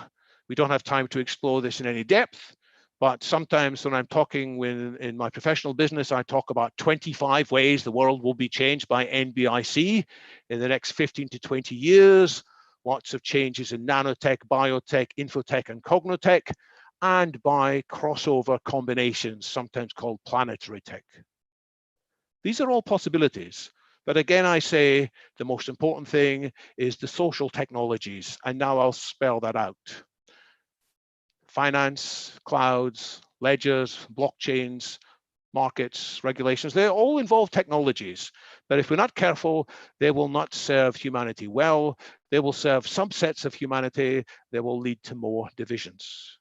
And the two most important, I have bolded: the technology for better education, better delivery of education, but also better content, and technology for better collaboration, politics.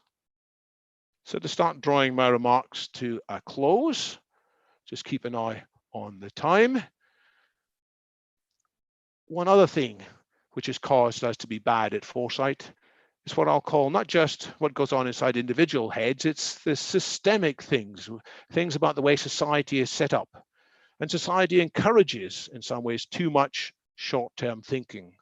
By focusing in businesses on quarterly reports to keep the shareholders happy, to keep the financial metrics apparently pointing in the right direction, and politicians are always motivated that in the next electoral cycles they've got good news to report.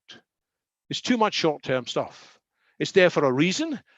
In evolutionary times, it was appropriate to think in short term, but now we need to champion the longer term at all levels of society. So we should have government ministers at the cabinet level responsible for the future. And all businesses and all other organizations should have champions for the future. And instead of just focusing on the financial metrics, we need the metrics of human flourishing, not just today, but sustainably in the future. Related to this, another aspect of our setup that makes us behave irresponsibly, it's a more complicated thing. I'll call this too much self-centered thinking. And it's because that the work to properly understand and anticipate catastrophic risks, as well as transformational opportunities, they're a public good. And public goods are problematic because what it means is that the benefits of such research apply to everybody. And individuals are loath to bear the cost. So most companies will say, let's not do fundamental research. Let's just focus on taking advantage of what's here today. And so there's a problem sometimes called the tragedy of the commons. People don't want to put a lot of effort into something that they won't be able themselves to directly benefit from more than others. Well, economists, politicians have long known the answer to this. It is that we need to find ways to ensure that society does address these public goods, perhaps by politics. And this is one thing that politics can sometimes do well, ensuring that there is research into these areas. But today it's more complicated again, because individual governments aren't sufficient. Nowadays, the big risks and the big opportunities are international in scale. And many individual countries are tempted not to get involved. We see the United States of America walking away from the WHO, and in many other ways, people are saying they shouldn't hurry up to develop the climate change solutions because that other country over there is not pulling its weight. Well, we need to do better. We need inspired bridge building to encourage people from different competing countries, nevertheless, to cooperate in identifying and dealing with these catastrophic risks and, yes, the transcendental opportunities. And here's an example. Some of you who are young enough may recognize these two figures. On the left, Mikhail Gorbachev, who when he came to power in the Soviet Union inherited a state that had for 68 years declared the Western world as their fundamental enemy. And on the right, Ronald Reagan, who when he came to power in America in 1981 declared the Soviet Union an evil empire. And both of them were hell-bent on improving the offensive capabilities and defensive capabilities of their own systems. Ronald Reagan was doing something that was officially called the Strategic Defense Initiative, colloquially called Star Wars. What changed? In part, it was the work of a futurist. Let me Photoshop him into this picture. Some of you may recognize Carl Sagan. And the reason I put him there, although he wasn't actually in the meetings, is that he was involved in understanding and communicating clearly, openly, vividly about bigger catastrophic risks than these guys had previously expected. He said, if you set off your nuclear weapons, as you seem to be planning to do, it won't just fry and burn up and fire large cities, it will potentially destroy the whole world via nuclear winter, something that had not been understood before. And this caused the warmongers in both the Soviet Union and the United States to slow down. So we need more people like Carl Sagan with the ability to communicate openly, vividly, and credibly. And so I'll wind up by summarizing what skills futurists hope to encourage everybody to pick up. I want everybody in the world to think of themselves as a futurist, a practitioner of foresight. We need as many such people as possible. To see the set of future scenarios more clearly, we need to help people understand trends, to understand the possibilities of science and technology, and also understand the possibilities of transforming human nature, what can be changed and what can't be changed. We have to help people understand and explore convergence, and this often requires imagination. It requires artists freed from the bounds of convention to dare to think things beyond our instinct. But then we have to assess these scenarios carefully. We can imaginatively think them up, but then we have to assess them. Are they really credible from a science and technology viewpoint? And are they really credible from a human and social viewpoint? And beyond the credibility question, even more important is the desirability question. Once we set aside our future shock and our wishful thinking, which of these scenarios really do deserve being promoted and accelerated, and which should we say, no, no, no, that is not as good as you think? And sometimes what can change a bad scenario into a truly good one is the willingness and the decision to give something up. Maybe there are some things we can give up, which will actually lead us all into a much better future. And again, that requires imagination. And lastly, we need to monitor what's happening all the time, rather than just make a decision and stick with it. And then for the actions, we need to take the experience of agile experimentation, ideally safely, ideally in emulated worlds or in realistic fiction. We can explore possibilities and figure out what may work. We need a big roadmap, but we need interim goals along the way, because unless there are realistic interim goals, people are not going to engage. And yes, we need to be able to celebrate the small wins. And you may be thinking, my goodness, that's a lot of skills we need. Well, I would say there are lots of us, provided we can collaborate. And how can we collaborate? In part, if we are all understanding and bought into the same vision. So that's why I underline as the last and possibly most important skill is communications. So in summary, there are all these skills which are practical, we need to enhance and develop. And if we can do that, we will help the world to see more clearly the dangers, but also the wonderful possibilities in our midst. And we will encourage people to set aside their parochial concerns, their distractions. They'll be willing to pool together and achieve a much, much better future. Thank you very much. And thank you, David. Wonderful presentation full of very rich content and very interesting ideas worth exploring more in depth. I do have some questions for you that came from your presentation. So first of all, I would like to ask you what are the current barriers to superabundance, and what are we failing to align incentives around? So, for example, I think we are not doing enough to incentivize people to develop next generation green technology. There was a fascinating talk yesterday, for those who were listening, from Alishba, talking about the possibilities to have better energy storage and so on. But in each case, there were issues and drawbacks to the technologies.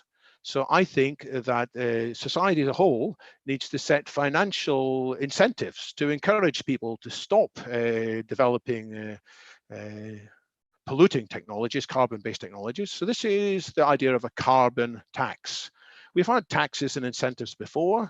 There was the example of the ozone layer going back a few years, when it was discovered that things in fridges and things in aerosols were accumulating in the upper atmosphere, causing a hole in the ozone layer, which would lead to increased cancer, increased radiation. And the politicians of the time, in part led by the British Prime Minister, who had been a chemist in her youth, Margaret Thatcher, set more financial incentives and legislation to encourage big corporations who at first hated the idea, but then they came around to the idea and they developed their innovations more quickly. So I think we need to accelerate putting a carbon tax in place. I think we need not just the stick, we also need carrots. I think we need to recognize the possibilities of the true nanotechnology. That's the molecular scale factories that Eric Drexler wrote about. We've had other kinds of nanotechnology, but not that true vision. And we should have society investing more fundamentally in that, rather than what happened in practice, which is that lots of other companies got involved and said, hey, we're doing nanotechnology, we'll take this funding, thank you very much. And it was for something less fundamental. So these are some of the things. We need to change how society decides to invest. And of course, we will make some mistakes. But in the past, some countries have done very well with some industrial strategies. I look at the remarkable transformation in South Korea. The government decided various things, and some of them were poor, but lots of them were very successful. Look at the industrial strategy of Singapore, and even America in the past had its industrial strategy with the creation of the internet and DARPA, which led to many things happening. So we need more of that.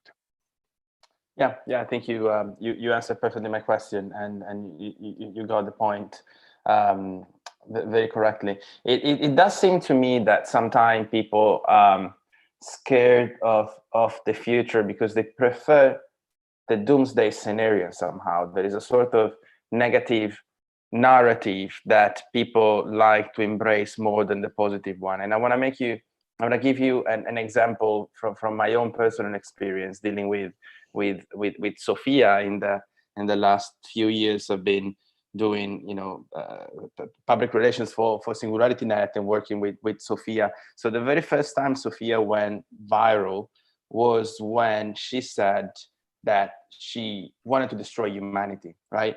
And despite all the effort that David Hansen made to frame Sophia as a loving robot, as a loving AI, as a positive figure, then when she said that, people were going sort of like, oh, I knew it. I knew she actually wanted to destroy humanity. So why do you think people have such a negative perception of the future, and why they want to believe this doomsday scenario?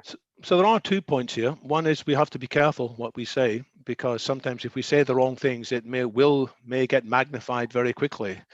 People have lost their brand value with a single careless remark, which people were allowed to take out of context. So we do need to be more skilled generally in what we say. But no, you're right. The other angle in this is that people have been immersed in dystopian pictures of the future. And even though they will say, of course, I don't really believe that Terminator stuff, but if that's all they've seen, it influences how they think. There's a famous statement from, I think, Swift from 1700s, one of the old writers, who said, the lie goes racing around the world before the truth puts its boots on. And even when people find out that it was a lie, still it has done its damage, because people don't realize what have actually influenced their thinking. So we needed to put lots of positive stories around of positive change. Now, in the past, we did live in a time of optimism. The Victorian era in Britain, the progressive era in parts of the United States, when there was many visible signs of progress. But people are seeing less of that now, and people are therefore more inclined to believe the dystopia. So we have to be better at carving out better pictures of the future. That's why I think we had the question yesterday. Perhaps it was for David Brin, the question, or maybe Michael Masucci, I can't remember which, but the question was, what films or books do you like as good representations of the future? And the answer was, actually, there aren't many possibilities. So we need to fix that urgently. We're not going to make a completely thrilling dramas, but we want people to understand, hey, this is a great future, how it could be. And then people will be less inclined to follow that part of their nervous disposition. They'll be more inclined to listen to the part of them saying, actually, humanity can do better. Fantastic, David. Thank you so much for your talk and for answering my questions. I think it's now time to pass to the next speaker. And thank you so much again. And over to you, Natasha. Thank you, Marcello. It's my delighted pleasure to introduce Maria Andres Abramson.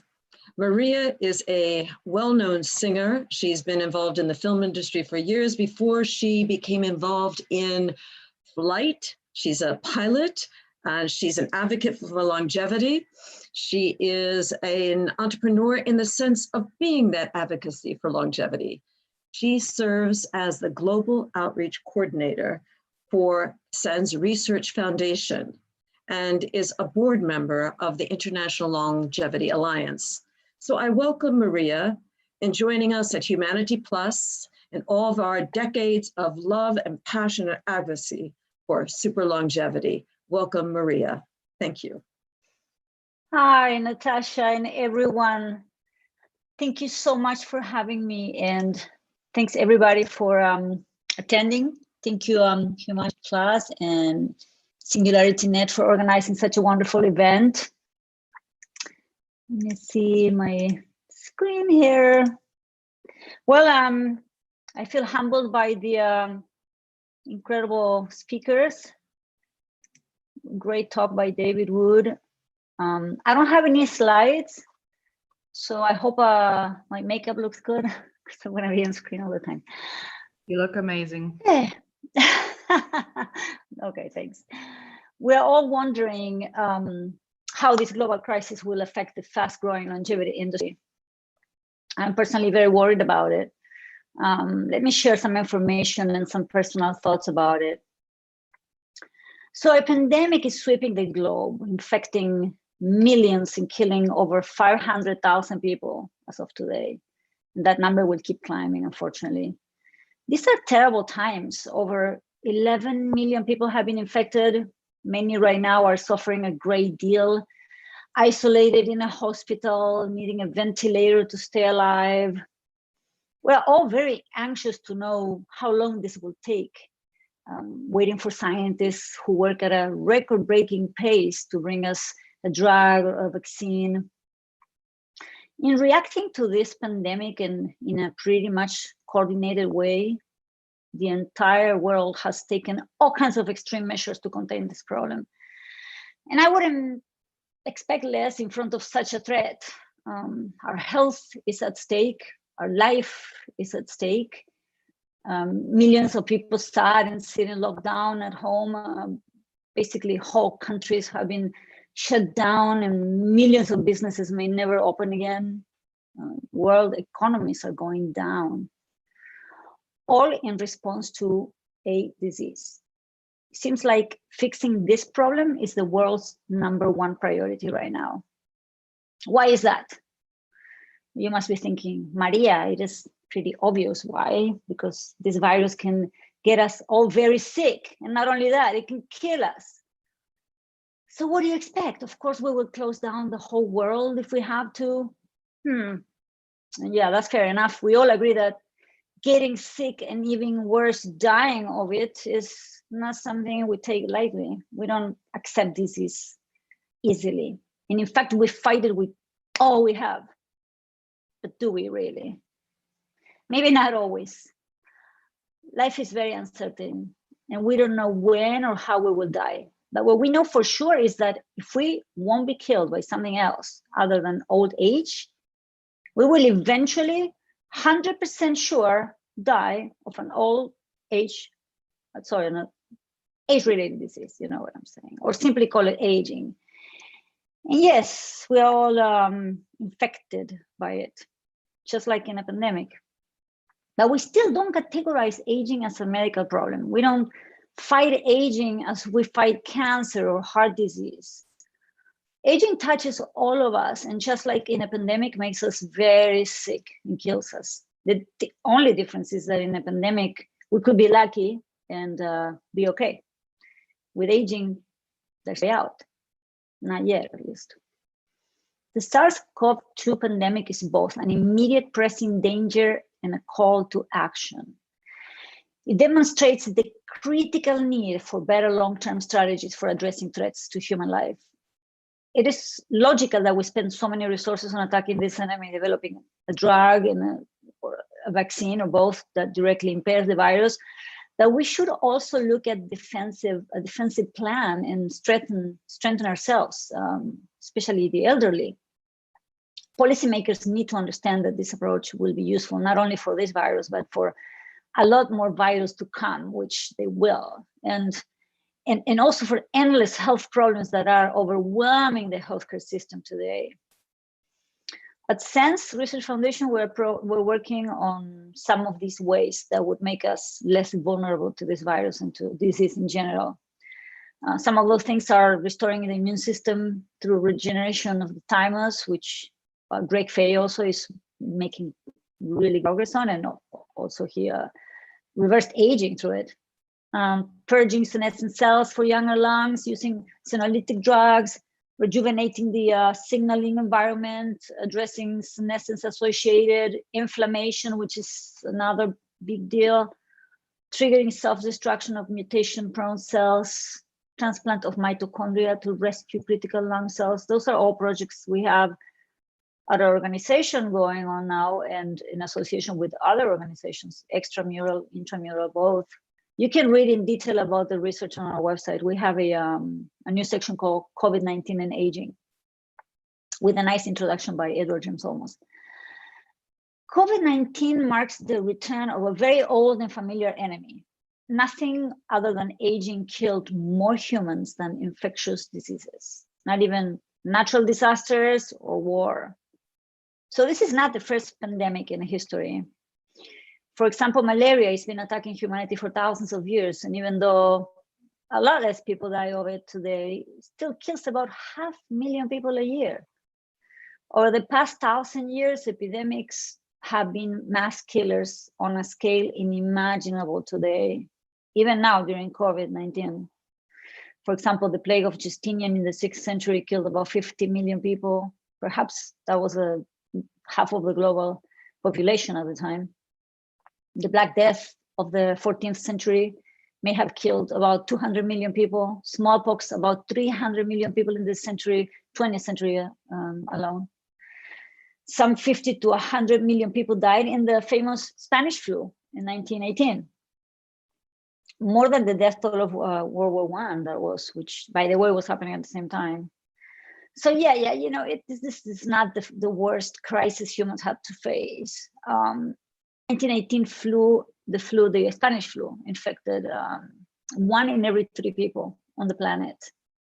HIV, another virus, a pandemic that is still with us, and we still don't have a vaccine for it, has killed about 32 million people and infected something like 75 million people, and it's still adding every day, unfortunately. These numbers are shocking, but in the not so distant past, they were a fact of everyday life. At the dawn of the 19th century, global life expectancy was just 29 years. Can you imagine? But back then, so many of us died in infancy from disease, during childbirth, or from an infection after a simple wound. We're in a much better position now. We have conquered many infectious diseases also. Or some of them, at least, we manage well, like the HIV virus. The problem is we have not cured one age-related disease, and immunosenescence is one of them. In COVID-19, the damage caused by aging is the largest factor in determining who lives and who dies. The need for our mission to address aging as a medical emergency has never been clearer. Now the question is, will this pandemic help opening eyes about how important fighting aging is? just when the longevity industry started becoming a reality, when we have finally gotten far enough with the research so that there's no more question that the process of aging can be reversed, when a growing number of startups were forming like never before, just when after being called crazy for years, finally we started receiving the validation of the scientific field. And just when our field was finally taking off strong, we got hit by COVID-19. So we are worried. So now the question is, will this crisis be a setback? Could it actually be a catalyst to our industry? Will this pandemic spark more curiosity about understanding the biology of aging? It's time. And again, it's very early to tell, but let's talk about it a little bit. Now, experts speculate that the post-COVID-19 world could be less global and less urban, that the pandemic will reverse the trends of globalization and urbanization. We could see a reduction in international cooperation and the increased likelihood of international conflict, which is already happening. In addition, we could also see a reverse in the trends of cities growing as people move to more spacious and less crowded places. The economic effects of a less global and urban world may not be positive. For the past 4 decades, globalization and urbanization have been two of the world's most powerful drivers. Global trade increased from 40% to 60%, from under 40% actually. The number of people living in cities more than doubled to over 40 billion people today, more than half the world's population living in cities. COVID-19 could reverse both of these trends, increasing the distance between countries and among people. A world that is less global, is less and less urban, would also be less prosperous, less stable, and less fulfilling, I would say. The urbanization would harm economic growth because cities generate enormous scale economies and have proved to be remarkably effective incubators of creativity and innovation, which could affect directly the advancement of research for breakthrough technologies like rejuvenation biotech, for example. At the same time, and like Indian author Arundhati Roy said, the pandemic is a portal. Could this be true? Historically, pandemics have forced humans to break with the past and imagine a new world. Obviously, the way the world will be hit by this pandemic today will be very different than how it got hit by the Spanish flu in 1918, for example, because we are a much different world today. We're much stronger. I want to think that this pandemic could be the portal that we needed to advance our mission, a gateway between one world and the next. Think of World War II, for example, and all the amazing new technology we created. We made decades of progress in only a few years. That's what we're capable of. And imagine what we can do today. That was in the 40s, right? I think this crisis could be a great opportunity, and we should try to use it as a teaching moment. Many of the spaces comprised in science and technology, including private projects and government agencies, have been seriously affected, leading to the slowdown or the halt of a number of important projects. I experienced that personally with the research study my husband and I were running on NAD biomarkers. We're still struggling with it, but starting to move again.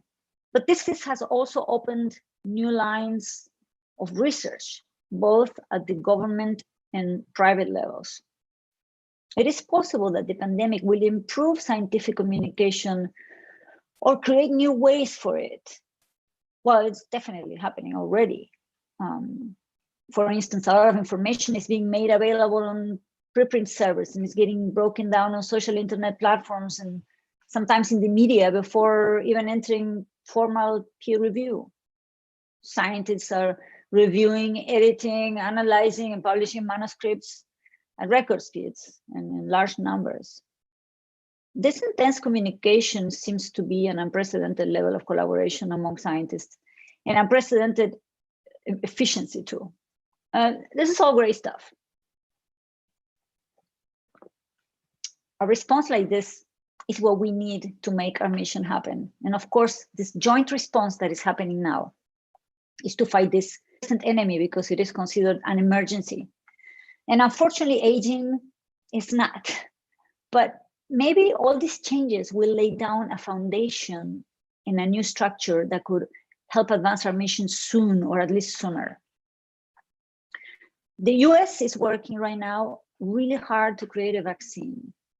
The search for vaccines often ends in failure. And it's scary to think about that. And the successful efforts have always taken years, like a decade.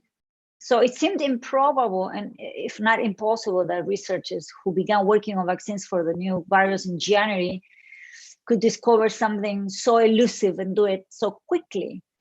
But because we're working at an unprecedented speed and pushing so hard like we can do, it seems it is possible this would happen. Anthony Fauci, the nation's top infectious disease expert, said it is not impossible that we will have a vaccine by the middle of the winter of 2020. The World Health Organization organized a telethon to raise $8 billion from 40 countries to support rapid development of vaccines, and announced this development, I think they called the Solidarity Trial, in March 18th, and by April 21st, they already had 100 countries participating. The Coalition for Epidemic Preparedness Innovation, CEPI, put together a $2 billion worldwide fund for rapid investment and development of vaccines, and recently indicated that a vaccine may be available by early 2021. That's incredible. There are science movements. For example, the Open COVID Pledge, asking different industries to release their data and intellectual property rights during the pandemic. And several of the tech giants joined the pledge, like Amazon, Facebook, Hewlett-Packard, IBM, Microsoft, among others. The National Institute on Aging has new research projects to understanding why the elderly are more affected by COVID-19, and projects focusing more on the biology of aging. Knock, knock, hello. It is time. This is very exciting, really. In 2017, the International Longevity Alliance, of which, like Natasha said, I'm part of the board of directors, put together an advocacy campaign and a petition to the WHO. And at the time, it was very successful. They added to their work program a commitment to advance the global strategy and action plan on aging and health. They said that ensuring healthy aging was an urgent challenge in all countries. They used the terms healthy life expectancy, and they also said to live not just long, but also healthy lives, and that their goal was to reduce the number of older adults, 65 plus years, who are care dependent by 15 million. Not much changed, I have to say, so far, which is disappointing. But now, through a joint initiative with Open Longevity and the International Longevity Alliance, we sent another petition to the WHO asking for open anonymized medical data on COVID-19 and aging-related risk factors. We'll see what they reply, but something could come out of this. Another thing that I find positive for projects in the US, at least, is that as the crisis got worse and traveling became more difficult, investors pulled back a lot from investing overseas and are now more likely to revert to more investing closer to home. Also, in my interaction with startups dedicated to repairing aging and their founders, apart from the logical slowdown because of social distancing and not being able to work in the labs and meet, etc., I so far haven't encountered any hesitation from either parties regarding going forward as planned. If anything, I feel more energy is building up, which is how we feel at Sense too. In terms of the philanthropic world, which affects us directly since we are a nonprofit, things are still looking good. And I've been reading through some studies And it seems like donors in general are so far not reducing their donations or planning to. Yesterday I was reading a study by Fidelity Charitable that was just conducted and revealed that 25% of donors, in fact, plan to increase their donations and 45% plan to maintain their giving levels. The results also said that most donors do not plan to shift their giving to different organizations in light of the pandemic. They will stay the course by continuing to support their favorite nonprofits because they feel that's when they need the money the most right now. And so that's good news. And it is too early to tell, again, where all this will lead. But I think many trends that are relevant to life extension, futurism, transhumanism, etc., already underway are being accelerated by the impact of this crisis. This is what I see being in the field. For example, the digital world with the rise of digital behaviors such as remote working, learning, telemedicine, what we're doing right now, etc. This acceleration is bringing these technological advancements fast, and economies will take time to recover, but will likely emerge changed. Hopefully forced into the inevitable next version of the world that would have otherwise taken much longer to happen. But I'm an optimist, of course. I find this encouraging, and I'm very curious to see where we're going to be in 2 years or so. I actually have a short story. I was having problems with my internet connection, and I had technicians coming to my house, like 6 or 7, and they were not able to fix it. And so I kept calling them, and I got to talk to to someone very high ranked in the company, and he said, "Look, I'm going to be very honest with you. We're just overwhelmed with our system. We were not ready for this. We have to upgrade every single piece of hardware we have, and we're working super fast, as fast as we can every day to do that. We cannot service everyone with what we have. We're making these changes that we were going to make in 5 or 10 years. We're making it happen now. So we're traveling into the future." So that was a perfect example. And he said, but the good news is we're going to end up being the most modern and best company in the country offering the service. So. Maria, sorry, it's almost time for Q&A, so I'll ask you to go to your final point, and then I'll ask a few questions from the audience. Yes. Did I go 20 minutes already? Yeah. Whoa. Okay. So can I try to finish, or? Yeah, make your final point, and then we go to Q&A. I really would like to ask you some questions from. Okay, the perfect. chat. Thank you. Sorry. Thank you. So something interesting I noticed that David Sinclair was saying the other day is that people are listening to scientists a lot more, paying more attention to them. Usually the general public doesn't care what scientists think, but definitely they're doing that today. I think because the media is paying a lot more attention to science too.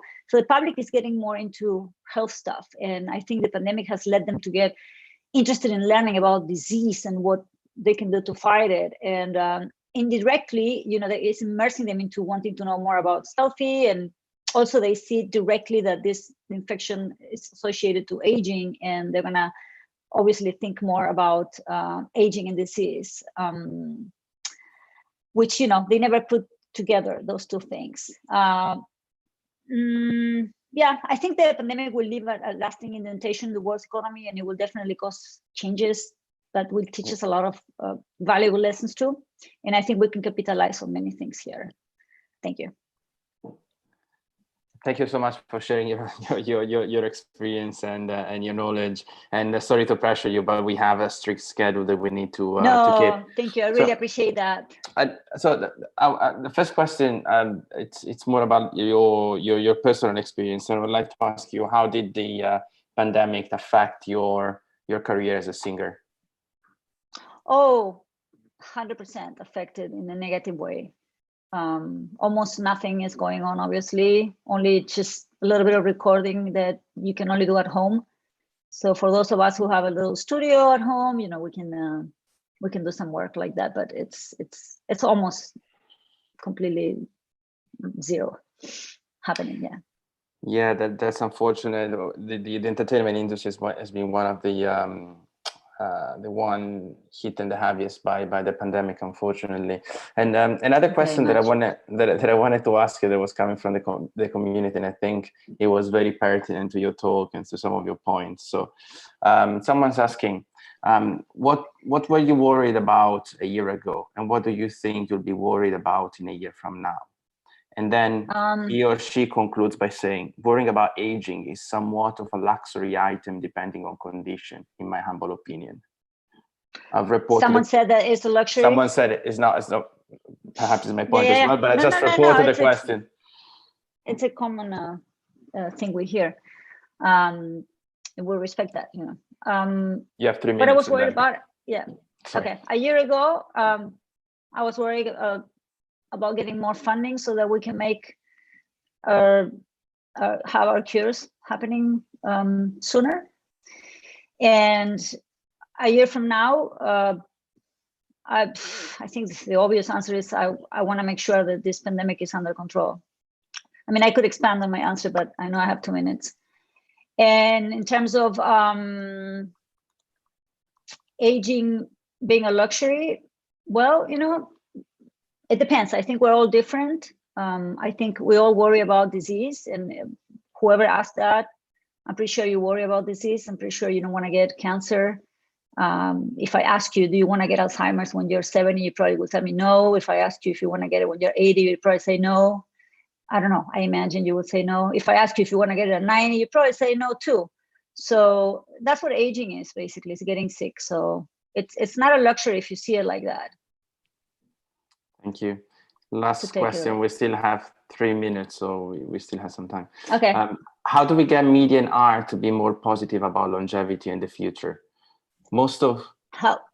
How can we get media and art to be more positive about longevity in the future? Most of what media and art produce are dystopian views that apparently sell very well. So I know that sells. I think maybe several things. One thing would be, obviously, if we could educate more people about what this is and that how this is not science fiction. And the thing is that for so long, it's been science fiction.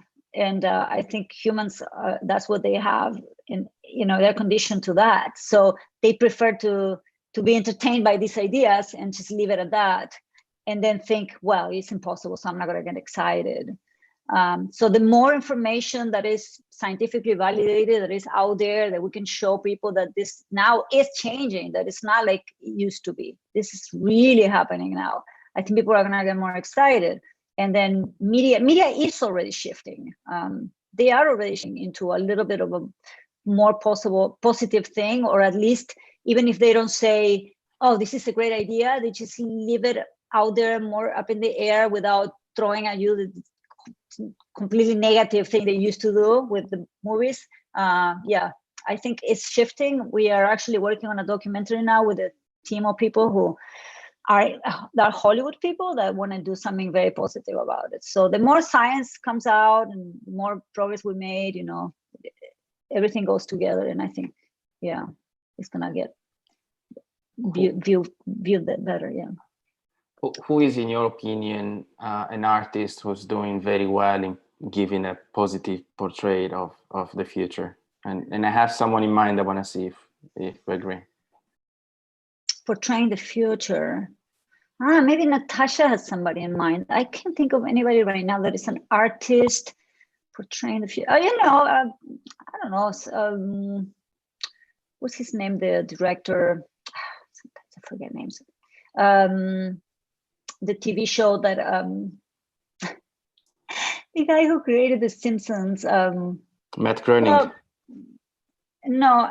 Matt Groening is the guy, and the show is Futurama. No, it's how embarrassing! I can't remember. Well, some director I really like, but you know, I can't think of. So Natasha, can you think of any artists that are doing stuff? I was thinking at Björk, to be honest. Oh, Björk! I haven't followed what she's been doing lately. I love her. I used to listen to her music a lot, but is she getting involved into? Well, she's using advanced technologies in her art to put towards their art. So I think that alone is a giant leap to show people that actually new technologies can be used for positive and artistic values and not in the future, and it's not necessarily dystopian. And I think she's doing a great work on that, using VR, AR, and many advanced technologies. Well, a lot of the artists are using the technology. Okay.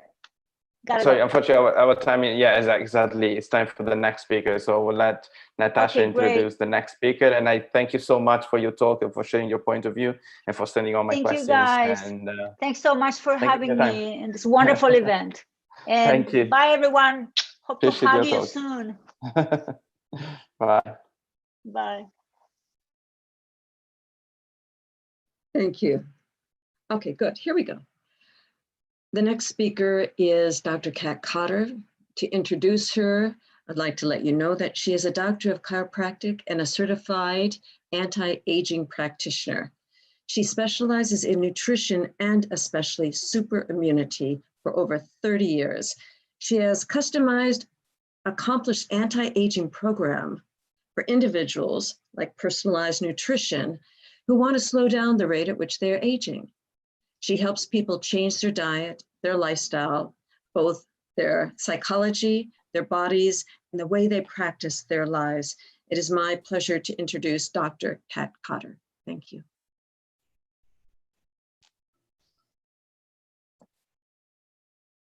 Hello, Natasha, and hello all. I'm happy to be here. I would like to speak today a little bit about our bodies. And as we know, the human body today is susceptible to injury, disease, aging, and death. And until science advances to the point of upgrading our bodies so we don't have to worry about these issues, we need to find ways to protect ourselves as much as possible. I do believe that science and technology may one day help us to actually become immune to possibly all diseases, cancers, metabolic diseases such as diabetes, cardiovascular disease, and maybe even the tiny terrorists, the virus and bacterial threats. But as long as we are in this biologically fragile state, we do need to protect ourselves as best we can against the things that are killing us today: heart disease, cancer, metabolic diseases, and infectious agents. And yes, one day we may each become a $6 million man or a bionic woman. But until then, I think that until we can become superheroes, let's start with having a superhero immune system.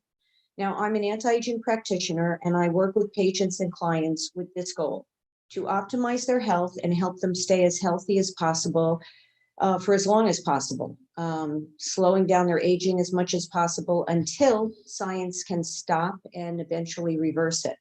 You've heard the saying, live long enough to live forever. Well, that's what I work on every day. And I notice that everything that we do to create super longevity also creates super immunity. So with everything we've been through in the last few months, what I'm going to talk about today is how to create a superhero immune system. Now, I don't know when we're going to reach the post-pandemic stage of COVID-19. However, when we do, what I realized is that the next pandemic is literally around the corner, or the next one, the one that might be the one that kills billions. In his book, How to Survive a Pandemic, Dr. Michael Greger, who is an internationally recognized expert on public health and infectious disease, he said he believes, we didn't know when it started what COVID-19 would do, but he said it looks like COVID may really just be a dress rehearsal for the big one.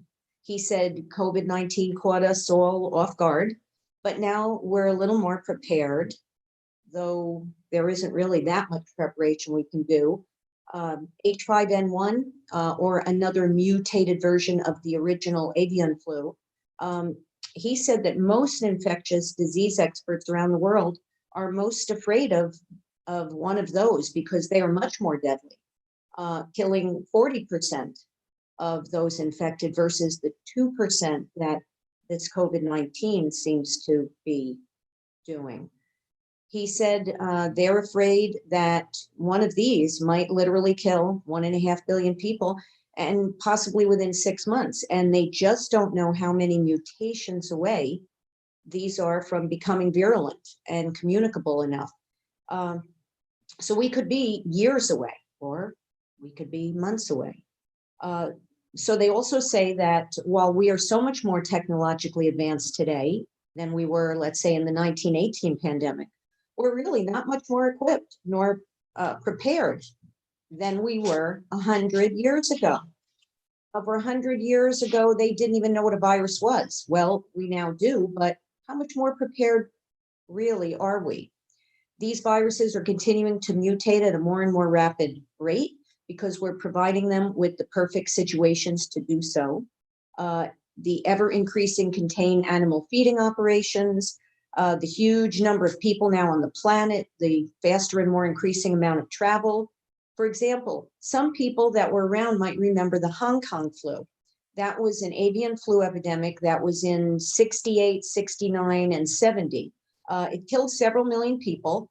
At that time, there were millions of chickens in feeding operations. Now there are billions.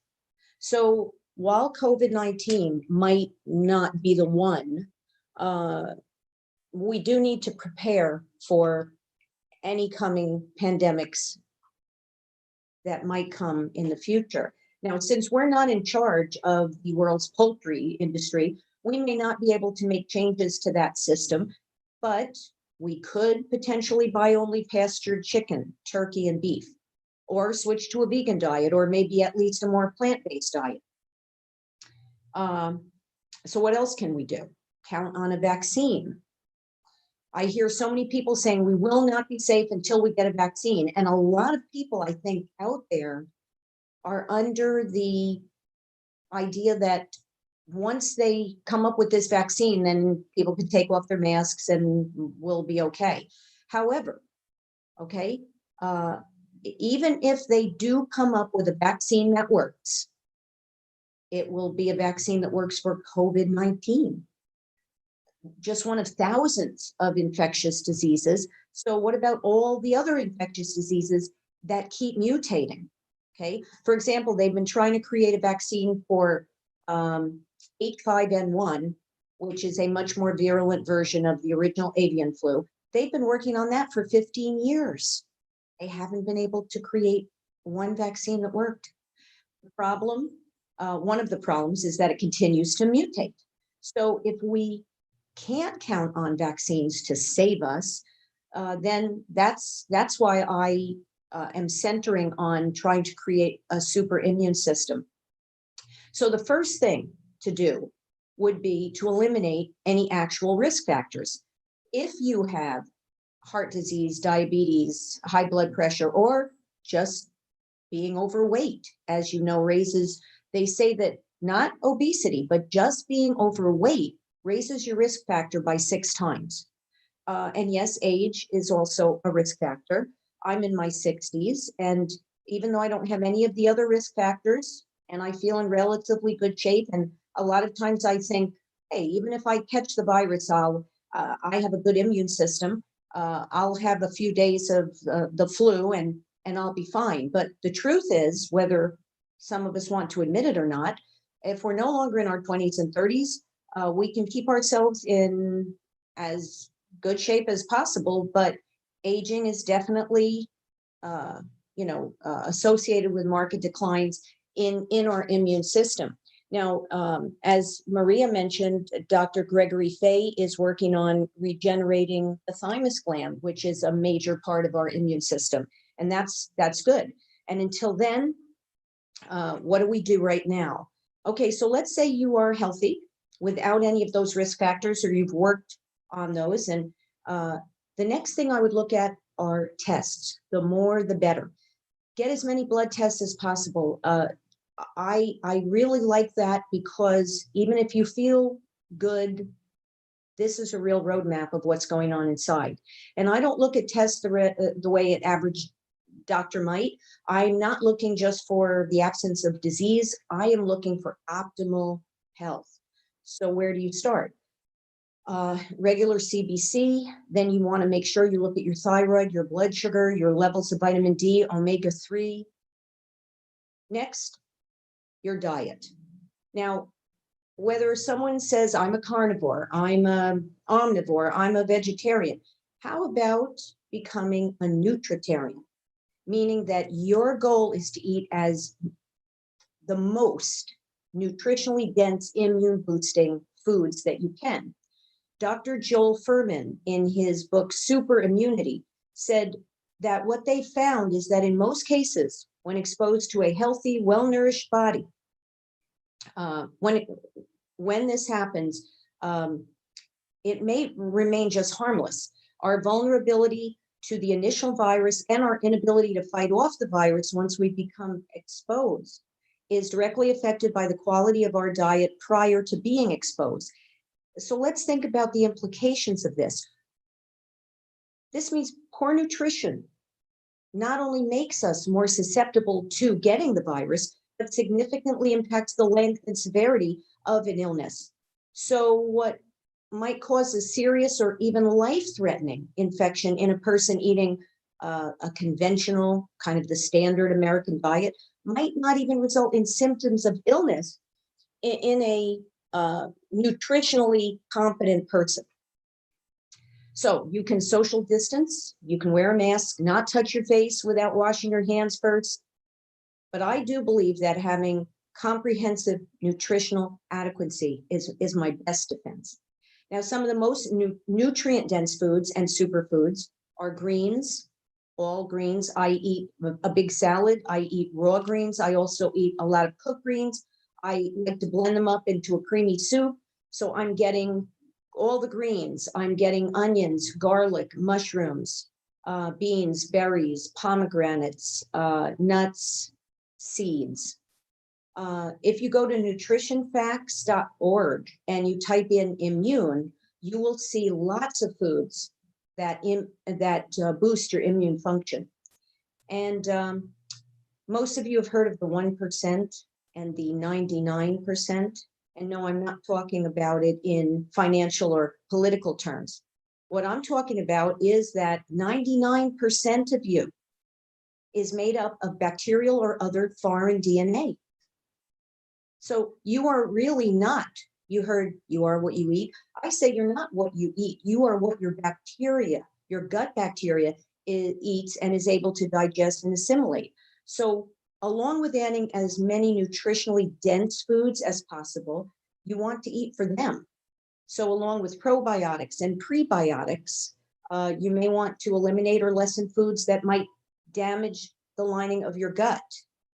Some experts believe that high lectin foods can do that. You can find a list of the highest lectin containing foods online. Also, I recommend a food sensitivity test. And whatever it comes back with, I had one done and it showed my superfoods and my own personal kryptonite foods. I made a little card that had my best foods and the foods I should stay away from. I added that to my diet. So I do think that's really a good idea. And another thing I think is non-negotiable in today's world is an organic diet, eating as many organic foods as possible, because you've heard that the food we are eating today is not the food that our grandparents ate. That food is long gone, whether it's in the plant kingdom or meats. So we really do need to eat organically. And while they may have been able to eat a diet and get their supplements and all of their micronutrients and phytochemicals out of that diet, I really do think today it is very important to take supplements. And especially with trying to protect yourself against these viruses, making sure that you take zinc, vitamin C, vitamin D. And if you do catch something, you up those doses. For example, early and sufficiently large doses of intravenous vitamin C has been shown to help, and high doses of zinc and vitamin D. And here's a quick list that Bill Falloon of Life Extension Foundation said that he takes at the first sign of a cold or flu. The first one surprised me, Tagamet. Now, this is just an over-the-counter heartburn medication, but it has beneficial side effects. they discovered that it boosts immune function by activating your natural killer cells. Also, high allicin garlic extract. It's a very potent form of garlic that has direct viral killing effects. DHEA, that seems to boost one's ability to mount a very strong immune response. And lactoferrin, which prevents certain viruses from entering the cell, which is where they replicate. Also zinc lozenges and melatonin, and higher doses at night. Now, after making sure your diet and supplementation create nutritional excellence, and the fact that you've made sure that your vitamin or mineral amounts are not deficient, then the next step would be to make sure that your hormone levels are optimal. Thyroid hormones, adrenal hormones such as cortisol and DHEA, estrogen, progesterone, testosterone. Get your hormone levels tested also. Some of you may have heard of Dr. Thierry Hertog. He's a world-renowned hormone expert out of Belgium. He believes that having optimal levels of IGF-1 in your system might be one of the best defenses against viral diseases and aging itself. So check those levels. You might want to consider HGH therapy.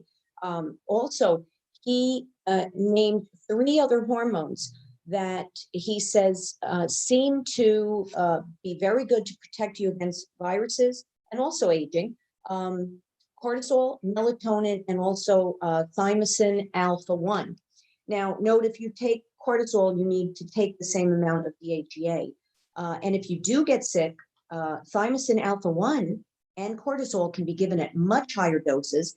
They've been proven to decrease the severity of COVID-19 without drugs.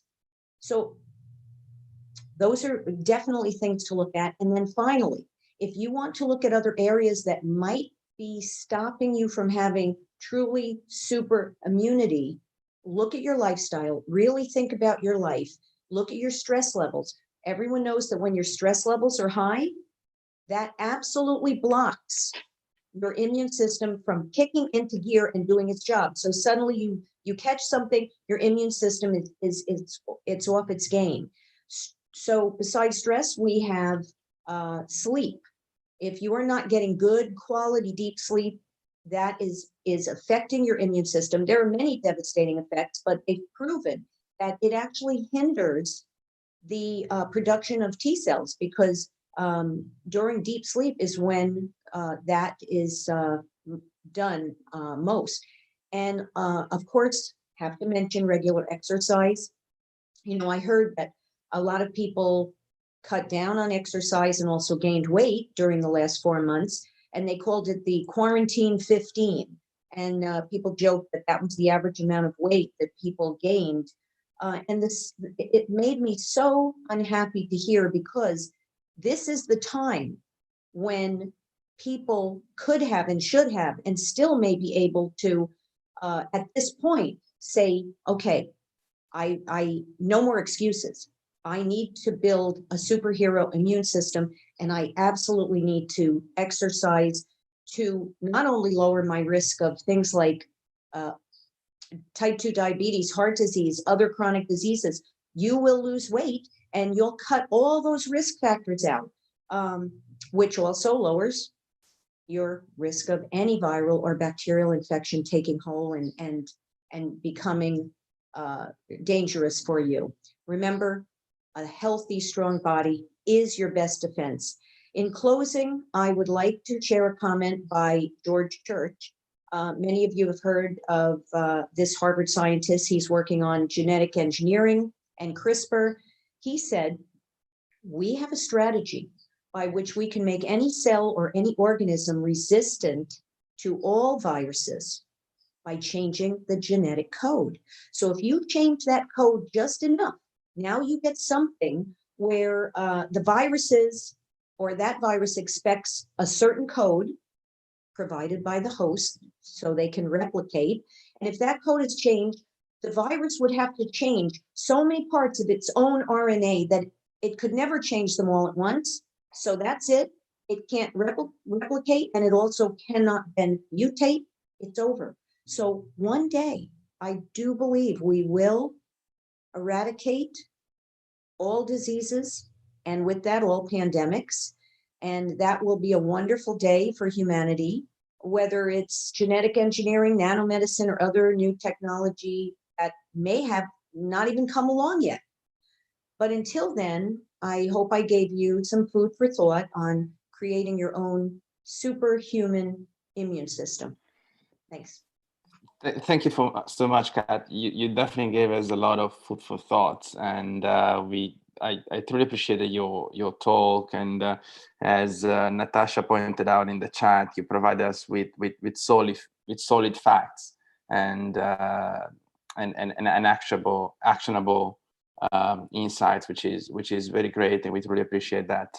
I do have a question for you, which is a personal concern of mine when dealing with diets and nutrition most of the time, and is that I keep hearing contrasting opinions on different diets, and for me, I'm not a scientist, and I'm not someone with that kind of education, it's very difficult to clean up the noise. So on one hand, you have people advocating for vegan diets, vegetarian diets, and on the other hand, you have full carnivore diets. So how can someone clear up the noise and navigate this mess of information that we constantly get? Well, I sure wish I had the answer to that, because unfortunately, with our no consensus among experts, and I personally know through the life extension community, I know and have met in person so many people that some are vegan and they are the picture of health, right? They glow.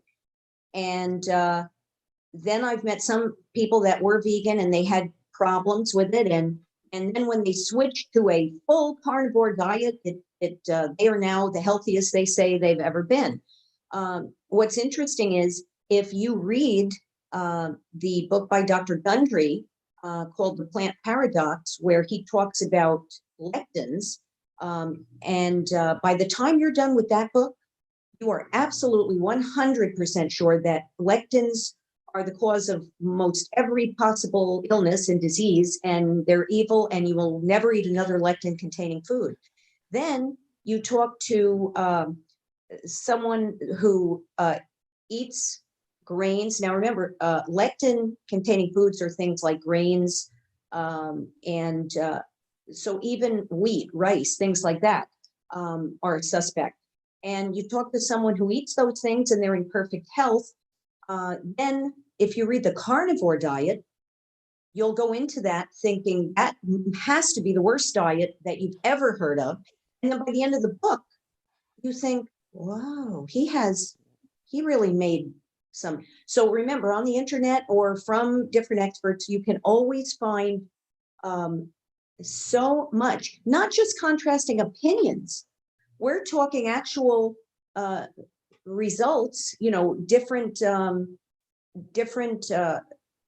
interventions that they've done, and they've done a lot of double-blind studies and placebo here, and they've proven. So every single person has proven their point. So what I would say to that is this: you do have to take everything with a grain of salt and feel, how do you look and feel? And that's why if you take all your blood tests and you put them out in front of you, and that's one of the things I do. I work with people to try to cut through all of that information and try to discover what is best for them. And the last thing I'll say on that is, I think that even though many experts have differing opinions, I think that most people would agree, most experts would agree, that if you stick with greens,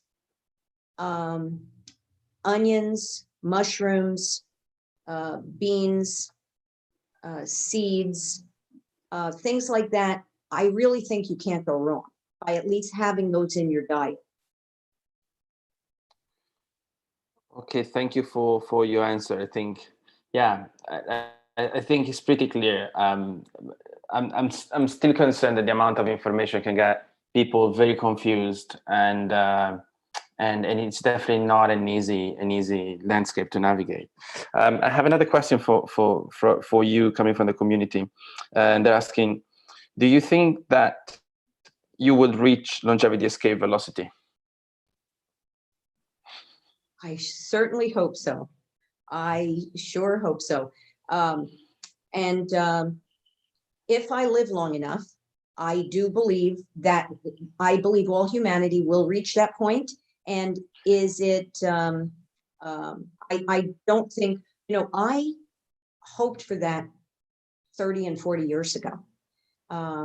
And a lot of things, then it was more of a pipe dream or a hope, but look where we've come.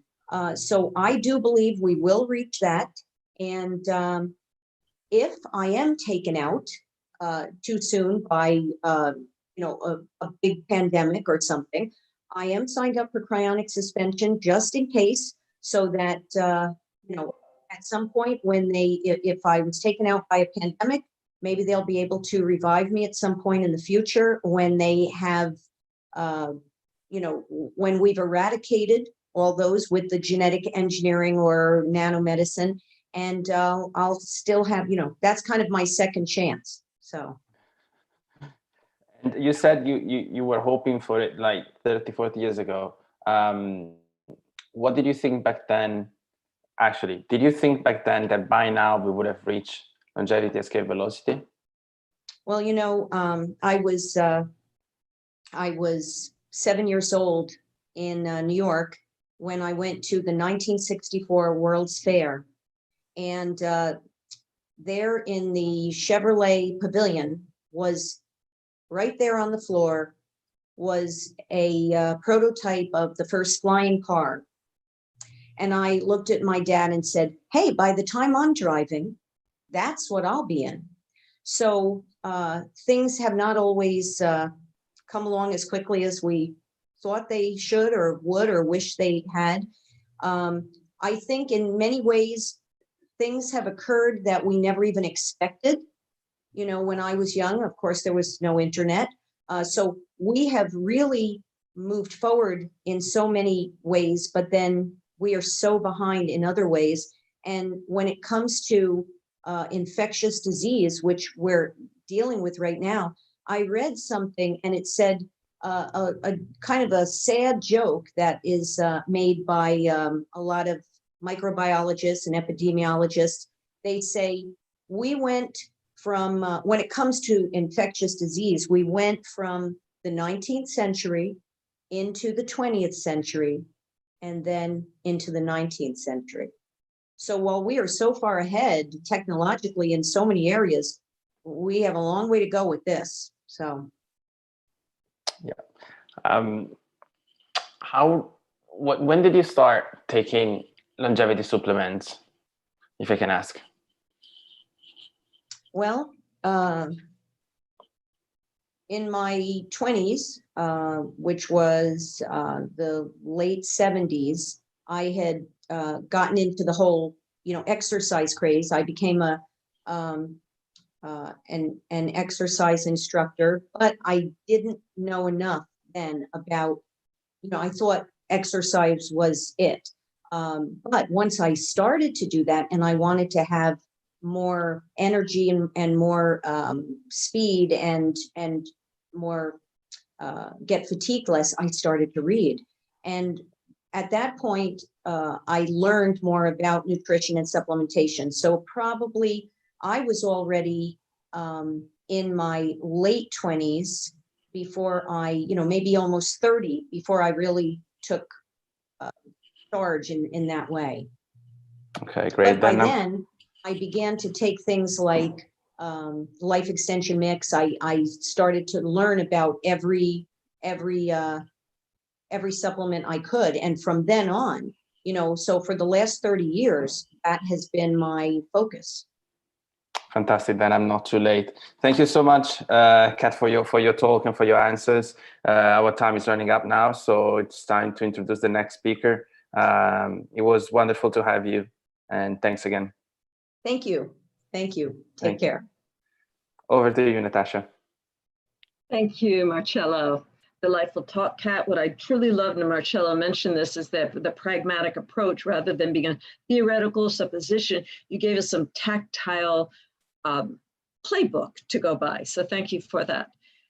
Our last speaker today, before our closing and final announcements, which will include the video prizes and what's around the corner, I'm going to introduce our final speaker, who is someone I truly admire, for a project he's done, which is called I Am Transhuman. Well, hashtag I Am Transhuman. David Kelly is a senior architect for the Boston Consulting Group Product Platform Program and Artificial General Intelligence Lab principal scientist. David has worked for some of the top CEOs and companies in the world and has coded for 35 years. From being a high-level manager of global organizations to highly focused teams, David has a history, and that history is a showcase of projects in the tech sector, from Bill Gates' keynotes, Emmy Awards, Nike Touch Wall in New York City, 8 years awarded the most valuable industry professional in software engineering using MS technologies. Thank you, David, and I look forward to your talk. Thank you, Natasha. Hopefully my sound and everything is coming through well. So my name is David Kelly, as Natasha said, and I'm the Chief Software Architect for the Omnia Product Group at the Boston Consulting Group. And in additionally, I'm the lead researcher at the AGI laboratory. And finally, I'm a transhumanist. And my talk today is on the psychology of abundance. Let me note a couple of things before I get started regarding some of what my colleagues have previously mentioned, as they are relevant to this talk. One was Natasha suggested focusing on our area of expertise, or where our niche is. And two, Zoltan mentioned doing whatever it takes to succeed. And these two comments really get to the heart of my talk's point. Remember, the longer it takes us to achieve some of our goals on the transhumanist agenda, the more people die. And the longer it takes to execute on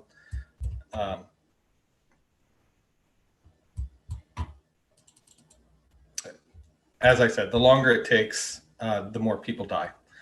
So let me dive into my talk on the psychology of abundance. While I live with a shrink and I'm best friends with a transhumanist psychologist from Europe, I'm not an expert in psychology, but I'm more of a patient, given me being on the spectrum and all. In fact, what I know professionally is only tangentially related to psychology. Where I tend to focus on the technical, and having been described at times as a technocrat. And so it is fair to ask, why the psychology of abundance? My response is a bit long-winded, but that is in fact the talk and my message of hope that I'll now share. So let's lay out the facts as I see them. Our civilization is built on human psychology, specifically our psychology, and that all of those who have passed before us. One of the most obvious examples, in my opinion, that is a product of this psychology is money. What is money? Why does it have value? It has value because we say it does, and we believe it does. It's an arbitrary, made-up medium of exchange that helps us manage resources, among other things. And nowadays, it isn't even backed up with anything like gold or silver. My point is that things are as they are because we've decided it, and we as a society have acted as if it was fact, which in the case of money makes it fact, for no other reason than our psychology. Large parts of our society are still based on scarcity thinking. Many Western European countries have had a psychology of scarcity since the end of World War II, but scarcity leads to tension, which in turn results in conflict and other problems. When we could choose a psychology of abundance, or even superabundance, see a number of books on this topic, and let go of this emotional baggage we collectively have. Abundance is a choice we can work towards.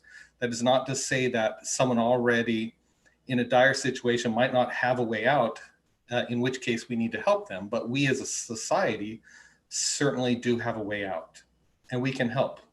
We can choose a better course. Our preconceived notions of how things should be drive us, and through changing our perspective and overcoming humanity's bias, we can overcome our psychology and develop a new one as we accept how things are. We can decide on we can decide how we are going to interact with this state in which we find ourselves. The United States after World War II, in some ways, historically followed a psychology of abundance, meaning that there was a prevalent belief that opportunities are plentiful and it is up to each individual to take advantage of them. Success or failure is determined by the individual. This sort of thinking is not what I mean, as it frequently leaves people out that just can't do it otherwise. We can be our brother's keeper in that we can help those that struggle to help themselves. There is an almost infinite relative amount of resources, and there is no reason we can't help uplifting those around us if they so desire. If you wander around the internet, you might find a few things you can do to have an abundance mindset. One such example I found listed 7 things you can do to have such a mindset, including thinking big versus thinking small. I might add learning not to confine oneself, but revel in the diversity of ideas helps. Number 2, plenty versus lack. Number 3, happiness versus resentment. Embracing change versus fear of change. Being proactive versus reactive. And lastly, having a mindset of learning versus knowing it all. But we really want more than that. We want superabundance. And as it so happens, there are a few transhumanist books on the topic, such as Sustainable Superabundance by David Wood, who spoke earlier. But how do we get there as a species? Superabundance for humanity is a decision we all must make.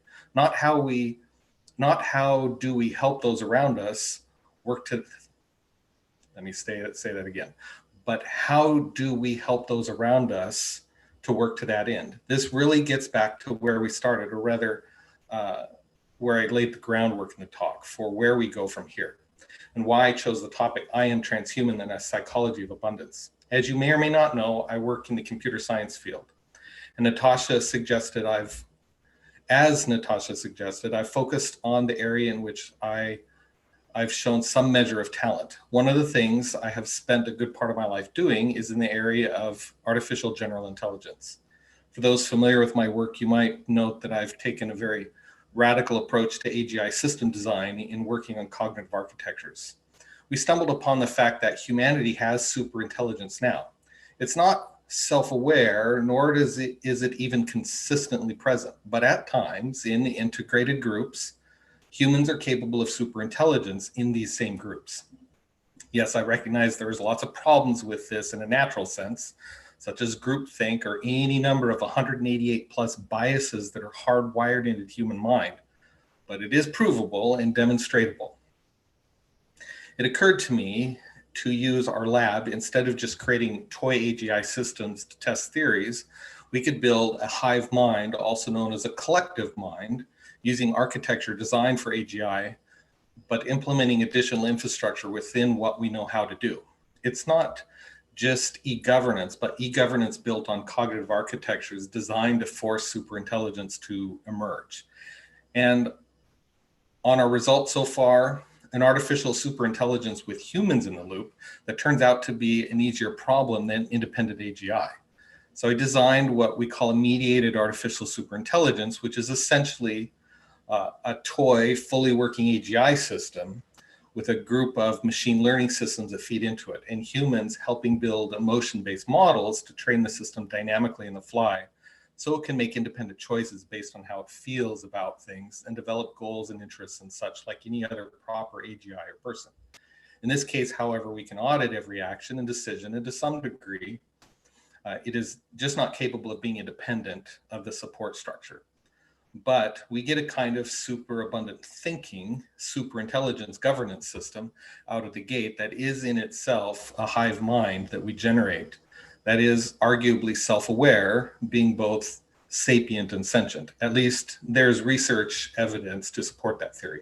I'm not going to get into the science behind it here, but if you're interested, there are many published papers and books with information about the research we've published and are doing, and you're welcome to check those out. My point was that in working with this collective mind system we built, we'd been asking questions of it and seeing what ideas it might come up with. One of those ideas was to drive more of a sense of togetherness in related communities. And being transhumanists, or most of us at the lab in any case, working with the MASI system. So we kind of went from there. And the system, when the system was asked to think about transhumanism as a particular demographic, the machine suggested we utilize the brand I Am Transhuman as a way of producing the most inclusive and open outreach program to drive transhumanists together within the resources we have. In a very real way, the idea for the site comes from the MASI system, and it's having self-identified this as a way of driving non-controversial community. The system identified the fact that I Am Transhuman was not just a good idea, but that the domain was available and that it was not otherwise being used effectively from an SEO standpoint. But what does that mean? I Am Transhuman was conceived as an idea that can bring various transhumanists together regardless of their focus, at least in the fact that they call themselves transhumanists, in a method of fostering community, togetherness, and passion around transhumanist ideas in general. It is not any one particular flavor of transhumanism, but the idea that we can together improve our experience for everyone. To quote the site, it is about raising the awareness about the values we share and the human rights to live and love indefinitely.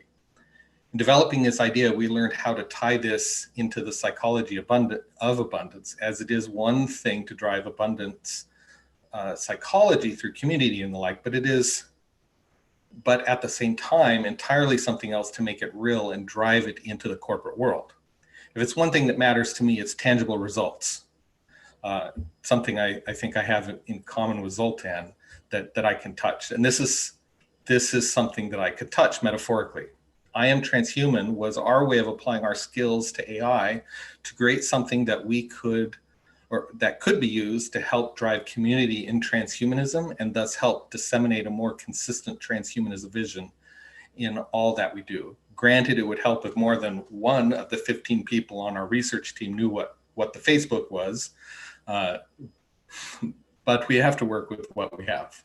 So let me tell you a story about how we think technology, like what we're working on, could be used to create superabundance. What would happen if a positive, focused, mid-sized corporation with a strong ethical and moral backbone adopted a collective intelligence system and remade itself through a digital transformation around that sort of e-governance system into something new? Imagine an organization becomes sort of a collective intelligence, a superorganism or a meta-organism, or like with transhumanist ideals baked into it. This organization not only would be a collectively self-aware, but at the same time also an extension of the employees. And maybe in the space of a year, the company becomes the most competitive in its field, quickly implementing automation, numerous time-saving practices, creating better strategies, executing faster, removing groupthink, filtering out bias, and otherwise outstripping traditional companies. At the same time, the company is more profitable, more efficient, less effort intensive on the part of the employees, and the employees to grow to be more like a family as they become part of a meta-organism working closely together. As a result, the firm values its employees as they are literally part of a living meta-organism. This helps ensure success, raising retention rates for employees to nearly 100%. And so the meta-organism starts implementing numerous programs to help improve employees' lives, their standard of living, including covering various costs, whether it's banking and currency support, or maybe new homes as a perk. Virtually everything the company provides, because it is able to optimize the happiness and effectiveness of its now truly valued employees, is an extension of itself. This transformation effectively results in a meta-organism that is a collective superintelligence and provides superabundance for its constituent members. A corporation emotionally invested in the well-being of itself, its people, and the surrounding environment. What would happen if other companies adopted such a model? A revolution that could help uplift humanity to deal with modern issues and help humanity transcend the difficulties we face now and in the future. This is a reality we can make real by choice. Superabundance is not just imagination or an abstract concept, but something actionable that if enough people embrace this mindset, we could do it. But it requires action by each of us in our small way, moving the idea forward, spreading the idea, helping humanity grow beyond the Neolithic thinking of our ancestral species to embrace something new, something transhuman. at some point, there would be a tipping point, and we as a species would grow up in a world of superabundance, one where we take care of each other and take the yoke off of our past in the psychology of scarcity. It was stated in the book, Sustainable Superabundance, it's time for action. So we're taking action. What are you doing? Embracing transhumanism is a choice, and one that on whole can help us improve the lives of those around us and help them embrace the psychology of abundance. You don't have to do grandiose things or write books or give speeches or start companies and the like, but you can take action, from your vote to advocacy and education to volunteering or any number of other tasks. Your action matters. It's when we all take action as a movement that real action towards superabundance will happen. Thank you for your presence, time, and attention. And that's my talk. Thank you so much, David. It was a great talk, and thank you for being such spot on with your time. It was perfect, 20 minutes on, so really appreciate. I got some questions for you. First of all, I would like to ask you more about your project, I Am Transhuman, and how does it offer a psychology of abundance? Well, the thinking with I Am Transhuman is about getting everyone to pedal in the same direction. If you look at group dynamics, you have this idea of storming, norming, and performing. And one of the key elements of I Am Transhuman was to kind of get everyone pedaling in the same direction, so we can talk about the psychology of superabundance and the other elements of the transhumanist agenda. Yeah, perfect. Sorry, I was reading more questions that are coming from the chat, so I'm trying to select the best one given our time constraint. Next question. In your view, could hoarding be a psychology or hive mind for anti-abundance?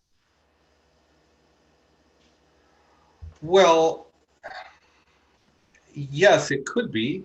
I think there's a lot of things that people do that really break down the psychology of abundance, and that really gets into a lot of the problems with humans that are baked in. It's not that we can't decide to do the right thing, but the human mind has a lot of biases, and many of those cause things like behaviors that when you're in a fearful mindset, or there's a mindset of scarcity, you start doing things like hoarding, or we see the results with this whole COVID. I go down to the store and there's no toilet paper, or there's no Diet Coke, or whatever it is, and that comes from that what I would say is psychology of scarcity that we want to pull ourselves out of. Where does this psychology of scarcity comes from, and do you think that AGI could help us overcoming this psychology of scarcity? Well, I think yes, AGI can help do that, and that's a lot of what's going into the MASI research, is learning how to filter out bias. And like, for example, if you apply e-governance at a corporate level, where instead of people going in and hashing it out and playing politics, you abstract that a little bit so that the machine makes the decision. So there's less infighting between people. What was the other part of the question? Why are we stuck in a psychology of scarcity, basically? Oh, that's our biology, really. It comes down to the human mind spent millions of years evolving in a situation where you had to go hunt for your food and you had to survive, and it was about me and my survival and my genes and pushing my genes forward, and the whole evolutionary psychology. And what we're trying to do now is we're trying to actively take a step away from that and take a hold of evolution ourselves and help move the species forward to something better. Okay, one last question coming from the community, which I think you would really appreciate. Someone's asking, what is the best way to get involved with I Am Transhuman? Well, send us an email and get your profile uploaded. Send us an email. You wanna share your email address, or how can they find your contact details? Well, you can go to iamtranshuman.org, and I believe there is a link at the top. That would be really horrible if there wasn't. Let me check right now. Impossible. Tell us. No, there is. Tell us your story. Okay. At the top. Okay. And there's an email there where you can email us. iamtranshuman@uplift.bio, and you can get a hold of us there. Fantastic, David. Thank you so much for your talk and for your time. I think it's time to give the word back to Natasha, who has some really important announcement and wrap up the conference. Thank you so much. Thank you.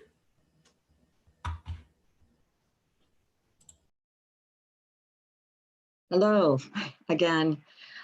I'm going to make an announcement that I'm sure many of you have been waiting to hear. It's about the H+ Video Prize. It was a very tough, we worked really hard on going through all the videos, incredible submissions, and thank you so much for those of you who did submit. And we'll be announcing the first place prize. There are 2 second place prizes and 3 third place prizes. There will be a viewer's choice, but we're going to give that after the summit. Putting on a summit takes so much energy and focus that we want to put that separate. So that will be announced later this week for everyone to vote on. We do need to set up a voting for that as well. Okay, so I want to get situated here so everyone's listening. And I believe Ibby's going to be posting this on the YouTube chat so it occurs simultaneously as I'm speaking. And I'm also going to share my screen because I'm going to make an announcement about Humanity Plus.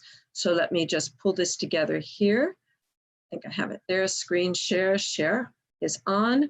Okay, so let me pull this over here. Okay, Humanity Plus Video Prize, first place goes to Awakening. Second place prize, there's 2 second place prizes, Beyond and Better Future. There are 3 third place prizes. They go to We Become, Transhuman Resilience, and Seeds. Thank you all for submitting, and your prize winners, I'll be getting in touch with you soonest, as well as all of the board, and offer you your prize. So thank you again. These videos are available online, but we want to package them a little bit better. So we have them on YouTube, our channel. We need to move them to the channel, and we will show the ones that won the prize, but we're going to include all videos. Because there are so many good videos that we do want to share with everyone. So give us a few days to wrap up the summit and then push that out for you all.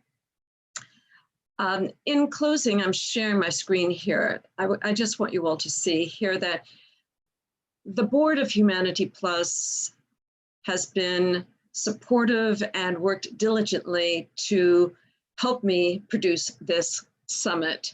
As a producer and host, I thank the board 100%. So let me name the board. Ben Gertzwell, Chair of Humanity Plus, Jose Cordero, who is Vice Chair, Amy Lee, who's Treasurer, Nell Watson, who is Secretary, and our other board members, Paul Spiegel, Didier Cordero, and Gabe Rothblatt.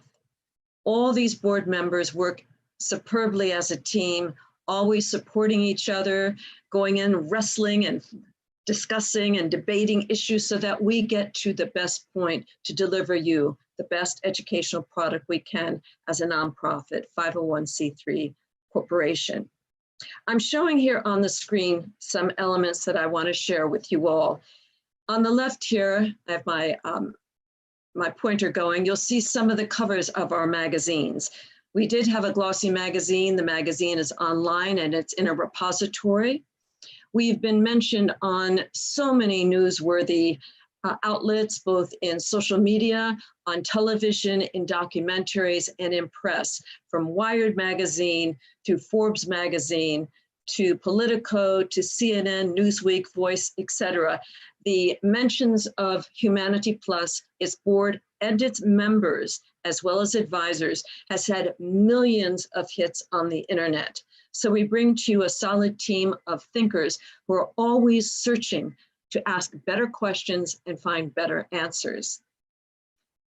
I have here also some of the conferences that we've put on in the past in Beijing, San Francisco, the University of San Francisco, in Hong Kong, at Caltech, at Parsons, the New School in New York City, at Harvard University, Stanford University, UCLA. We've gone back through conferences through other transhumanist organizations that I've worked with as president of the Extropy Institute in Silicon Valley and other locations. Most of our board has, in their own right, put on conferences around the world. So I do want to acknowledge our board for having spearheaded incredibly informative conferences around the world. In 2021, we have 2 Transvision conferences lined up. One in Los Angeles at the University of Southern California, another one in Madrid, which is hosted by Jose Cordero. And the Madrid location, we do not have yet, but the location in 2021 is at USC in Los Angeles. It may be that Jose Cordero will be putting on a Transvision 2020.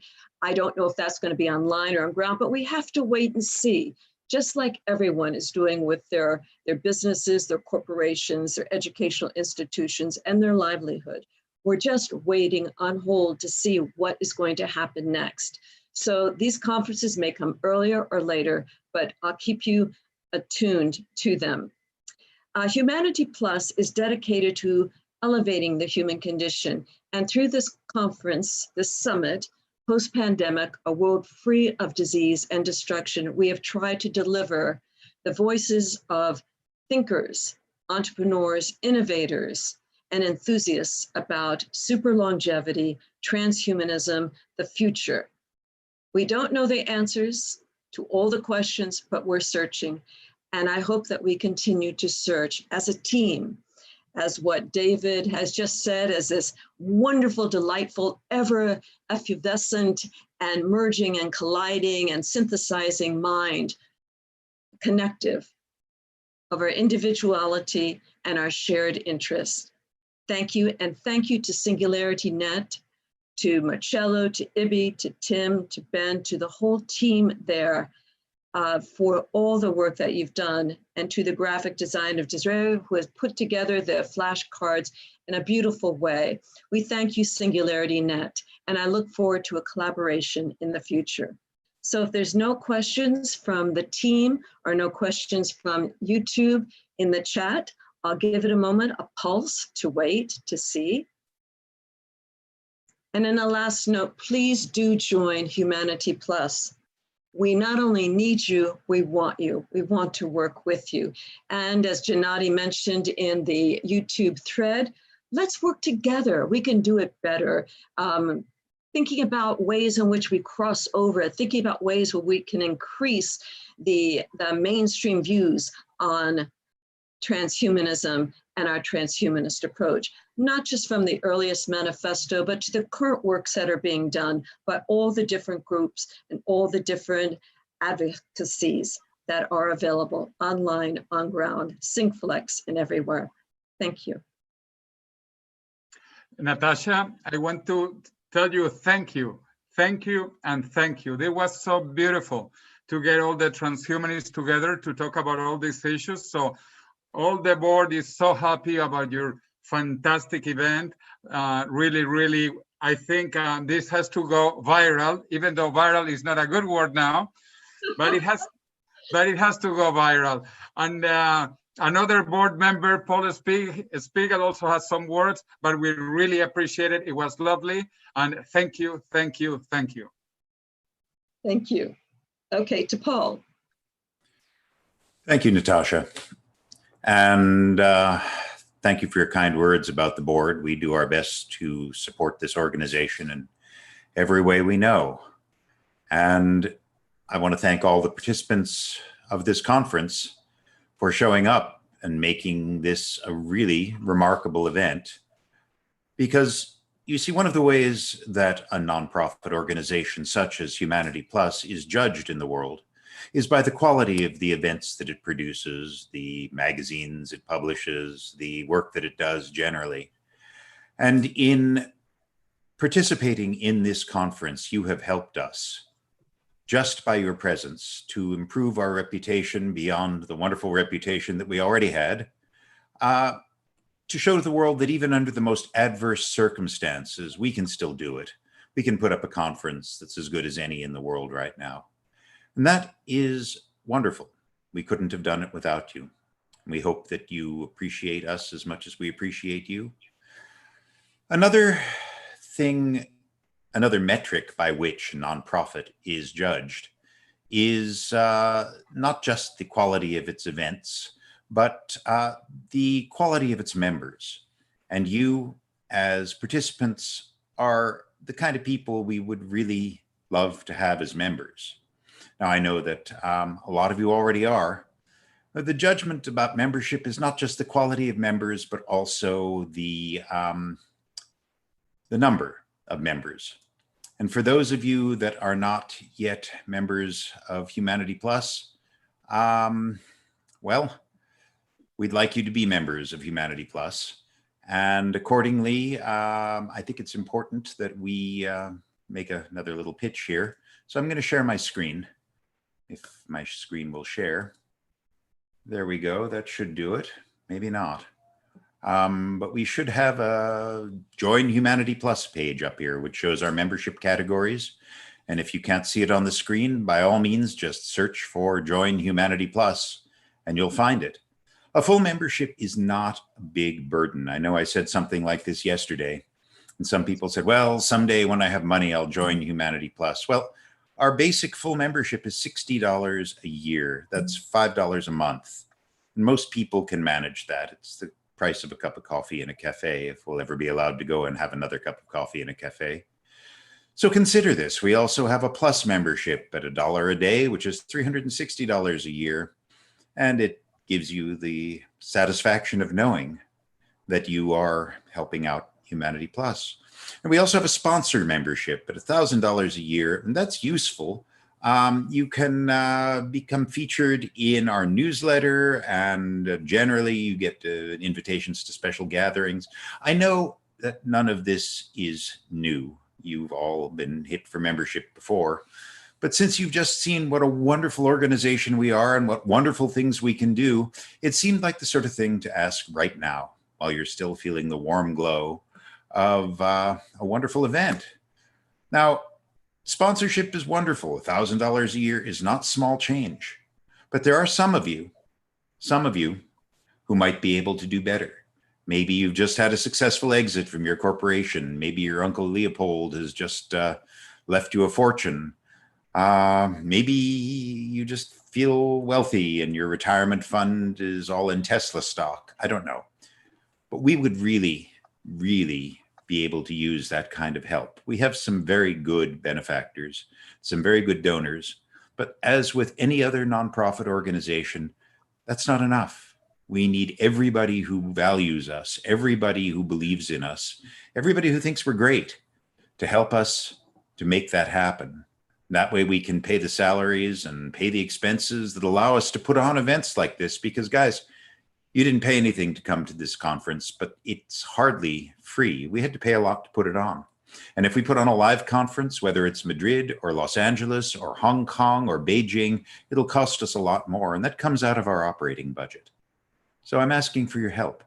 If this conference was good for you, if it was valuable to you, if you learned things, if you thought things, if you realized things you'd never known before, just remember that we're here to do just that. And we need your help. So we'll look forward to it. And we'll hope to see you at the next conference. Thank you so much. Thank you very much.